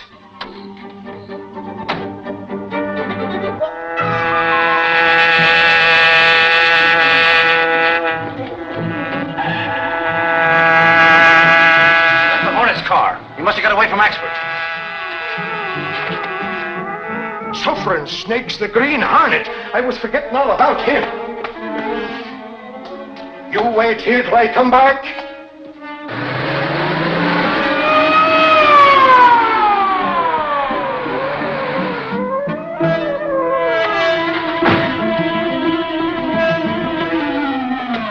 Hornet, where is he? That's what we want to know. There he goes. Oh, wait a minute. I got a prisoner in there by the name of Breeden. Hold him for me. You follow the Hornet. I'll come after you in my own car.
Where is he? That's what we want to know.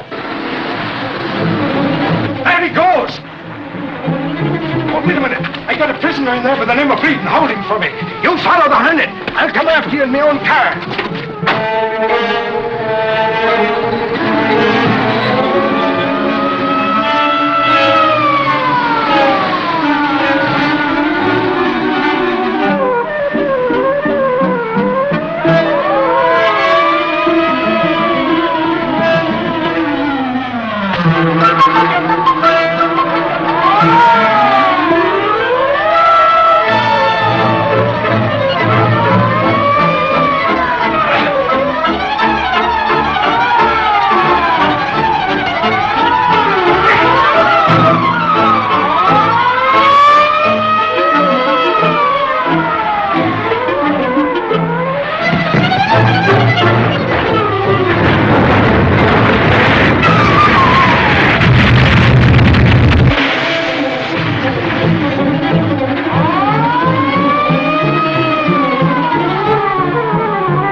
That'll be the finish of the Green Hornet. There's a reward offered for his capture. Sure, and I'm collecting it.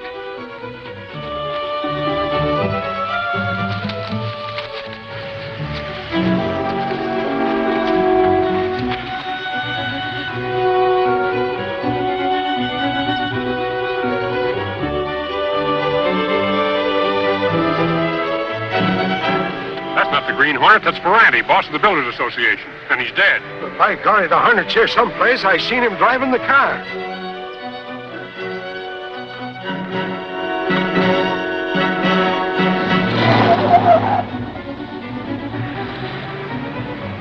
By golly, I'll bet that's the Hornet stealing me new car.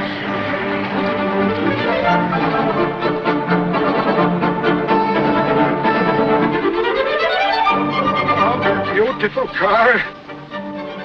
That dirty... Say, that was the Green Hornet, all right. Here's his seal. Climb in, we'll get him. Get him? With him driving my car? Sure, we haven't got a chance.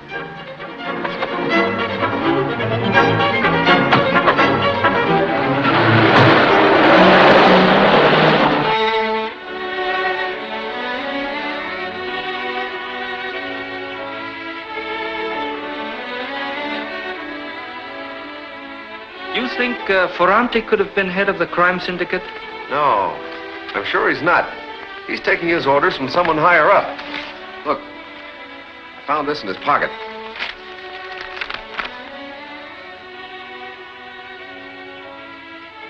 Who is this Krogan? I don't know, but I think the Sentinel could find out.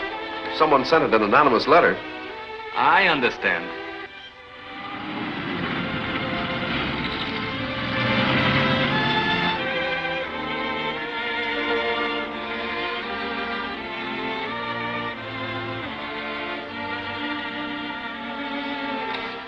Was this in the mail case? No, Mr. Reid. A boy delivered it. I asked him to wait, but he ran out.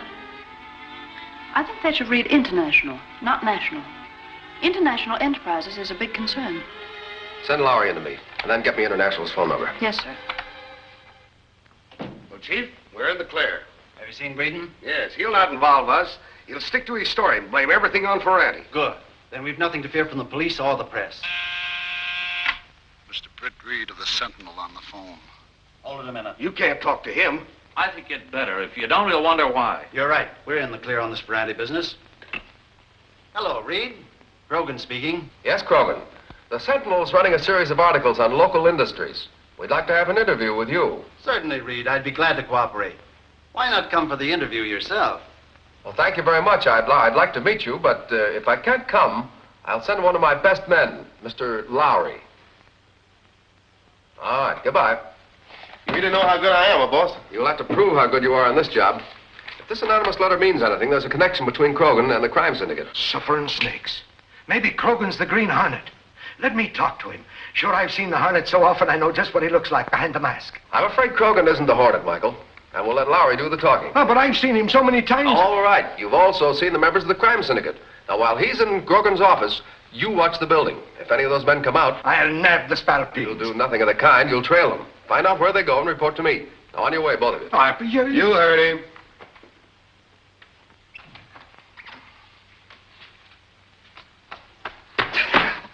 I'll bounce a knuckle off your skull. I have a strong suspicion that the Sentinel has discovered something connecting international enterprises with our syndicate. Sure, and when Reid starts anything, he never quits. If Reid suspects us, he'll have the building watched. Yeah, and he and his reporters know me and some of the other men by sight. That's what I'm getting at. Stay away from this building. Communicate with me through Kane's office. Now clear out before that reporter gets here.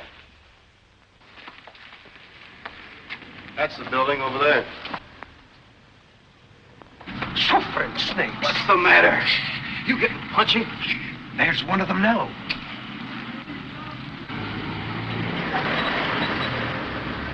Go ahead, follow him. Make sure he don't spot you.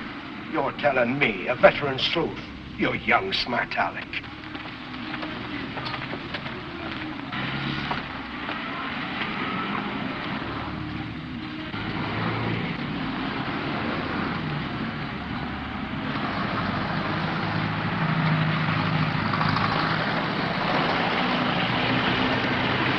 Time Reid was here if he's coming. Mr. Lowry of the Sentinel will see you. Lowry. I thought so. Reid is too cagey to come himself. Gonna let this reporter get away? Of course. He won't get anything from me. Keep under cover. Send Mr. Lowry in.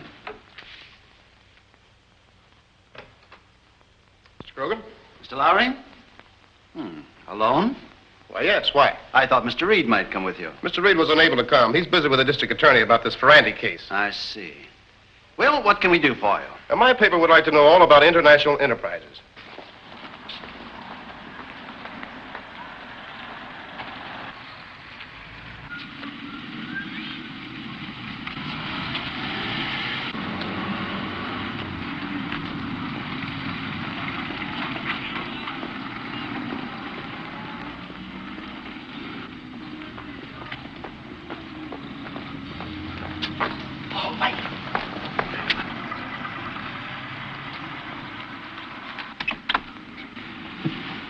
Axford's tailing me. Good, now's our chance to get him. We've got to beat it.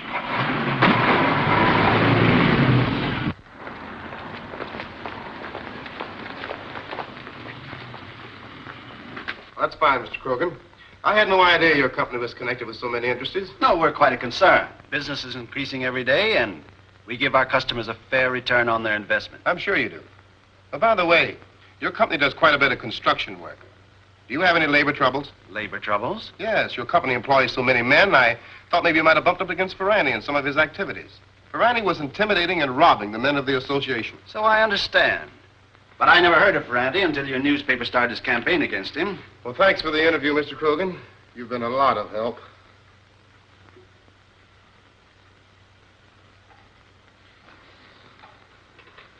Think they've got anything? I don't know. I wonder why he brought up the name of Ferranti. You think this investigation's liable to be dangerous? I think ahead, Franks. That's why I'm head of this syndicate. And I think it's time we change the base of our operations to some other city. Told the others? No, I've chosen you for my confidant because you have the keenest brain of any of my followers. Gee, boss, I'm glad you got confidence in me. To show you how much I trust you, I'm going to let you in on a secret. For the past 2 months, I've had Kane quietly disposing of securities. Practically all the resources of the syndicate have been turned into cash, and it's in that safe. Yeah, but if Kane's been selling this stuff, he must... Oh, you overestimate Kane's intelligence. I gave him a plausible reason for selling, and he suspects nothing.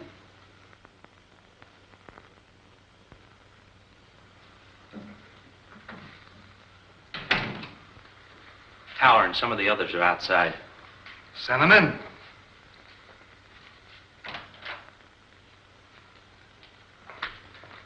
Hello, man. What's up? Plenty. I gotta get in touch with the chief right away. Hello, Krogan. You were right. Reid did have the building watched. Mike Axford tailed us and... No, we didn't get him. The police interfered. All right. Keep away from this building. I'll communicate with you through Kane.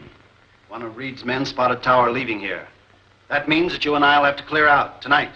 Tonight? Yes. Go to Spike. Get him to prepare a time bomb at once. A time bomb? It'll be placed in that safe. We'll blow up the office, and I will appear to have been robbed and put out of the way. If the chief's in danger, we ought to do something. Don't worry about the chief. We're the ones that are in danger. Krogan means to run out on all of you. Run out? Without declaring a dividend? What do you mean? Some time ago, he came to me with a cock and bull story about accumulating a lot of money for a big enterprise. Since then, he's been turning everything into cash. Why, that double-crossing. And I suppose he banked it in his personal account. No, he'd want the money where he could put his hands on it in a hurry.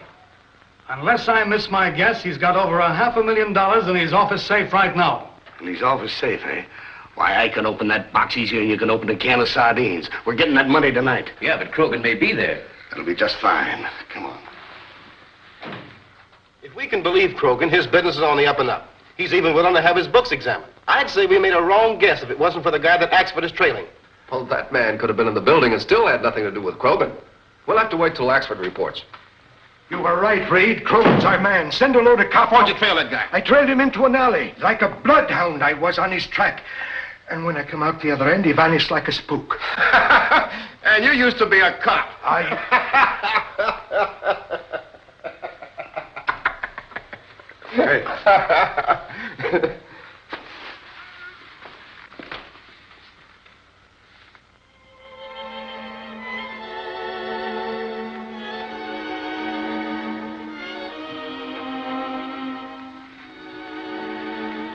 Kato, Mr. Axford is asleep. Good. He might decide to do something on his own and spoil our plans. Lock the door.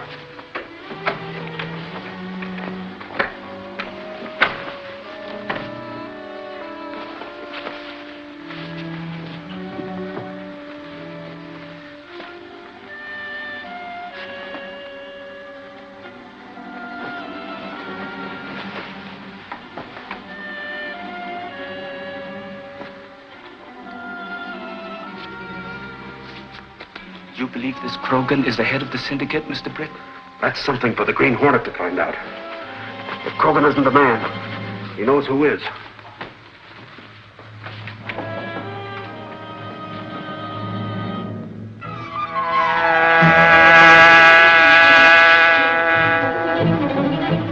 Get the cases.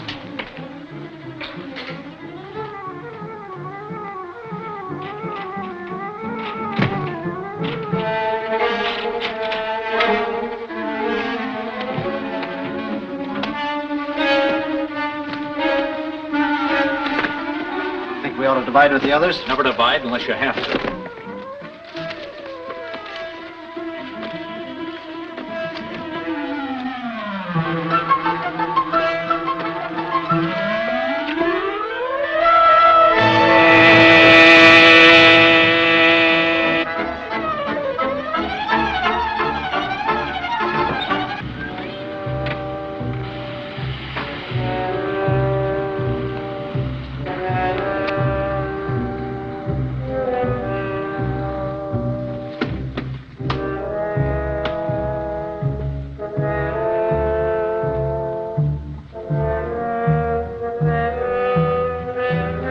How much time have we? 15 minutes. She'll crack at midnight. You still think I'm right about not dividing, don't you, Franks? Absolutely right, Krogan. Drop that gun, Krogan. Green Hornet. Indulging in a little private murder, eh, Krogan? Get back to your desk. What do you want? The head of the crime syndicate. And I think I've got him at last. You've guessed right, Hornet. I am the head. And you're here for a cut-in. But you'll have to talk fast. What's the rush? I'm leaving here in 5 minutes to catch the China Clipper. I want more than a cut-in. All right. What is it? A written statement listing all your associates. There's $500,000 in those cases. I'll give you the statement you want. On one condition. That we split the money 50-50. But I've got to get away from here. Take up your pen. I'll dictate the terms. There's a light. Someone's up there. All the better. We know what to do with him.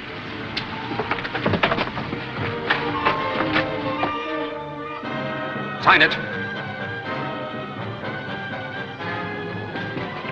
Drop that gun, Hornet. So that's your game, Krogan. Partnership with the Green Hornet, leaving the rest of us to hold the bag. Get out quick, there's a bomb. Shut up, you. Keep him covered while I tear the Hornet's mask off.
starting.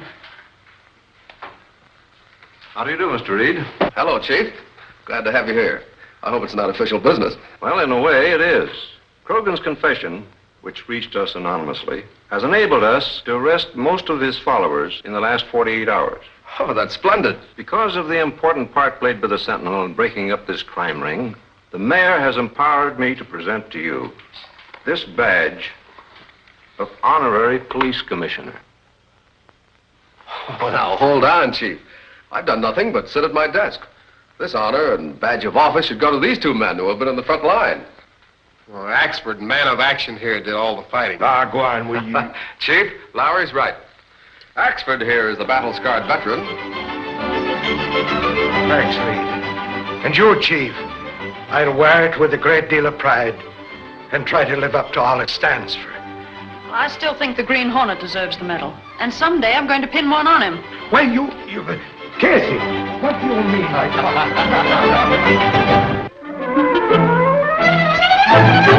talk?